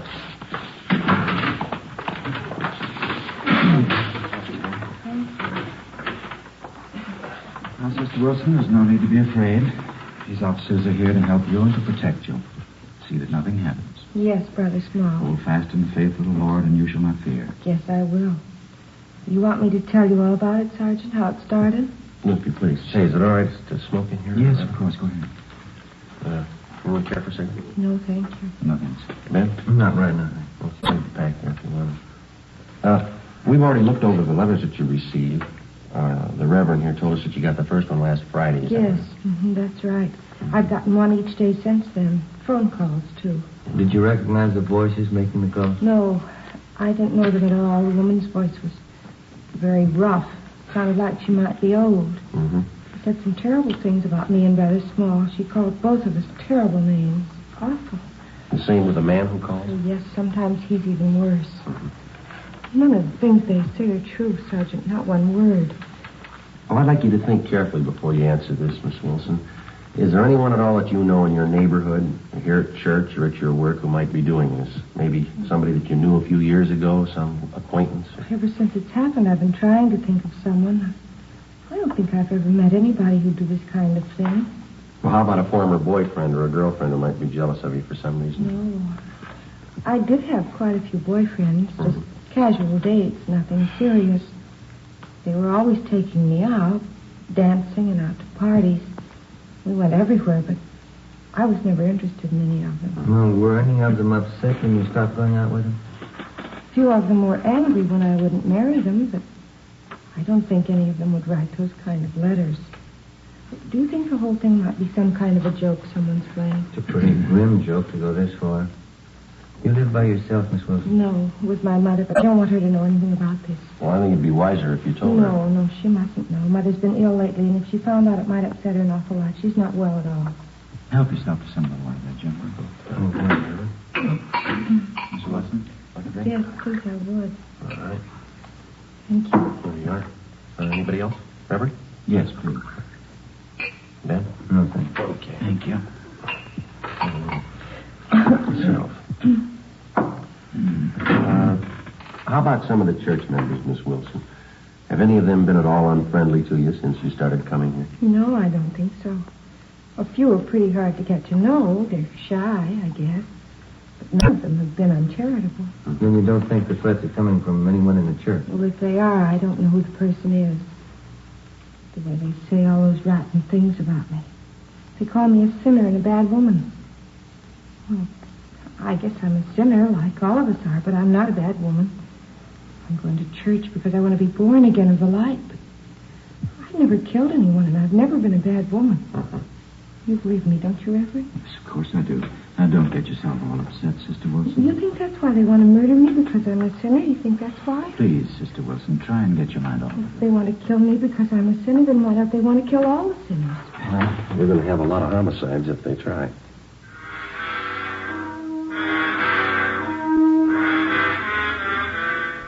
p.m. Together with Sergeants Raines and Bechtel, we tailed Dorothy Wilson to her home. She parked her car at the rear and went inside. A stakeout was placed on her house. The next morning, we took the threatening letters which the Wilson girl had received and asked Don Meyer in handwriting to check them over. During the next 5 days, we checked thoroughly into the background of Dorothy Wilson. We talked to her relatives, her employers, all her friends, past and present. We had no good reason to suspect any of them. We checked out the people at the church, and they were clear. Both Reverend Small and the Wilson girl continued to receive more threatening letters. Some of the language and the accusations were pretty foul. Still, no outward attempts were made on the life of the Wilson girl. A week after we started on the case, we tallied up our findings. They seemed to make sense. We talked it over with Raines in the squad room. Don Myers checking those letters and a sample of the Wilson girl's handwriting, isn't he? What's he got to say? The letters written in longhand are signed a sister and the Lord, and the typewritten letters are signed Brother D.R. Grizzle. Yeah, I know that. Don says all the letters were written by the same person. How's he figure? Well, similarities in phrasing, same mistakes in spelling, typewritten and longhand both. Signatures on the Griswold letters match the handwriting in the other letters. They were only dealing with one suspect. And Don Meyer seems pretty sure of it, yeah. Well, how does the Wilson girl's handwriting check out? He's working on that. Where does that leave us? You've been on stakeouts at the Wilson girl's home a few nights. Haven't you noticed anything peculiar about the setup? How do you mean? Something that didn't fit? Something that didn't quite jive? No, I don't think so. Well, just that business about a car. I thought that was a little out of line. Yeah, it struck us the same way. Girl always seemed frightened enough about the situation when she's around us, but when she thinks she's alone, it looks to me like she takes it a little differently. Yeah. Every night when she drives home, she parks her car in a dark garage. Must be at least 50, 75 yards from her house. Yeah. I've never seen her look particularly nervous and taking that long walk to her front door. Well, sure, the normal reaction for a frightened woman would be to park the car right in front of the house and then hurry inside. How about all those friends of hers you guys checked out? Anything there? Well, we've been staked out at her house, the church, and her work. You know that. There's not a thing. Checked with some of her ex-boyfriends, too. Nothing there? Well, the Wilson girl told us that some of the boys had proposed to her. We couldn't find one who'd admit it. They all said she was a nice girl, but they didn't propose marriage. Those threatening phone calls are another thing. Both the pastor of the church and Dorothy Wilson got letters, but only the girl received the phone call. Yeah. Well, logically, if the Reverend got the letters the same time as the girl, he should have been getting phone calls, too. He hasn't received the one. Well, it could be accidental. Whoever wants to kill the girl might figure the Reverend would recognize his voice. Well, it's possible, but you remember that story that the Wilson girl gave us about her mother. Remember that? She didn't want her to know about the letters because her mother was sick. Well, we checked with her mother's doctor, and Mrs. Wilson hasn't been sick in 5 years. Yeah, how about that? What do you figure? I think the girl's a fake. Everything we knew about the case of Dorothy Wilson, everything we'd learned through questioning and observation seemed to point to one definite conclusion. Dorothy Wilson, for one reason or another, was writing the threatening letters to herself. As for the warnings that she got over the telephone, we only had her word for it. We took our findings to Captain Steed and laid out the case for him. He directed us to stay on it for a few more days until we could find enough evidence and testimony to prove out our theory. The following day, Dorothy Wilson received a letter more threatening than any of the previous ones. Reverend Small also received a copy of the same letter. Again, Don Meyer's opinion was that they were written by the same person.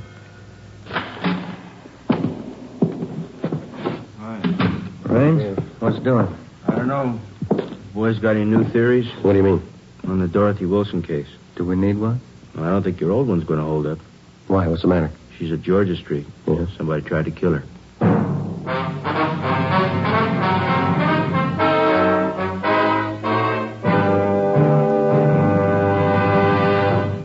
You are listening to Dragnet, Authentic stories of your police force in action.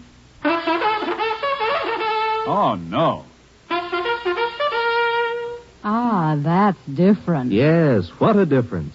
There's a difference you can hear, there's a difference you can see, but the difference in Fatima is quality. Yes, friends, when you compare long cigarettes, you'll find that in Fatima, the difference is quality.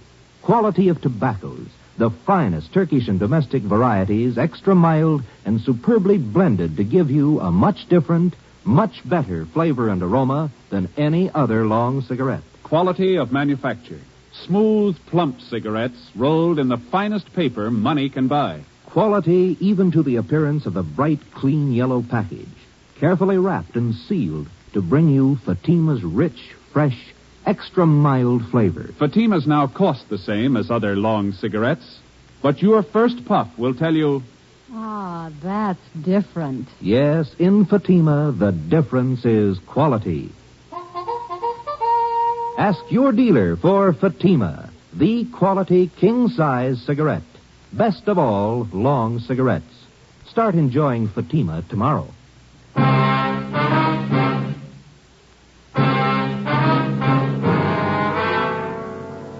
As soon as we got the report that Dorothy Wilson had been attacked by an unknown assailant, we drove to Georgia Street Receiving Hospital where she was being treated. Anderson and Bell from Homicide were standing by. We talked to the doctor, who told us that the victim had no serious injuries. She had 2 slight bruises on her upper arms and a slight bruise on her forehead. She complained of a headache. While the doctor made out his report, we questioned the Wilson girl. She told us that she'd gone to the Church of the Holy Book at 6 o'clock that night after work. She told us that she wanted to pray before the start of the regular service at 8:15 p.m. We asked her exactly when and where the attack occurred. About 6:30, I felt a little tired. I told the officers on duty at the church I thought I'd get a little rest before services started, and then I went into the ladies' dressing room and laid down. That's what happened. It was terrible. Did you see the person who tried to hurt you? No. I was lying down with my eyes closed, and he must have come up from behind. He put his hands around my throat and started to press tight. It was awful, just awful. What happened then, Miss Wilson? Well, I fought as hard as I could. I kicked and scratched him, and I guess I hurt him because he let go of my throat for a minute.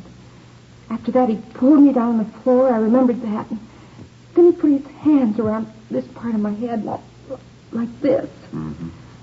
The other officers told us that one of the choir members, Mr. Sherman, found you unconscious in the choir room. Is that right? Yes. Whoever it was who wanted to kill me, they put a gag in my mouth and blindfolded me, then tied my wrists together with tape. That's how Mr. Sherman found me. How long do you figure you were unconscious then? I don't know.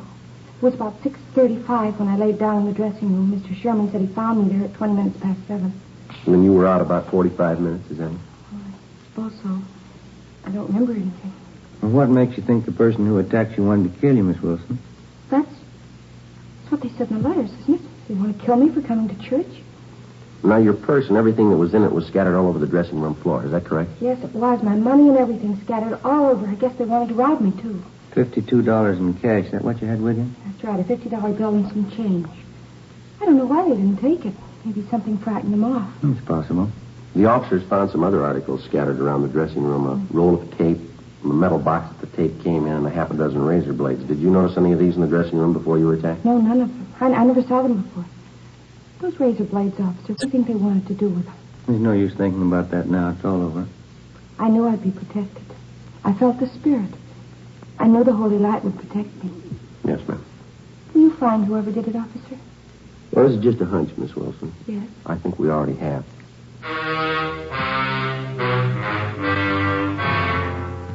Before we left Georgia Street, we talked to the doctor in charge and got a release for the patient. Dorothy Wilson agreed to drive back with us to the office to make out a crime report. On the way, she seemed to lose most of her nervousness. She was relaxed and she talked quite a bit. Religion's a great comfort to me, Sergeant. I think it's a great comfort to anybody, don't you?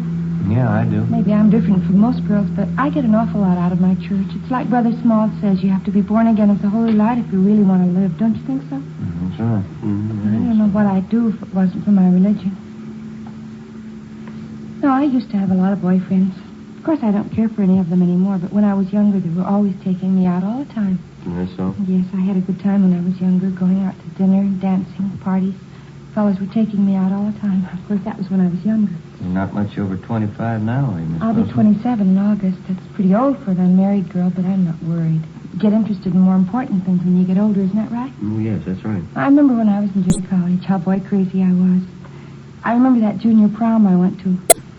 Seems such a long time ago. Yeah. I had the most beautiful white dress, Sergeant, with sequins. And the skirt was all white and that gathered in here at the waist, and it flared out real full. Mm-hmm. I went to the dance with one of the big football players.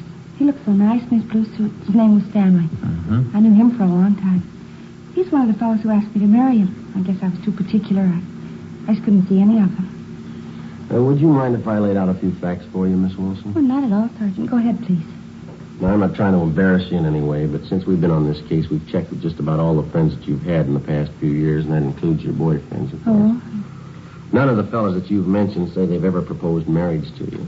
Say they've been out with you once or twice, but that's all. Oh, well, you probably didn't talk to the right fellows. You probably got the names mixed. No, ma'am, we didn't. We talked to the right people. Well, I can't understand that. Neither can we, Miss Wilson. Well, what difference does it make anyway? I wasn't interested in them. I wouldn't have married them anyway. Going out and dancing and parties, that's all they were interested in. What reason did you have for lying to us? Parking in a car, necking with girls, trying to take advantage of them. That's all those fellows wanted. Some of the silly girls they married. Oh, I don't... You discover a lot more important things when you get older, Sergeant. No, I don't think that's the point. Why did you lie to us about it? I don't know, really. Maybe I didn't have a reason. I just didn't remember right, I guess. Well, you're sure you remember right about what happened tonight? What do you mean? It just happened. Of course I'm sure about it. Someone tried to kill me. Might as well park on Spring Street, Ben. It's pretty clear this time of night. Yeah, okay. Sergeant, I wish you'd tell me what you're getting at. What are you thinking? Well, there's still a few things that we're not too sure of, Miss Wilson. We'd like to clear them up. What aren't you too sure of? I told you everything I knew. I was lying down in the dressing room and somebody tried to kill me. I told you all about it. Well, you told us you were unconscious about 45 minutes. Well, yeah, 40 or 45. Well, we talked to the doctor at Georgia Street, and from the way you described the attack, it would have been just about impossible for anybody to make you unconscious that long by pressing his hands against your head. Well, but he hit me on the head, too. You can see the bruise here. Well, yes, ma'am, I know, but that's very slight. The doctor says that couldn't have done it either. Just a minute, I'll get the door here. Can you out, Miss Wilson? What else aren't you sure of? Well, your wrists were taped individually. Now, if somebody wanted to restrain you, they probably would have taped them together, wouldn't they? Well, I don't know what they would have done. All I know is they wanted to kill me. They said so in those letters. We're not too sure of those letters either, Miss Wilson. What? What aren't you sure of? Where they're coming from and who's sending them. We do know they were all written with the same person. How do you know that? They're signed by two different people. Our handwriting man checked them over. He says they're written with the same person. You might as well have it straight, Miss Wilson. If we're going to talk, can't we do it inside someplace? Please, I'm tired. Oh, I'm sorry. All right.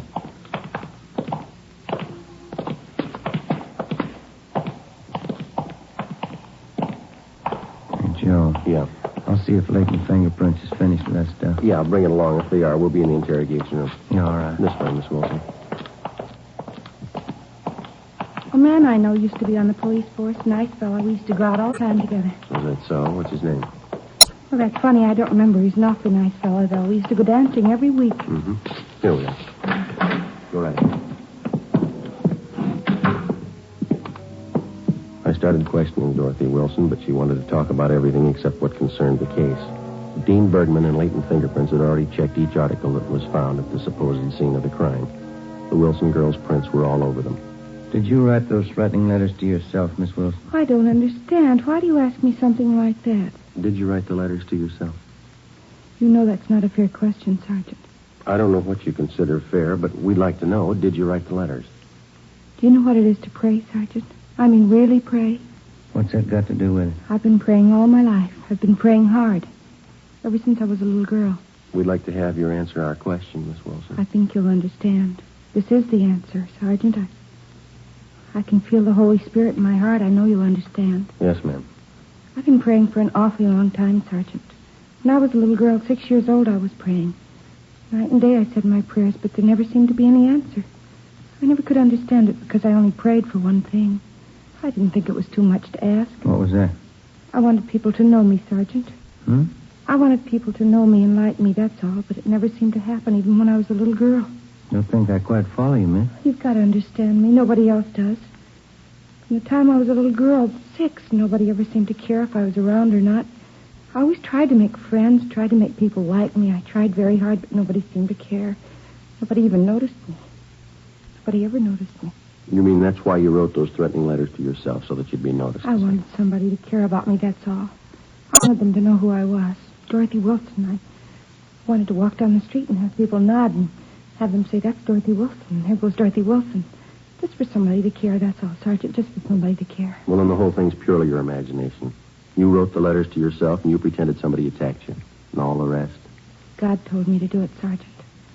He told me to make myself noticed. To stand up and make people know me. I'm sorry for it now, but it didn't hurt anyone, did it? Well, ma'am, you had an awful lot of people working for nothing. Oh, I'm sorry. It was so nice while it lasted. People looking after me, caring about where I went, what happened to me. It's the first time anybody ever really noticed me. It was that important to you? People knew who I was. Dorothy Wilson. They all noticed me. I feel better now that it's over. Oh, there's one thing I've got to tell you, Sergeant. Yes, ma'am. Remember driving here in the car I told you about that junior prom I went to? Mm-hmm.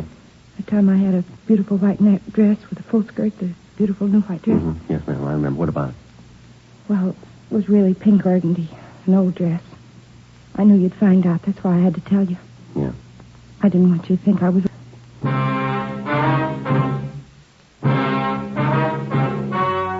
story you've just heard was true. Only the names were changed to protect the innocent. In a moment, the results of the trial. Now, here is our star, Jack Webb. Thank you. Dragnet's mail this week has included cards from some of you listeners saying that your dealer is out of Fatima's. Thank you. We've done something about that. Now, if any more of you find a dealer fresh out of Fatima's, send me his name and address, and we'll do something about that, too. Write me, Jack Webb, Post Office Box 951, Hollywood. And, Mr. Dealer, don't wait a day. Step up orders for Fatima. Get in on this ever-increasing demand for the quality long cigarette.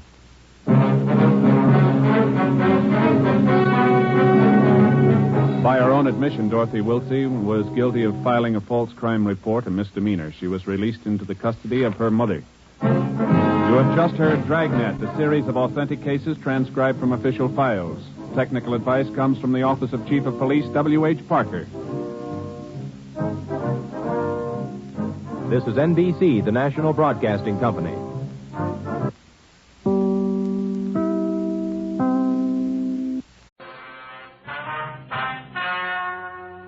The story you are about to hear is true. Only the names have been changed to protect the innocent.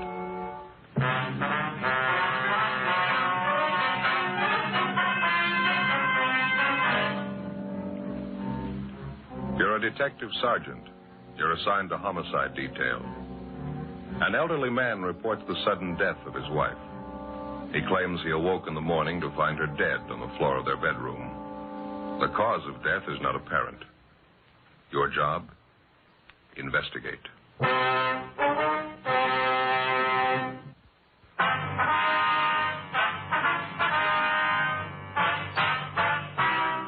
Dragnet, the documented drama of an actual crime.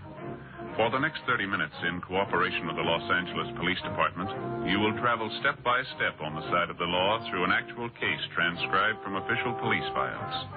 From beginning to end, from crime to punishment, Dragnet is the story of your police force in action. It was Friday, November 12th. It was cold in Los Angeles. We were working the day watch out of homicide detail. My partner's Ben Romero. The boss is Thad Brown, chief of detectives. My name's Friday.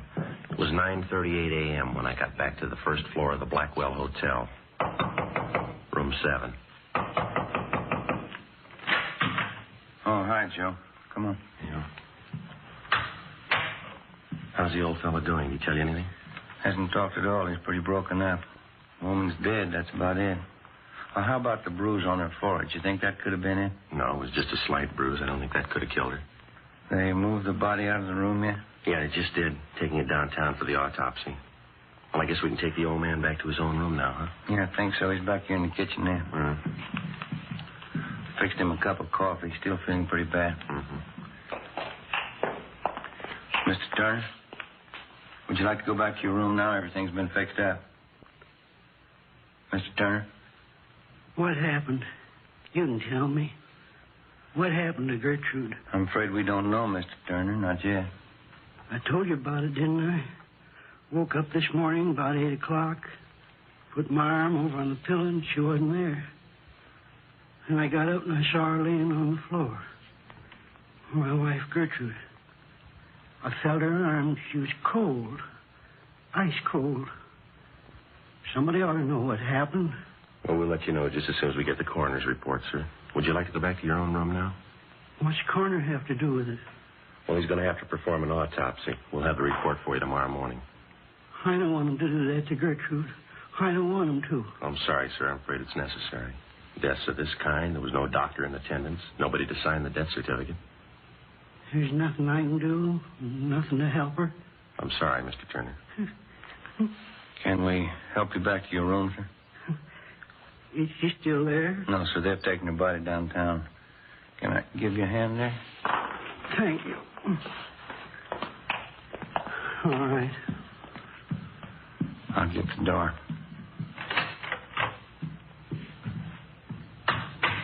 Where'd Mr. Parkson go? Who's that, sir? The hotel manager, Mr. Parkson. Oh, yeah. These are his rooms here. I wanted to tell him thank you for letting me stay down here a while. Well, I think he'll be back in a few minutes. He was busy outside. Nice of him. Let me use his place. I couldn't stay in our room. Not the way it was. Gertrude lying there. It's all right now, Mr. Turner. Can you make the stairs all right? Yes, sir, thank you. I'm just a little tired, that's all. Guess the whole thing's been too much for me. Maybe you'd like to have us call your family doctor. No, we don't have a family doctor. I'll be all right after a spell. It's just hard to understand, that's all. I have to think about it a while. Sit down and think about it. Yes, sir. Here we are. I'll get the door. Go ahead, ma'am. Yeah.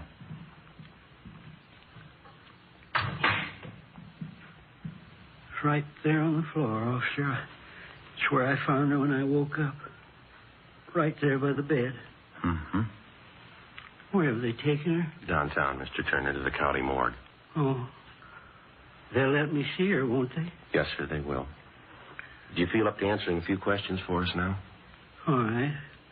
I'll tell you everything I know about it. I don't see how it's going to help anything. We'll try to make it as brief as possible, sir. Now, your wife's full name is Gertrude Agnes Turner, is that right? Yes, that's right. Her age? Let's see, Gertrude's 63. Yeah, that's it.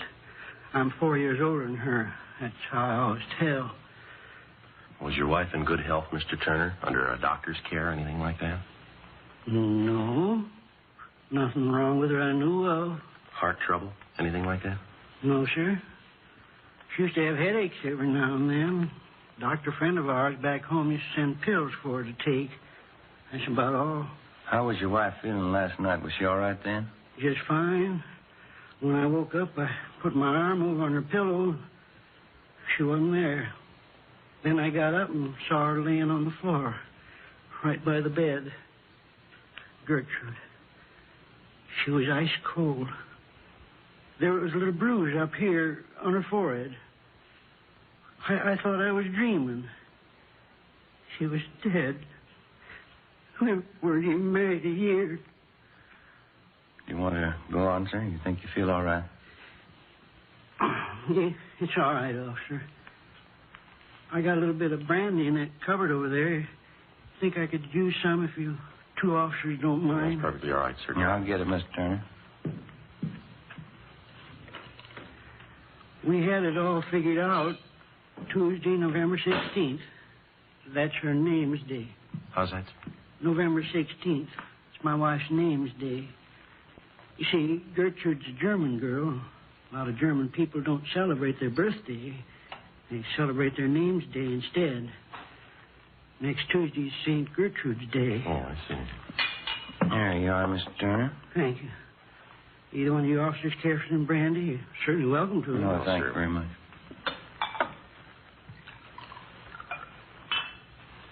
Do you or your wife have many friends in town, Mr. Turner? No, just a few. Around the hotel here. Gertrude and I have only been in California a few months. Come out from Indiana, Fort Wayne. Yes, sir. No relatives here? No, sir. Wife only had one relative living, sister. She's back in Indiana. Well, how did you and your wife get along, all right? Oh, fine. We never had any trouble. I loved her, officer. Did your wife have any enemies that you know of, sir? People she didn't get along with? Somebody who might have wanted to hurt her? Oh, I can't think of anyone.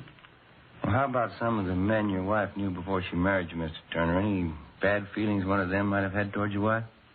No, sir, not that I know of. Besides, all her old friends are still back there in Indiana. Mm-hmm. You say your marriage was working out pretty well. Your wife didn't have any gentlemen friends that she might have been interested in? No, sir, I know that for the truth. Gertrude spent her time at home. She didn't run around. She was a good wife. Mm-hmm. Would you know if your wife had any reason at all to take her own life, maybe? Well, it's the last thing in the world Gertrude to do. No reason for it. We had too many things to look forward to. Oh, lots of things. You don't stop living just because you pass 65. Yes, sir. Tell me the truth, officer. Don't you really know what happened to her? No, sir, no more than you do. Afraid we'll have to wait for that coroner's report. I don't understand it, officer. How am I supposed to understand it? Sir? I went to bed last night and I had a wife. Yes, sir. Today's my day off. We're going to take a car ride down the beach. That's the dress she was going to wear hanging up there. Gertrude made it herself. She was going to wear it today. I'll try to take it easy, Mr. Turner. I beg your pardon. She's all I had. Why should she have to die? She didn't have to die, did she? I don't know, sir. Maybe she didn't have a choice.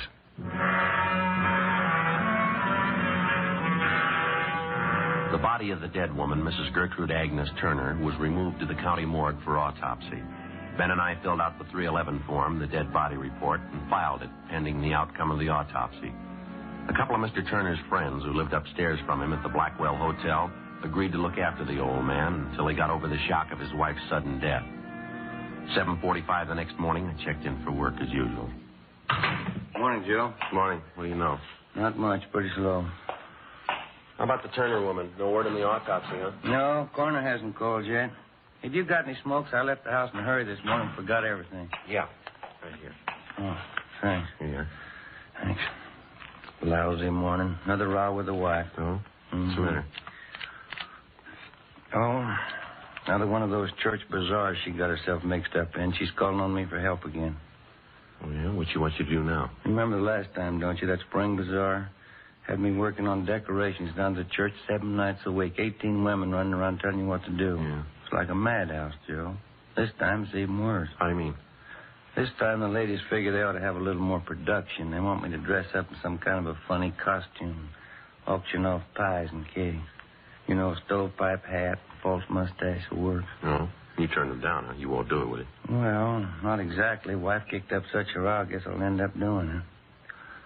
Got an idea, though. Uh-huh. Wouldn't be so bad if I had somebody to work with me. You wouldn't like to help me out, would you, Joe? Well, I'll tell you, I'm going to be a little busy, Ben, but if I get a chance, I'll drop out to see you, though. I get it. Yeah. Homicide Friday. Oh, yeah. How's that? Mm-hmm. All right. Yeah. Okay, we'll be right over. There's Doc Cephalou over at the morgue about Miss Turner. Got the autopsy report for us? Yeah, they won't sign the death certificate. What's the trouble? A couple of things. Looks too suspicious for them, they said. How'd they list the cause of death? She suffocated. 8:15 a.m. We went across the street and talked with Dr. Cephalou. All he could tell us was that Gertrude Turner had suffered severe convulsions and that she had died of suffocation. There was a small bruise in her forehead and numerous other small bruises around the base of the throat. Not enough to say that the woman had been murdered, and yet too much to dismiss the case as an accidental death. Together with Lorman and Barrett from Homicide, Ben and I looked up some of the friends of Mr. and Mrs. Turner. We found 2 points which didn't check out with the story that Mr. Turner had told us. According to the friends, Turner had had some violent arguments with his wife. On at least one occasion, he'd struck her. And secondly, the dead woman did have a gentleman friend in the neighborhood, but his conduct with her had been above question. It was strictly friendship. We decided to take it from there. We went back to the Blackwell Hotel and found Mr. Turner in his room. He was wrapping up some of his wife's personal effects and packing them in corrugated boxes. We told him about the coroner's report.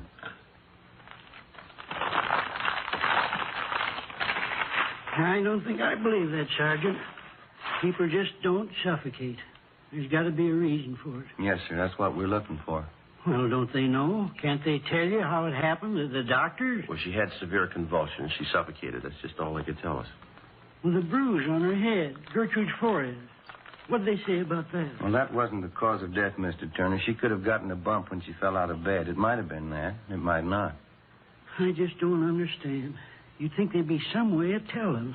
Well, we were around talking to some of your friends in the neighborhood this morning, friends of you and your wife. Yeah. Oh, they've been real friends, officers. Every one of them. Been up to see me, brought me meals and things. Say, isn't that a pretty thing? Just look at that. Yes, sir. Real bone china. The cup and the saucer. Gertrude used to collect them. Had all kinds. Pretty. Yes, sir. When we were talking to you yesterday, sir, you told us that you and your wife got along pretty well. No arguments? Yes, sir, that's right. Well, now, some of your friends tell us that you used to argue with your wife quite a bit. Who told you that? Some of your friends here in the neighborhood. Is that true? When we first got married, Gertrude and I guess we had a few spats. No different than other people. Getting used to each other, things like that, you know. Mm-hmm. Well, did you ever strike your wife, Mr. Turner? Why do you ask that? Routine question. Did you ever strike your wife? Mr. Turner? Yes. One of the first arguments we had. I don't even remember what it was about. That's how important it was. Mm-hmm. I lost my temper, I guess. I kind of slapped her. Oh, I felt like a no-good bum. Never once happened again. Slapping Gertrude. It's hard to remember right now. Well, we asked you the same question yesterday, sir. Couldn't you have told us that then? Well, I'm sorry, officer. I guess I missed it. I wasn't feeling too good. I think you know what I mean. But you remember us asking if your wife had any gentleman friends? Yes, I remember that. Well, now, is it true? Well, there's one fella named Clyde Warren. Runs a drugstore down the street. I guess Gertrude knew him better than anybody, but he was my friend, too. Well, did you ever complain to this Clyde Warren that he was spending too much time around your wife, that he ought to see less of her? I think I did maybe once or twice. It was kind of in a fooling way. Certainly didn't mean it. Clyde Warren's one of my best friends. Well, did you ever complain to your wife that she was seeing too much Warren? No, sir. Never even mentioned it. Why ask me all these things? Well, your wife's dead, Mr. Turner, and we still haven't found out why. But you ask me questions like I had something to do with it. Well, you were the last one to see her alive, sir. You were alone with her in this room the night she died. You think I killed Gertrude? Is that it? You think I killed my own wife? No, sir, we didn't say anyone killed her. You think I killed my own wife? You think I killed her? Well, did you kill her, Mr. Turner? You know I didn't kill Gertrude. You know I didn't do that. I'm sorry, sir. There's not much else we can do now. What do you mean? Coroner found a series of bruises on the body, right around here, the base of the neck. We know she died of suffocation. The two things seem to fit pretty well.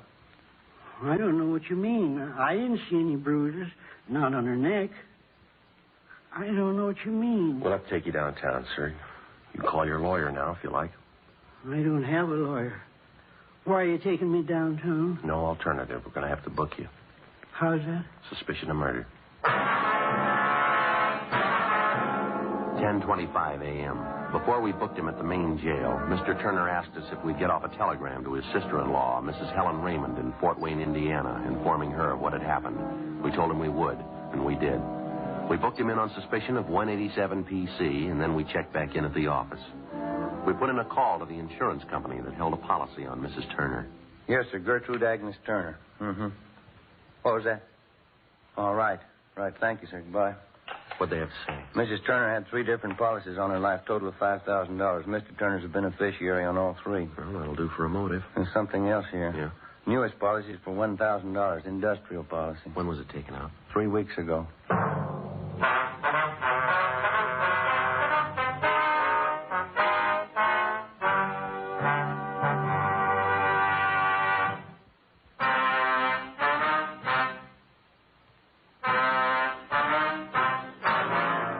Monday, November 15th, 10 a.m. The investigation went on. We failed to uncover any additional evidence against the suspect, Mr. Turner. We had 3 main points against the man. The recently issued insurance policy on his wife for $1,000, the fact that he had fought with his wife and struck her on several occasions, and the series of bruises which had been discovered at the base of the dead woman's neck.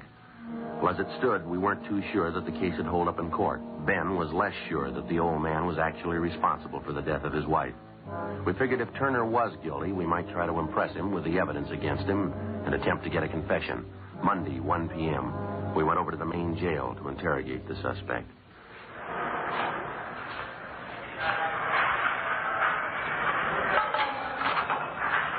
You want to step aside there? They want to lock that door. Oh, yes,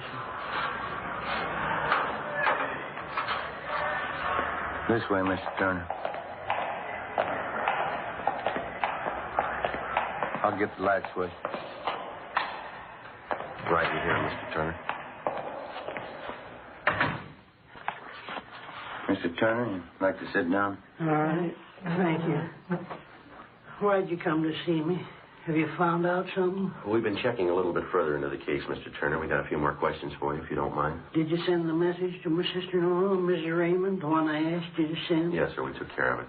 You got the address right, didn't you? Fort Wayne, Indiana? That's right, sir. Sent a telegram, told her all about it. That was 2 days ago. She should have gotten it by now. I haven't heard a word from her. Are you sure she got the telegram all right? Pretty sure. We'll check on it when we get back to the office. A few things we got here that you might like to know about, sir. Maybe you can help clear them up for us. What's that, officer? We understand that your wife, Gertrude, had some insurance on herself. $5,000 worth? Yes, that's right. Something you want to know about it? Well, she named you as the beneficiary in each of her policies. Is that correct? Yes, sir. Gertrude was a great believer in insurance. Don't hold with it too much myself. She used to tell me all the time. Yes, sir? In case she died first, she wanted me to have a little something for old age. Something to retire on and get a little ranch out in the valley. I understand she took out a policy just lately, $1,000, about 3 weeks ago. I know about it. I didn't want her to do it. Clean waste of money, I told her. Payments are pretty steep. Well, sir, is there anybody who can back that up? That you told your wife you didn't want her to take out that policy? No, I don't think so. We didn't talk about our business with other people. Yeah. Friday, Romero. Yeah? What is it? Phone call says it's important. Either one of you. You want to get it, Ben? You okay? You can take it out the desk here. All right, thanks. I think I know what you mean. The insurance. You think that's why I killed Gertrude. Isn't that right? Well, sir, put yourself in our place, Mr. Turner. What would you think? You know in your heart I didn't kill my wife. You know that in your heart. Well, they don't pay us for what we believe, Turner. They pay us to get the facts, to run down evidence. Doesn't make any difference what I believe. But you know I didn't kill her. You know that, don't you? Well, sir, I know we asked you if you ever argued with your wife, and you told us no. We found out you beat her up a couple of times. We asked you if she was friendly with any of the men in the neighborhood. You told us no. We found one. We asked you about the bruises the coroner found on her neck. You don't know. You can't explain them. We asked you if your wife had been ill, if she had any sickness to explain her dying the way she did, and you said no. We asked you about the insurance. You can't explain that either. 3 weeks before she dies, she takes out $1,000 on her life. She dies in the same room with you, and you don't know how or why. Now, you tell me, mister, what are we supposed to believe? I didn't kill her. Somebody has to believe it. Somebody. I didn't kill her. Joe, see you a minute? Yeah. Yeah. That phone call, it was long distance. Turner's sister-in-law, Mrs. Raymond. What she want? Calling from Fort Wayne. She's flying out here tonight. Seemed pretty wrought up. About her sister, huh? Mostly about Mr. Turner. She claims he's innocent. Seems pretty sure of it. She can prove that Turner didn't kill his wife? That's what she said. She's bringing the proof with her. Tuesday, November 16th. Turner's sister-in-law, Mrs. Raymond, was scheduled to arrive at 6 p.m. by plane from Indiana. At 2 p.m., one of the main points in the case against the suspect was proven false. A woman friend of Mrs. Turner, after reading of the husband's arrest in the paper, informed us that while Mrs. Turner was visiting her home a few days before she died, she complained of a severe headache. The woman's son, who was studying to be a chiropractor, attempted to treat Mrs. Turner's headache by manipulating the muscles in her neck and shoulders. The woman said that Mrs. Turner called the next day and complained about receiving bruises on her neck as a result of her son's experimental treatment. The son came down to the office and signed a full statement to this effect. At 7 p.m., Mr. Turner's sister-in-law arrived. With her was a Dr. John Grant, a Fort Wayne physician. The two of them told us their story and gave us all the information they had concerning the case. Ben and I went immediately to the main jail, picked up Mr. Turner, and brought him back to the office. His sister-in-law and Dr. Grant waited in the adjoining room. Why'd you bring me here? You going to ask me more questions? I told you everything. No, sir. No more questions. You can't take me off to prison. I haven't had a trial yet. No, sir, you're not going to have a trial, Mr. Turner. We're releasing you. How's that? Your sister-in-law, Ms. Raymond, she's in the next room with her doctor. They're going to take you home, sir. I don't think I understand, officer. How do you mean? Your sister-in-law just got in from Fort Wayne tonight, and she has her family doctor with her. They told us about your wife, Gertrude. Everything we had to know. About Gertrude? My wife? Well, what do you mean, officer? Well, maybe you can understand, sir. Your wife was afraid to let you know. She told her sister she was afraid it might break up her marriage. Afraid to tell me what? Well, your wife suffered from epilepsy. She had it most of her life. She had epilepsy? Yes, sir, she did. And this Dr. Grant showed us that he's been sending your wife medicine ever since you moved out here to California. He treated her many times for the same thing before you met her. She figured it might ruin her chances of marrying you, so she kept it a secret. The medicine. I remember that. Used to come through the mail. And that's it, sir. Counts for the headache she had the night before she died. She probably had an attack during the night, suffocated. That's how you found her in the morning. Well, why didn't they know? The coroner, they examined her. Well, sir, that's just the point. If you die of epilepsy, there's just no way of telling, not even by autopsy. Convulsions and suffocation. That's the only way they can list it. And she was ashamed. Gertrude. She was afraid to tell me. Yes, sir, that's what she wrote to your sister-in-law. We saw the letters. And I can leave now if I want to? Is it all right? We'll get you things from the property clerk first, and then you can go. Can I see Helen now, my sister-in-law? I'd like to say hello. Yes, sir, you can. It's right through that door. Well, thank you kindly. It's all right. Officer. Yes. Just one thing I'd like to ask. Yes. You knew all the time, didn't you? I mean, in your own heart. How's that? I couldn't have killed Gertrude. In your own heart, you knew that, didn't you? Officer? Yes, sir. I know it. I thought you did. I'll be right back.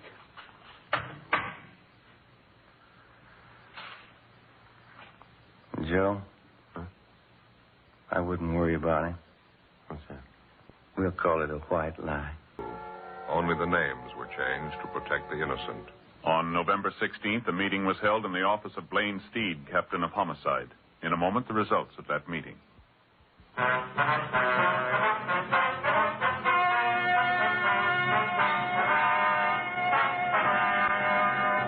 The death of Gertrude Agnes Turner was proved beyond a doubt to be due to natural causes. A 9.10 report was made which completely exonerated the husband of the dead woman.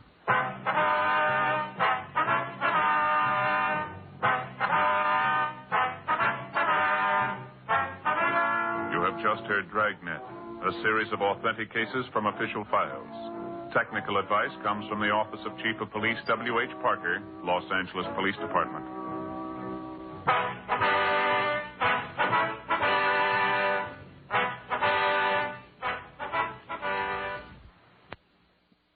Gentlemen, Crime Prevention Week, now being observed nationally, is designed for one purpose: to emphasize that crime is your personal enemy. It costs money and lives.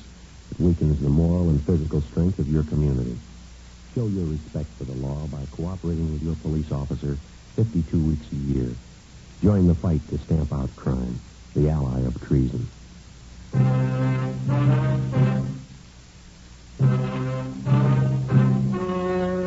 The story you are about to hear is true. Only the names have been changed to protect the innocent. Fatima Cigarettes, best of all long cigarettes, brings you Dragnet.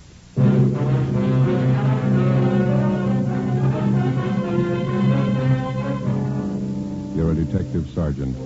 You're assigned to bunco detail.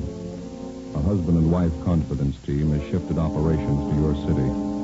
Their criminal record dates back 17 years. They're masters in the art of swindling. Your job? Get them. You'll be amazed when you compare Fatima with other long cigarettes. You'll find they now cost the same. But in Fatima, the difference is quality. You see, Fatima is the quality king-size cigarette because it contains the finest domestic and Turkish tobaccos superbly blended. And Fatima is extra mild, with a much different, much better flavor and aroma than any other long cigarette. So compare Fatima yourself. Fatimas now cost the same as other long cigarettes, but your first puff will tell you... Ah, that's different. Yes, in Fatima, the difference is quality. Ask your dealer for Fatima, the quality king-size cigarette. Best of all long cigarettes. Start enjoying Fatima tomorrow.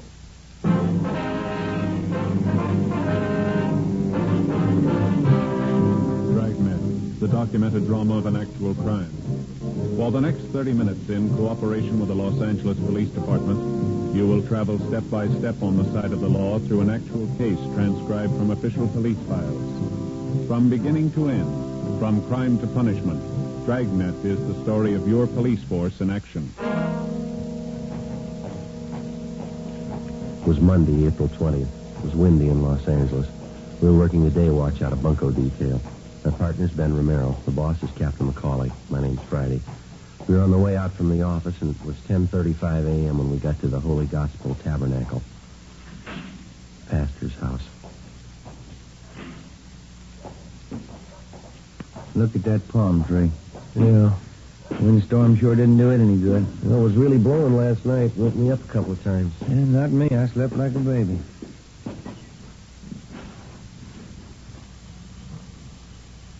What'd you say the name here was, Olson? We got it right here.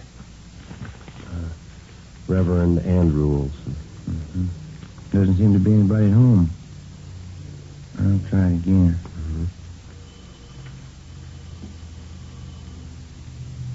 No? We said on the phone he needed to be here at the church. Where's that? Just around the corner, faces on South Spring.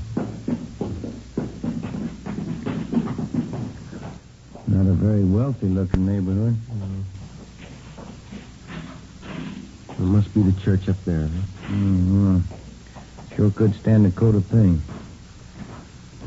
Grounds are well kept, aren't they? Nice flower beds. Look at that. Giant pansies.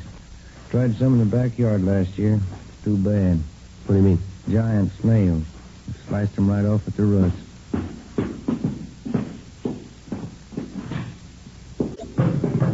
Guess that must be him up at the front, huh? Better close the door, huh? Oh, yeah. Come on.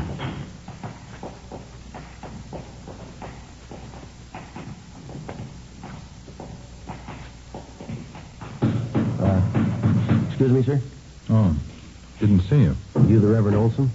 Yes, can I help you? My name's Friday, Reverend. I talked to you on the phone. Oh, yes, Sergeant. And this is my partner, Sergeant Romero. How do you do? Oh, ain't that nice. Sergeant Merrill? No, that's Romero, Reverend. Oh, excuse me. Romero. Didn't expect you so soon. A little busy here fixing a pulpit. It happened last Sunday. What's that, Raymond? Guess I got carried away with my sermon. Quite a commotion. Oh?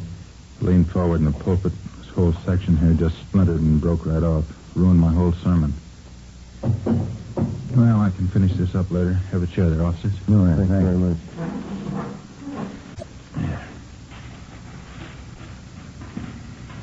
Well, there it is, Sergeant. Their names, descriptions. Mr. and Mrs. Tom Herbert. That's the name they used, anyway. Mm-hmm. Would you mind briefing us on how it happened, Reverend? When did you first meet this couple? He came to us a little over a month ago. Didn't have any reason to be suspicious. Mr. Herbert showed me some fine references. I didn't think it was necessary to check them. What kind of approach did they use? Could you tell us? Well, the first visit, Mrs. Herbert did most of the talking. She told me she and her husband wanted to write a history of our church. It was supposed to be part of an historical book on all the churches in the county. Naturally, I felt a little flattered about it. Mm-hmm. Did this Mr. and Ms. Herbert make any demands for money or to write about your church, I mean? Oh, no. There was no money involved at first. They said all they wanted was our cooperation in doing some of the research work. Looking up dates, names, things like that. Oh, I see. They seemed very sincere, both of them. Didn't drink, smoke. They worked very hard during research and writing. I don't know why they had to change. Would have been nice having history written about our church. Yes, sir. When did they first bring up the idea of money? Well, Mr. Herbert came to me one day and showed me this letter. It was supposed to be from the people who were going to publish the history of our church. The letter said, well, because of certain business reasons, the whole thing was off. They couldn't publish the book. Mr. Herbert acted very sorry. Mm-hmm. Did he leave that letter with you, Reverend? No, he took it with him. I felt badly about the whole thing. They're doing all that work and then the book not being published. Mm-hmm. Well, did the Herberts broach the idea of you and the church putting up the money to print the book? Well, no, not exactly, but I guess they gave me the idea. How do you mean? They suggested that I talk it over with the church board, so I did. We all agreed it'd be a shame to give up the idea of the book after so much work had gone into it. Is that when you agreed to finance the book? Well, the board and I did, yes. It's all my fault, though. I helped to persuade them. And the money came out of church funds, is that it? As a matter of fact, it didn't. We only have a small operating fund, so you can see we're a small church. The congregation isn't wealthy. And where'd the money come from, sir? Well, for one thing, the ladies of the Altar Society put on a Sunday afternoon ham dinner. It made some money, and then the Herberts suggested we help sell advertising to pay part of the cost, so we did that, too. It still wasn't enough. Well, exactly how much did you turn over to the Herberts? $804.61.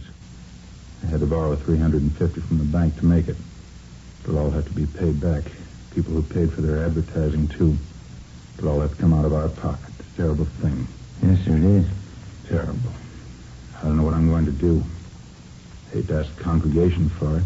Their offerings have always been so generous, and they're not wealthy either, just working people. When was the last time that you heard from this Mr. and Miss Herbert, Reverend? A week ago, I guess. Yes, it was last Monday. I got anxious and called them at their hotel. It's on South Grand. I can give you the address. They told me when the books would be ready. It said it would be on Tuesday. Mm-hmm. That's the last I heard of them. No forwarding address, no other place that you think we might find them? No, I'm sorry. Just don't have any idea. So hard to believe anyone would do such a thing to us. Yes, sir. Wonder if we could have the address of their hotel. Yes, all right. If you'll come with me, I'll have it over at the house. Did Mr. and Miss Herbert have a car, do you know, Reverend? I don't think so. If they did, I never saw it. I don't know what I'm going to tell the congregation. $800, that's a lot of money to our people. Yes, sir. Tell me, Sergeant.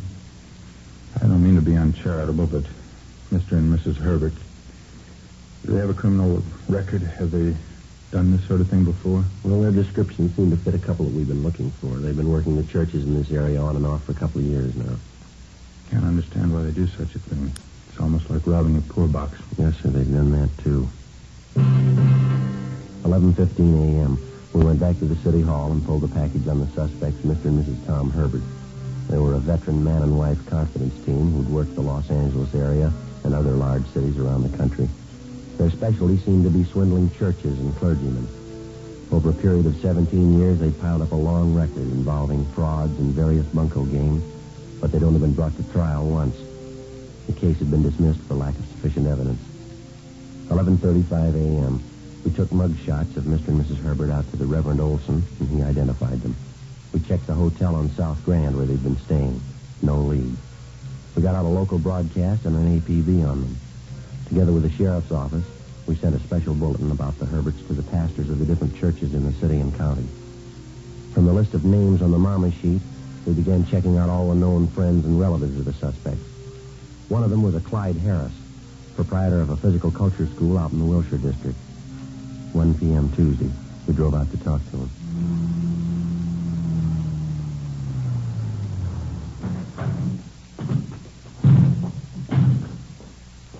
Which way, Joe? Right down the street, the blue and white sign there. Oh, yeah. Venus School of Physical Culture. I can make you an all-American girl, Clyde Harris, manager. Looks like the office here. No, we're supposed to meet him in the gym. That's next door. Oh. Yeah, here. No, go ahead. No, yeah. Back this way, I guess.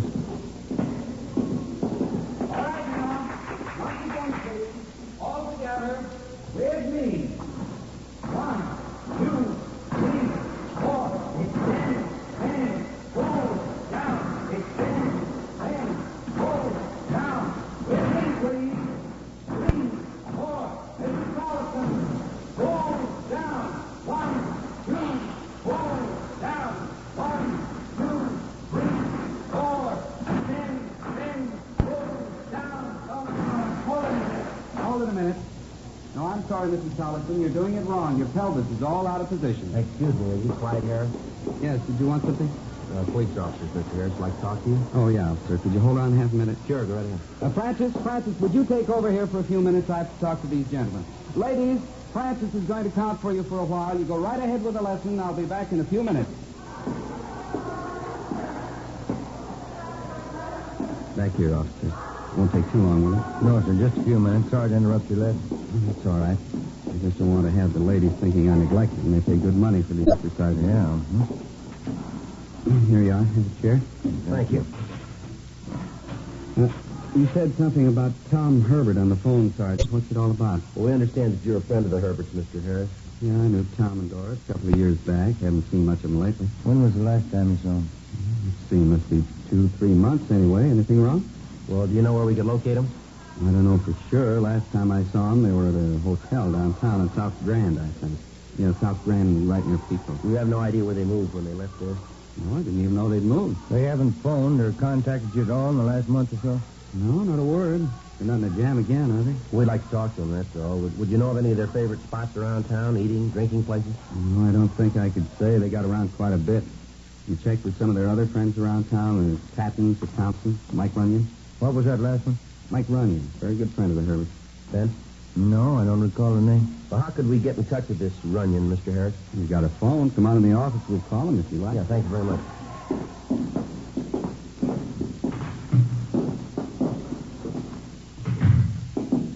I'll get Mike on the line for you, introduce you. Would you mind talking to him, Harris? Don't tell him it's for us. Just ask if he knows where the Herberts are. Would you mind? Yeah, all right.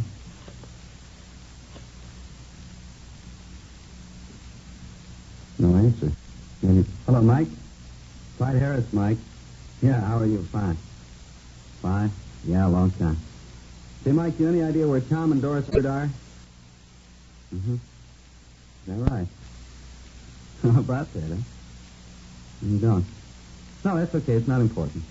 Sure thing, Mike. Make it soon, huh? Right. Goodbye. Yeah? No, he doesn't know where the Herberts are staying. Saw him a week ago out in Hollywood, though. Says they're doing fine. How do you mean? Ran into him outside that big church on Hollywood Boulevard. They told Mike all about it. They really got religion. That's so? Yeah. They're even writing a book about the church. We called back Mike Runyon, the friend of the suspect, and he gave us the location of the church where he'd seen Mr. and Mrs. Herbert.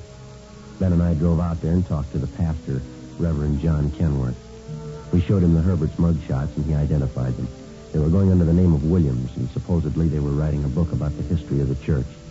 To cover publishing expenses and research, more than $1,000 from parish contributions had been placed in a separate account at a local bank. Reverend Kenworth told us that it was a special joint account, and the Herberts had access to it. Ben got on the phone and called the bank. How's that? Yes, sir. Uh-huh. Yeah, all right, thank you. What'd they say? The two of them were in the bank yesterday. They didn't draw out everything. How much did they lose? $3. Ben and I checked with the teller at the bank and showed him mugshots of Mr. and Ms. Herbert.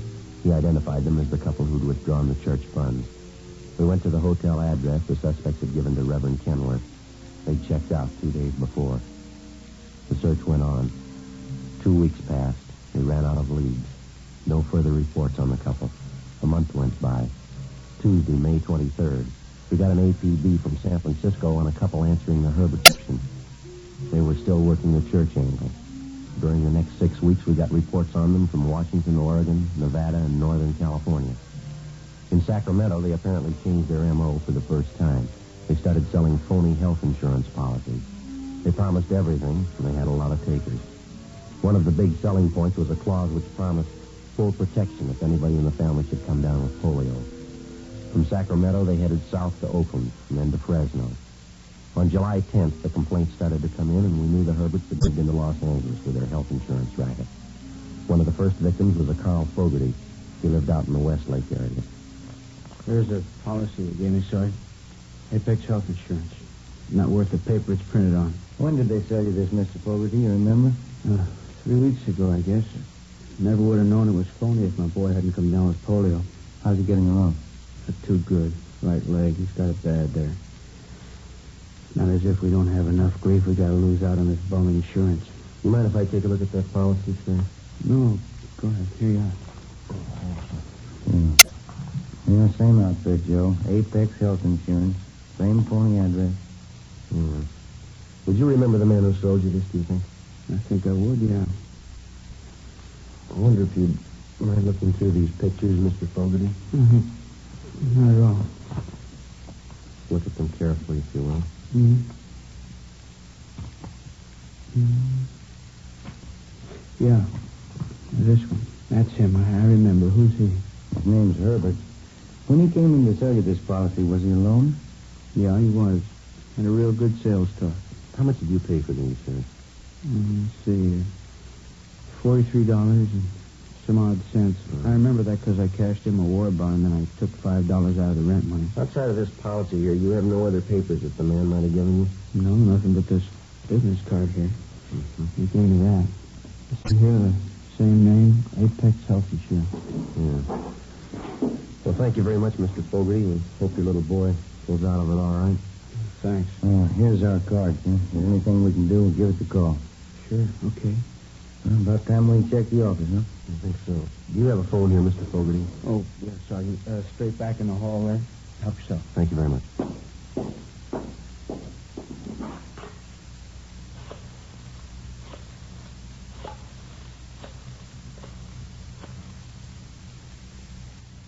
$2572.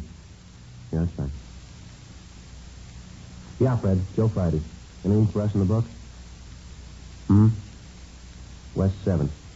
Yeah, okay. Right. Thanks, Fred. Anything doing? Yeah, looks pretty good. Office got a call from a printing shop out on West 7th. The manager's got an order he's not too sure about. How do you mean? It's for a batch of letterhead stationery, business cards. Yeah? For who? Apex Health Insurance.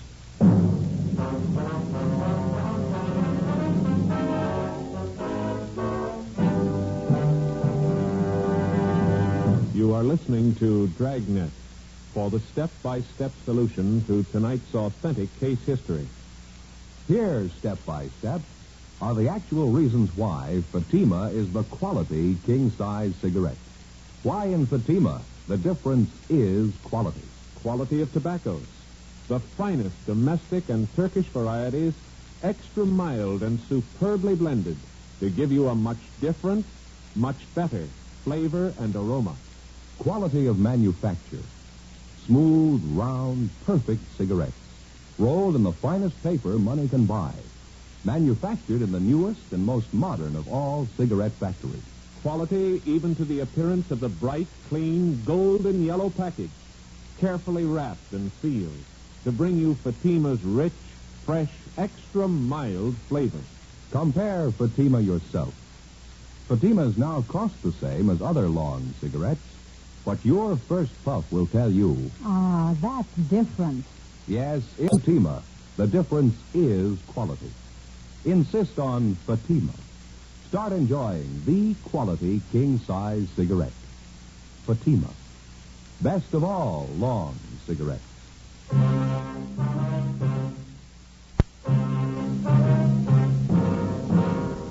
Wednesday, July 10th, 4 p.m. Ben and I drove back downtown to the printing shop on West 7th Street and talked with the manager. He told us that the order for stationery and business cards for the Apex Health Insurance Company had been placed 2 days before. He said he'd become suspicious after reading a story in one of the newspapers about the polio insurance fraud. He also said that the customer who'd ordered the stuff was a woman. He told him that she would call and pick up the order on Friday. We showed the manager a handful of mug shots. He could give us only a partial identification of Mrs. Herbert's picture. We called the office, told them we were going on stakeout, and arranged for a relief. Ben and I spent the rest of Wednesday and all day Thursday and Friday in the rear of the print shop, where we could keep an eye on everyone entering the place. Friday, 6 p.m. No sign of the Herberts. Not a trace. Saturday, the same. No sign of either one of them. Monday, more waiting. The suspect stayed away. Tuesday, 3:30 p.m. I went out the rear door, went down the street and got some cigarettes, and then I headed back for the print shop.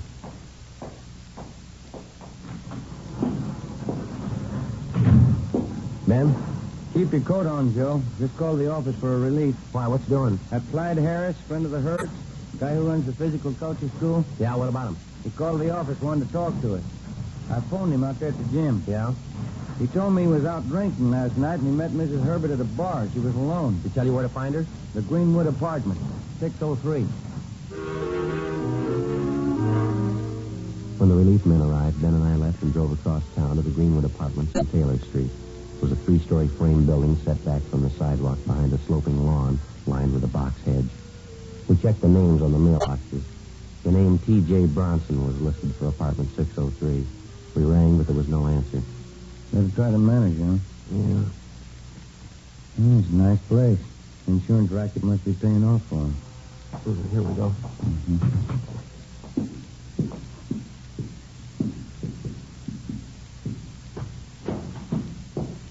Yeah? Can I help you? Yes, are you the manager here? That's right. Thatcher's my name. Can I help you? Police officers, Mr. Thatcher. We're trying to locate the thief from 603. Oh, that crazy woman tried to blow up the place last night. Why, what do you mean? Mrs. Bronson, she came in drunk about 2 a.m. No sense at all. About 3 a.m., the folks in 601 called me and they said they smelled gas. I went up there and found her in the kitchenette. Not like a light gas stove turned on, going full blast. Crazy. Where's her husband? Couldn't say, chasing around again, I think. Hadn't been home in a week. Lucky I got to that gas before somebody lit a match. You say it happened about 3 this morning? That's right, crazy woman. She'll be all right, though. Where's she now, do you know? Yeah, County Hospital. 4:25 p.m. Ben and I got in touch with the office and arranged for a stakeout at the Herbert's apartment. We called homicide and checked on the attempt suicide report. They informed us that the woman had been taken to the psycho ward, County Hospital. We went over to the hospital, checked at the main desk, and identified ourselves. The nurse on duty had us shown to the ward where the suspect, Doris Herbert, was confined. She was a halfway attractive woman in her late 40s. Short, bleached blonde hair, dark eyes with deep circles under them. She turned and looked up as we stopped beside her bed. Excuse me. You Doris Herbert? Is your name Doris Herbert? Who you want? Police officers, we'd like to talk to you for a minute. I knew you'd be around. I don't care. Ma'am? I'm sick of it. I'm sick of the whole rotten thing. I knew you'd come. We just have a few questions, ma'am. It won't take long. Go ahead. I don't care. Did you find him yet? You mean your husband? He's not my husband. Not anymore. Him and that cheap girl behind my back sneaking around. 20 years we've been happy and trustworthy. Where's your husband now, Miss Herbert? With her. He's been with her a week. He doesn't even care I'm here. 20 years ago he cared. I found him, taught him something. I taught him everything he knows. This girl that your husband's with, where does she stay, do you know? Here, an apartment. It's on Franklin, right on the corner of Franklin and Laurel. You were close, weren't you? You knew it was us. What's this girl's name? Marie Daly. I saw her with him. Tell me something. Yeah? You know it was us, Tom, who needed insurance? Yeah, we knew it was you. I didn't like it. It wasn't a clean game. Tom's idea. He made money, but I didn't like it. It wasn't clean. All right, Miss Herbert, we'll talk to you later. No, not me. I'm going to die. I'm going to die and forget all about it. Just be sure and get him, won't you, Tom? I told him everything he knows. Get it? You're sure about the address? Yeah, I'm sure. Tell me something. Why do you have to do it to me? Throwing me away, lying, taking that cheap girl. Why do you do it to me? Well, you ought to have an idea. Huh? You taught him everything he knows. Before we left the hospital, we made arrangements to have Doris Herbert transferred to the prison ward. 5 p.m. We drove out to the apartment house at Franklin and Laurel and checked with the landlady.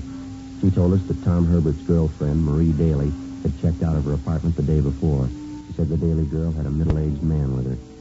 We showed the landlady Herbert's mugshot, and she identified him as that man. She had no forwarding address on her, but she did remember the name of the express truck that called to pick up the Daly girl's baggage. We checked with the express company and found that the trunks had been taken to the Lockheed Air Terminal. We started calling the airline. 6:30 p.m. We finally got a report that a man answering Tom Herbert's description had booked passage for 2 on a flight to Mexico City. The plane was scheduled to leave at 8:35 that night. Ben and I drove out to the airport and went on stakeout. 8:15 p.m. We waited. 8:20. No sign of them. United Airlines mainliner flight 649 from Denver and intermediate cities. Now, getting a little late, huh? Yeah, it's 8:24. They're cutting it close. Going in the bar, Joe. Take a look. Yeah, that's them. Let's go. Not hard to spot. What's the matter with the girl? Looks pretty drunk. All right, come on. Bourbon and water, huh, Marie? Is that what you want? Bourbon water, yeah. Haven't got much time. We don't want to miss that plane. We won't miss it. You Tom Herbert? Yes, what is it? Police officers like to talk to you downtown. Just a minute. This must be some kind of mistake. No mistake, Herbert. We talked to your wife. Let's go. Where's the Tom? What do they want? Nothing. It's a mistake.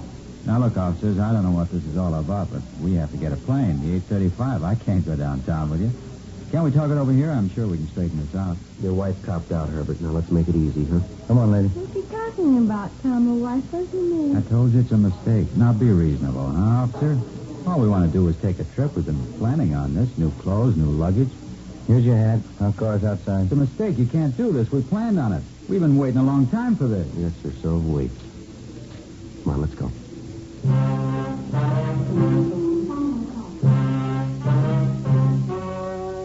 The story you have just heard was true. Only the names were changed to protect the innocent. On October 28th, trial was held in Superior Court, Department 88, City and County of Los Angeles, State of California. In a moment, the results of that trial. Now, here is our star, Jack Webb. Thank you. Friends, each week we're honored with letters from listeners all over the country. Letters telling us that you've bought Fatimas and you find them the best of all long cigarettes.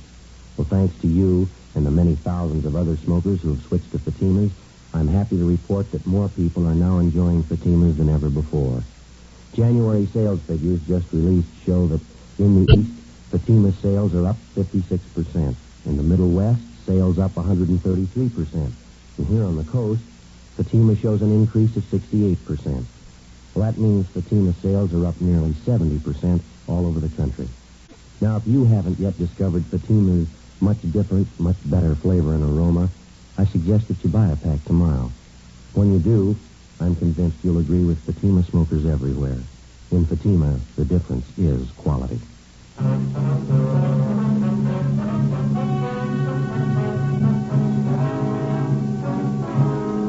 Mr. and Mrs. Tom Herbert were tried and convicted on several counts of grand theft. They are now confined in the state penitentiary for the term prescribed by law. Grand theft is punishable by confinement for not less than 1 nor more than 10 years.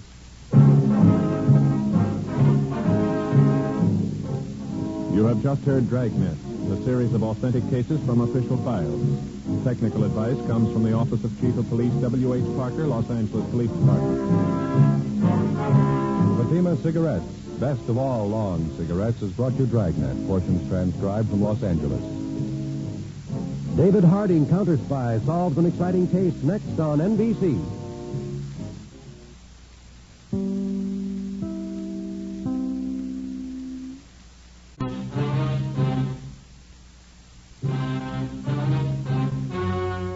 The story you are about to hear is true.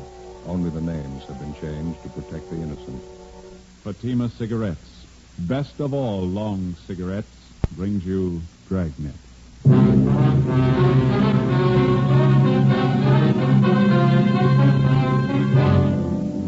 You're a detective sergeant. You're assigned to robbery detail. For 3 months, you've been tracking a pair of hold-up men. There's no pattern to their operation. They're young. They're brutal. Your job, stop them.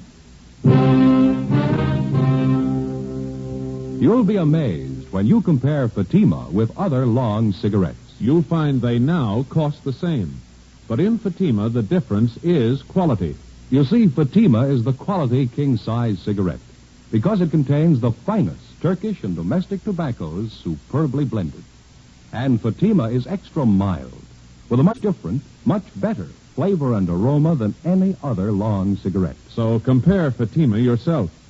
Fatimas now cost the same as other long cigarettes, but your first puff will tell you... Ah, that's different. Yes, in Fatima, the difference is quality. Ask your dealer for Fatima, the quality king-size cigarette. Best of all long cigarettes.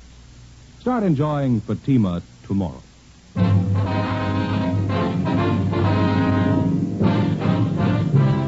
Dragnet, the documented drama of an actual crime. For the next 30 minutes, in cooperation with the Los Angeles Police Department, you will travel step by step on the side of the law through an actual case transcribed from official police files. From beginning to end, from crime to punishment, Dragnet is the story of your police force in action. It was Sunday, March 3rd. It was raining in Los Angeles. We were working the night watch out of robbery detail. My partner's Ben Romero. The boss is Harry Didion, captain of robbery. My name's Friday. I was on the way back from the neighborhood bakery shop, and it was 8:45 a.m. when I got to Collis Avenue. Number 4656.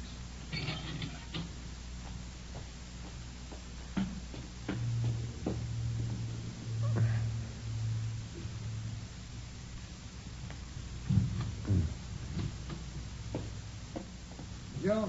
Yeah. What happened? Wasn't the bakery open? Oh, yeah, it was open. I got the stuff right here. Oh, they have any raisin bread? Yeah, right here. How about the butterhorn? No, they don't make those on Sundays anymore. I got bear claws instead. Okay, well, let's get this stuff open. Okay. All right, here we are. Mm-hmm. Where do you keep your egg? In the refrigerator, right over there. Uh-huh. Find him? Yeah, I got him. You know, Joe, I don't like to say anything, but I can't keep coming over here to your place every morning. Well, it was your idea. Nobody asked you. Yeah, but I know how you are. You don't know how to cook a decent breakfast for yourself. Is the coffee ready yet? No, it's not perking yet. Hey, you sure there's nothing wrong with this pot? It's been on for 10 minutes. Yeah, we forgot to plug it in. Oh, Now, let's see. Well, what do you want? Well, better put the toast on. You always make the toast before you cook the eggs? Yeah. You remember yesterday the toast was pretty cold. Oh, yeah, that's right. I better hold off for a minute. Yeah. Scrambled eggs okay? Well, we had them yesterday. Oh, yeah, that's right. Is that the only way you know how to fix them? I know what you'd like. One of my Spanish omelets. When'd you say your mother was coming back? Oh, in about 3 more days. Yeah, that'll make a week, won't it? Yeah, that's right. Well, I guess I can work something out with Amy. Wife doesn't like me coming over here every morning like this. Well, I told you before, I can make out all right here. Oh, I know how it is. You think you're imposing. You'd be lost without your can opener. Say, is this omelet of yours going to take very long? We haven't got very much time, you know. I'll have it on your plate in a jiffy. What time are we supposed to see those victims? 9:30 at the county hospital. Where's your tomato? In the refrigerator. Oh, uh-huh. 23 jobs in 3 months. Those guys really move, don't they? Yeah. Nice tomatoes, Joe. That Hollenbeck job last night. Vicious punks. Yeah, there's no reason to work the old man over the way they did. What'd the doctor say? Well, he's going to get over it all right, but they kicked out all of his front teeth. He's 50 years old. Same M.O. Every job. Aren't you going to peel those? No, skins are good for you. Now, you got a nice big Bermuda? Bermuda onion. Oh, yeah. I'll get you one. Kids. 19, 20-year-old stick-up artists. Knock a man's senses for $50. Robbing, slugging, kicking their way around the city. Yeah. This'll be one bunch I'll be glad to catch up with. Here's your onion. Good. Well, now, wait a minute. You're going to peel that, aren't you? And lose half the flavor? I don't know. I always peel them. Let's see now. There now. Now mix the whole works together.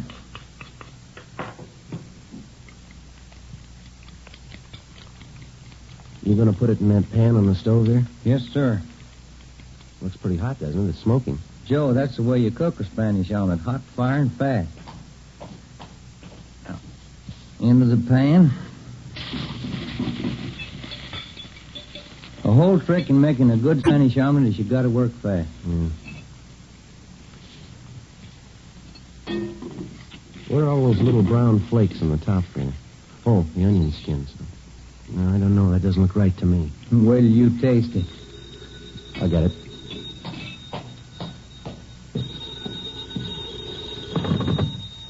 Friday talking. Elton Young, Joe. Romero there with you? Yeah, he's here. You two are supposed to see those robbery victims at the county hospital this morning, aren't you? Yeah, at 9:30. Cancel that out. Gonzalez and Powers are covering on that. Yeah, how come? Just got the call. South Grand and Colonial, 211 and slugging. Same description. Looks like the kid bandits. All right, we'll get right on it. It's a newsstand near the corner. Right. Bye.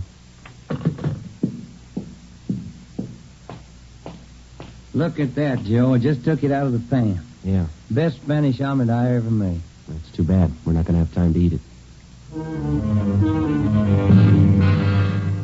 8:55 a.m. We left the house and drove to the scene of the holdup, one door from the corner of South Grand and Colonial Avenue. The victims were Mr. and Mrs. John Wilden, proprietors of a small newspaper and soft drink stand just off the intersection. Mrs. Wilden was being carried to a waiting ambulance when we got there. She was unconscious. From her forehead to her chin, her face was a swollen mass of welts. Her nose had been broken, and she had fractures of the jaw and cheekbone. Her husband, John Wilden, age 56, had a single bruise on his forehead over his left eye. We questioned him after the ambulance attendants gave him first aid. His description of the hold-up men tallied almost perfectly. One was a redhead, other one had dark hair, about the same height. I'd say they're as tall as you are, officer. Matches, Joe. Kid Bandit. Yeah. Had you ever seen either one of these men before, Mr. Wilden, around the neighborhood, maybe? No, I never did. I don't know why they picked on Madeline and me for a hold-up. We'd never been robbed before. We just got this little hole in the wall here. Don't see how it could look worthwhile to any crook. You usually open up this early on Sunday morning? Oh, yeah, Sunday's one of our big days. You see, we handle all the Sunday papers. We get our big trade from the people going to church up the street there. St. Joseph's? Yes, sir, I see. After the church lets out, most of the people head down this way and pick up their Sunday papers. We sell about 15, 20 papers after every Mass. It's a nice little business, you know.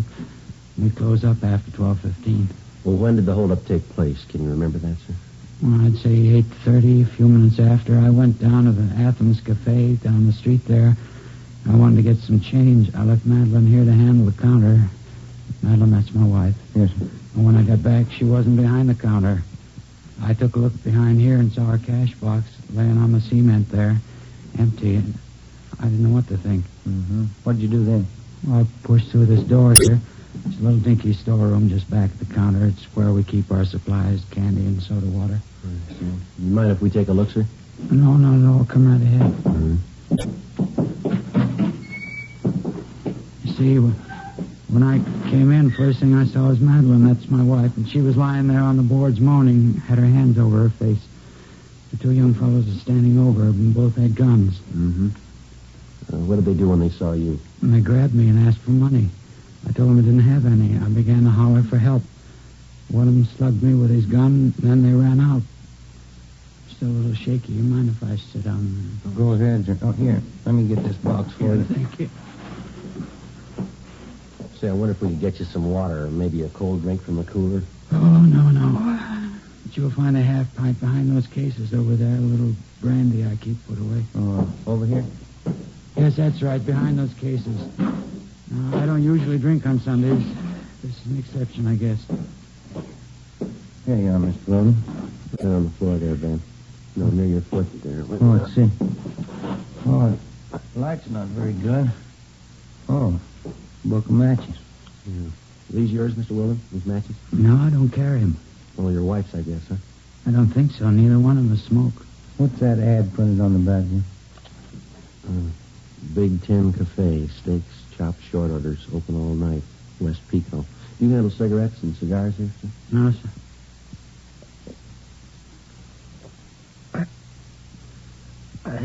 Candy and soft drinks and newspapers, that's all. Mm-hmm. Oh, inside of the matchbook cover, Joe. Some scribbling on it. George Bell, S. Cameron, 5th and Alameda. Do you recognize this at all, Mr. Wilden? Big Ten Cafe. No, I've never been there. Now, how about the names here, inside the cover? George Bell, S. Cameron. No, I never heard of them. Well, when you first came in here, Mr. Wilden, do you remember where the hold-up men were standing? Well, not too well. One was over there, and one was over there, I think. Could be, Joe. One of them might have dropped it. Mm-hmm. Trace them from that matchbook? Do you think that's possible? I don't know yet. How would you trace them that way? Analysis? Some kind of scientific work? No, sir. Legwork. 9:28 a.m. We call Leighton Fingerprints. As soon as they arrived, we dropped Mr. Wilden off at Georgia Street Receiving Hospital to see his wife. Ben and I drove back to the office. We had the crime report typed up and got out a supplementary broadcast on our original APB. We asked Frank Cunningham and R&I to run the names George Bell and S. Cameron through the files for a possible mate. We checked with the restaurant advertised on the cover of the matchbook, the Big Ten Cafe. The manager of the cafe failed to recognize either the names on the matchbook or the descriptions of the hold-up men. 9:52. We checked back in at the office. I'll get it. Robbery, Romero. Yeah, Frank. Yeah. Good, right. Thank you. Cunningham? You got a make on the name George Bell. Another one for Sam Cameron. Both of them run together. Got long juvenile record. Good. You got an address on them? Yeah. Won't be hard to run down. What do you mean? Main jail. 5 days before, George Bell, a laborer, and Samuel Cameron, a part-time jewelry salesman, had been booked at the main jail on charges of being drunk and disorderly. The day after his arrest, Cameron was bailed out. Bell was still in the drunk tank. Ben and I went down to the main jail and talked to him. He didn't fit the description of either of the bandits. He was very cooperative, but he stated that he'd been very drunk and he couldn't remember too much. Just don't know, Sergeant. Sam and I went out and tied one on. When it came to, we were in the drunk tank. You have no idea at all how your names got on this matchbook. I'm trying to think. We're pretty well heated up, Sam and me. That's another thing, that dirty Sam. What do you mean? You get a friend of his to come up here and bail him out. Think he'd do anything for me? No. I bought the liquor. He lets me sit here now. Dirty Sam. Do you think he might remember about that matchbook? I don't know. I'm disgusted with him. If you see him, you can tell him that. Just let him know he's off my list. How about the address here on the matchbook, George? It says 5th and Alameda. Doesn't that mean anything to you? Were you and Cameron hitting some of the spots around that area? No, we were messing around over in Dogtown. Didn't get down by Alameda at all. Well, it must have some tie-in for you. 5th and Alameda? No. Only guy I know down there is Sanchez. Wait a minute. Yeah? Just a minute. Sanchez. Gus Sanchez, sure. I wanted to see Gus. I thought he'd put up that for us. Yeah, go ahead. I got it now. I think I have anyway. It was the morning after, and I woke up here in the tank. A big head, really whipped. Mm-hmm. Now, the first thing I thought of was out. Figured Gus Sanchez might pop for bail. Friend of mine, Gus works at the bar at 5th and Alameda. That's it. Well, how's the tie-in? This other mooch is in the tank next to me, and somebody spot bail for him. He's getting out in an hour. So I asked him to call Gus for me, and he said he would. He wrote my name down, and he wrote down Sam's, too. Dirty Sam. And he took down Gus's address. Yeah, 5th and Alameda. You remember what this man looked like when he took your name? Oh, let's see. No, everything was going around. He's kind of tall, I don't know. Would you remember him if you saw him again? Guy did me a favor. I'd remember him. Not like that dirty Sam. Well, how about his name? Did he tell you that? No, I didn't ask him. I should have, huh? You sure about the day this man was released? Positive. The same day I came in, Tuesday. Well, okay, Bell. Thanks very much. We'll be checking back with you. Yeah, all right. Hey, what about this guy? You got a beef with him? Well, maybe, if he's the one we want. Yeah, what'd he do? He lost his matches. Ben and I left the drunk tank and went down the hall to check with the officer in charge. We paged through the release book and found that 7 men had been bailed out or discharged from the jail on the previous Tuesday. We went back to the record bureau and had them pull the mug shots on all 7 men. Then we took the pictures back to the drunk tank and showed them to George Bell. No.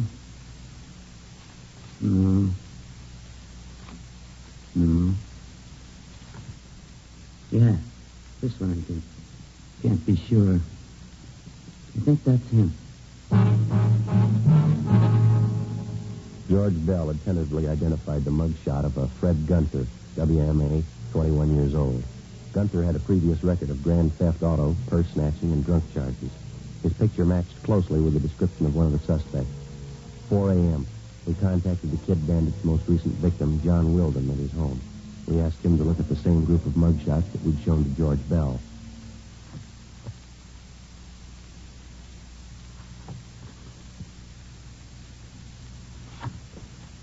Here, this here. He's one of them. You sure, Mr. Wilden? He's the one who slugged me. Who is he? His name's Fred Gunter. Well, then you know him. You want me to identify him? Yes, sir, when we find him.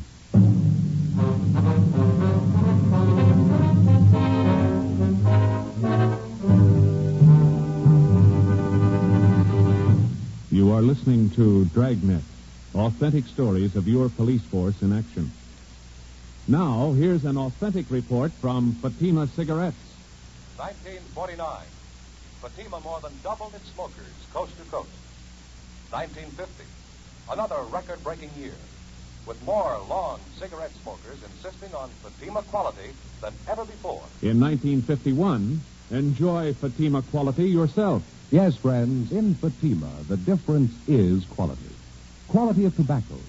The finest Turkish and domestic varieties, extra mild and superbly blended, to give you a much different, much better flavor and aroma. Quality of manufacture. Smooth, plump cigarettes rolled in the finest paper money can buy.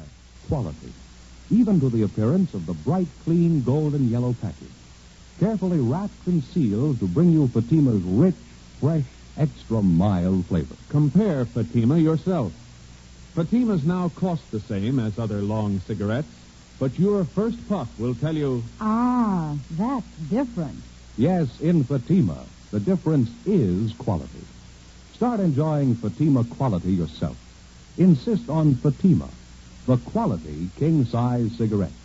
Best of all long cigarettes.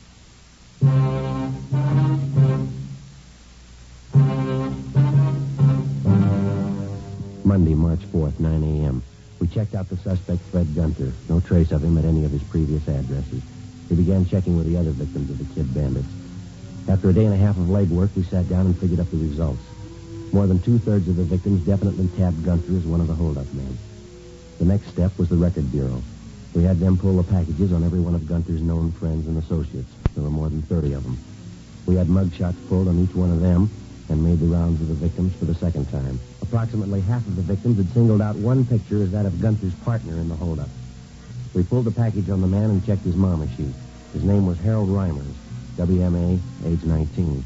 Previous record included car stripping and one charge ADW, no conviction. Friday, March 8th.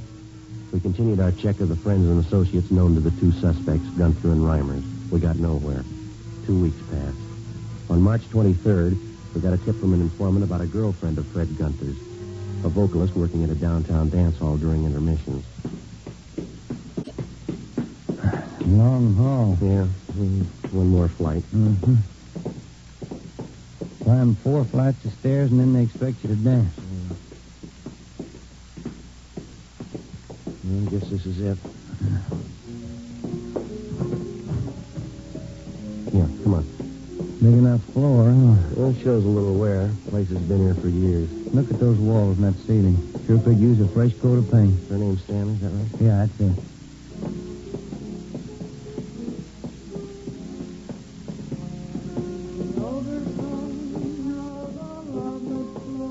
Excuse me?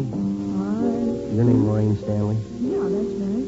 Sweet Lorraine, that's my billing. You with the band? No, we're police officers. I'd like to talk to you for a minute if we can. Oh, sure, all right. I was just rehearsing a little. What's it about, officer? Do you know a Fred Gunther, Miss Stanley? Fred? Yeah, I know him. I used to be engaged to Fred.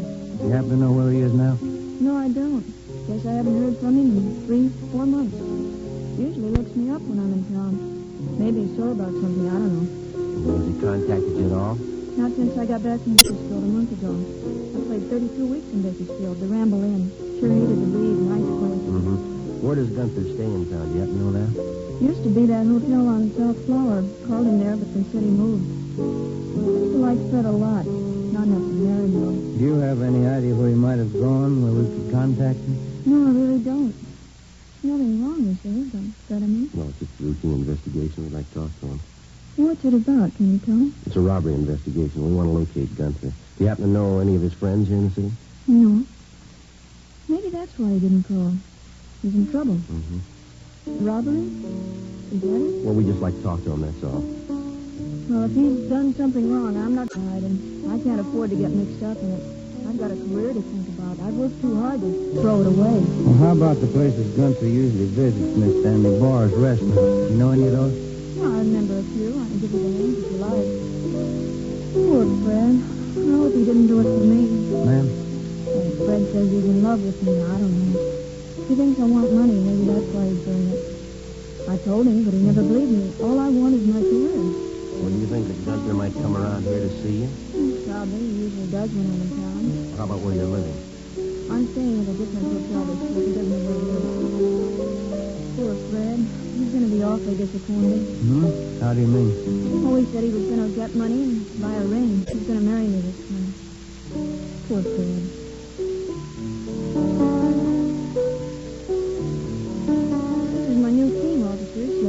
Uh-huh. Just one more thing, Miss Stanley. If Gunther contacts you by phone, will you be sure and let us know? All right, I'll do that. What a beautiful tune, isn't it? Piano player in Bakersfield, he wrote it for me. Yes, ma'am. Let Fred understand. I don't want to hurt him, but I can't marry him. How do I make him understand? How do I explain it? I don't think you'll have to, ma'am. Before we left Lorraine Stanley, we told her that if Gunther should contact her, not to tell him that she talked with us. Stakeouts were placed on the dance hall where she worked and at the hotel where she was staying. Gunther's known hangouts were also covered. The next night, the Kid Bandits were back in business. They hit twice. A liquor store on Franklin Avenue, Tavern on South Flower. Gunther and Reimers were again identified as the two suspects. The stakeouts continued. The search went on. 4 days later, we got a tip from the proprietor of a shoe shine stand on West Temple that Gunther's partner, Harold Reimers, had been seen entering a small hotel up the street from his stand. We drove over and checked with the desk clerk. He identified Reimers' mugshot. He told us that the suspect wasn't in, but that he was expected back that night. Ben and I went on stakeout in his hotel room. 7 p.m. Reimers failed to show. Getting a little hungry, Joe. You? Yeah. What time you got now? 20 after 7. Stomach's starting to growl. And what's that, a parade? Well, I don't think so. Let's see. Oh, it's the Salvation Army Band. Oh, yeah, Saturday night. Might as well check the office, huh? See if we can't get a relief. Yeah. Would you get me Michigan 5211, please? Michigan 5211. Yeah, we'll pay for it, thanks. Would you close the window, George? A little noisy. Yeah, okay. Robbery, please. Yeah, Young, this is from Merrill. How's that? You sure? Okay, thank you. Gunther and Reimers, they pulled a hold-up down South Main. When? 20 minutes ago, Gunther got away. Yeah. They got Reimers. 7:45 p.m. Ben and I got back to the city hall and went to the interrogation room. Together with Young and Carr from robbery, we tried to question the suspect, Harold Reimers. We talked to him for over an hour. He refused to tell us anything. We took him to the main jail where he was booked on 211 PC. 9:15 p.m. We went back to the office. I'll get it. Robbery, Romero. In just a minute. See you, Joe. Okay, thanks. Friday talking. George, this is Lorraine Stanley. Yeah, Miss Stanley. I'm over at work. The dance hall, remember? Yes, ma'am. Anything wrong? Well, Fred just called me, Sergeant. I told the officers here. Fred Gunther? Yes, ma'am. Where is he? Did he say? No, all he said was he wanted to sing. Yeah? He said he was coming right over. 9:25 p.m. We called the men on stakeout at the dance hall and alerted them. Elton Young, Ben, and I got in the car and drove over. We checked with the detail on stakeout. Gunther hadn't been spotted, but because of a large crowd entering and leaving the dance hall, it was possible that he could have gotten in unnoticed. We talked to the Stanley girl.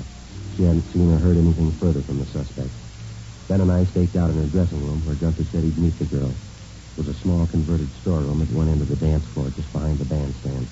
Lorraine Stanley was on during the intermission. We waited. What have you got, Joe? Almost 10:30. This guy must feel pretty sure of himself. He pulls a robbery, he's almost picked up, and 3 hours later he makes a date to show in a public play. Well, he hasn't shown yet. I'm not too sure about that Stanley girl. How do you mean? Well, if she's that big an attraction for him. This is the only way out, huh? Besides that fire escape off the alley. Yeah, Young's covering the alley. Come on. Down here, Joe! He got by me. He's up the alley behind one of those trucks. He can't go far. That's a dead end. Stay here, Young, and cut him off. You all right? Yeah, he slugged me, knocked me down. I didn't see him in the dark. Come on, Ben. Yeah.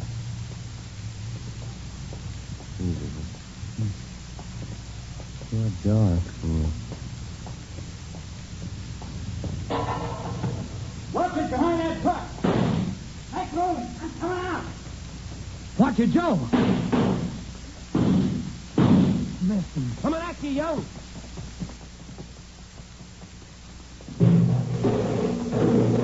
Don't shoot. Don't shoot. All right, chance, Joe. You want to stay with him, Young? We'll call in. Yeah, right. Closest place, that little cafe off the alley to the left. Thanks. Come on, Ben. Yeah. I'm here, Jay. Yeah, I guess they got a phone inside. Come on. Wait a minute. As soon as we get Gunter downtown, we're going to come right back here. What? Take a look at that fry cook in the window there.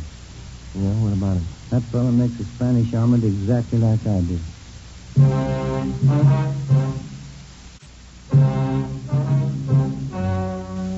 The story you have just heard was true.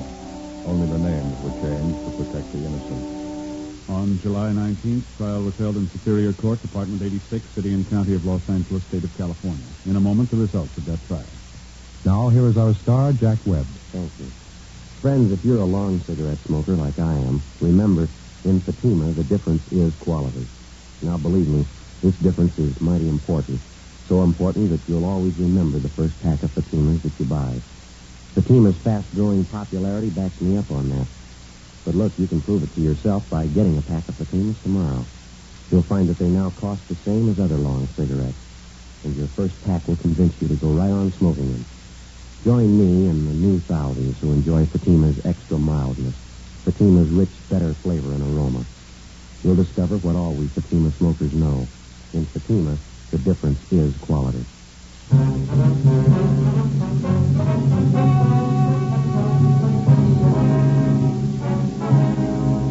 Fred Gunter and Harold Reimers were tried and convicted on several counts of robbery and assault. They received sentences as prescribed by law, and are now serving their terms in the state penitentiary.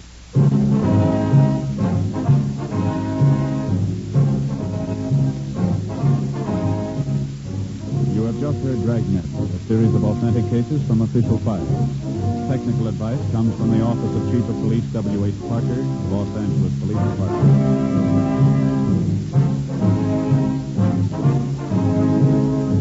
Fatima Cigarettes, best of all long cigarettes, has brought you Dragnet, portion transcribed from Los Angeles.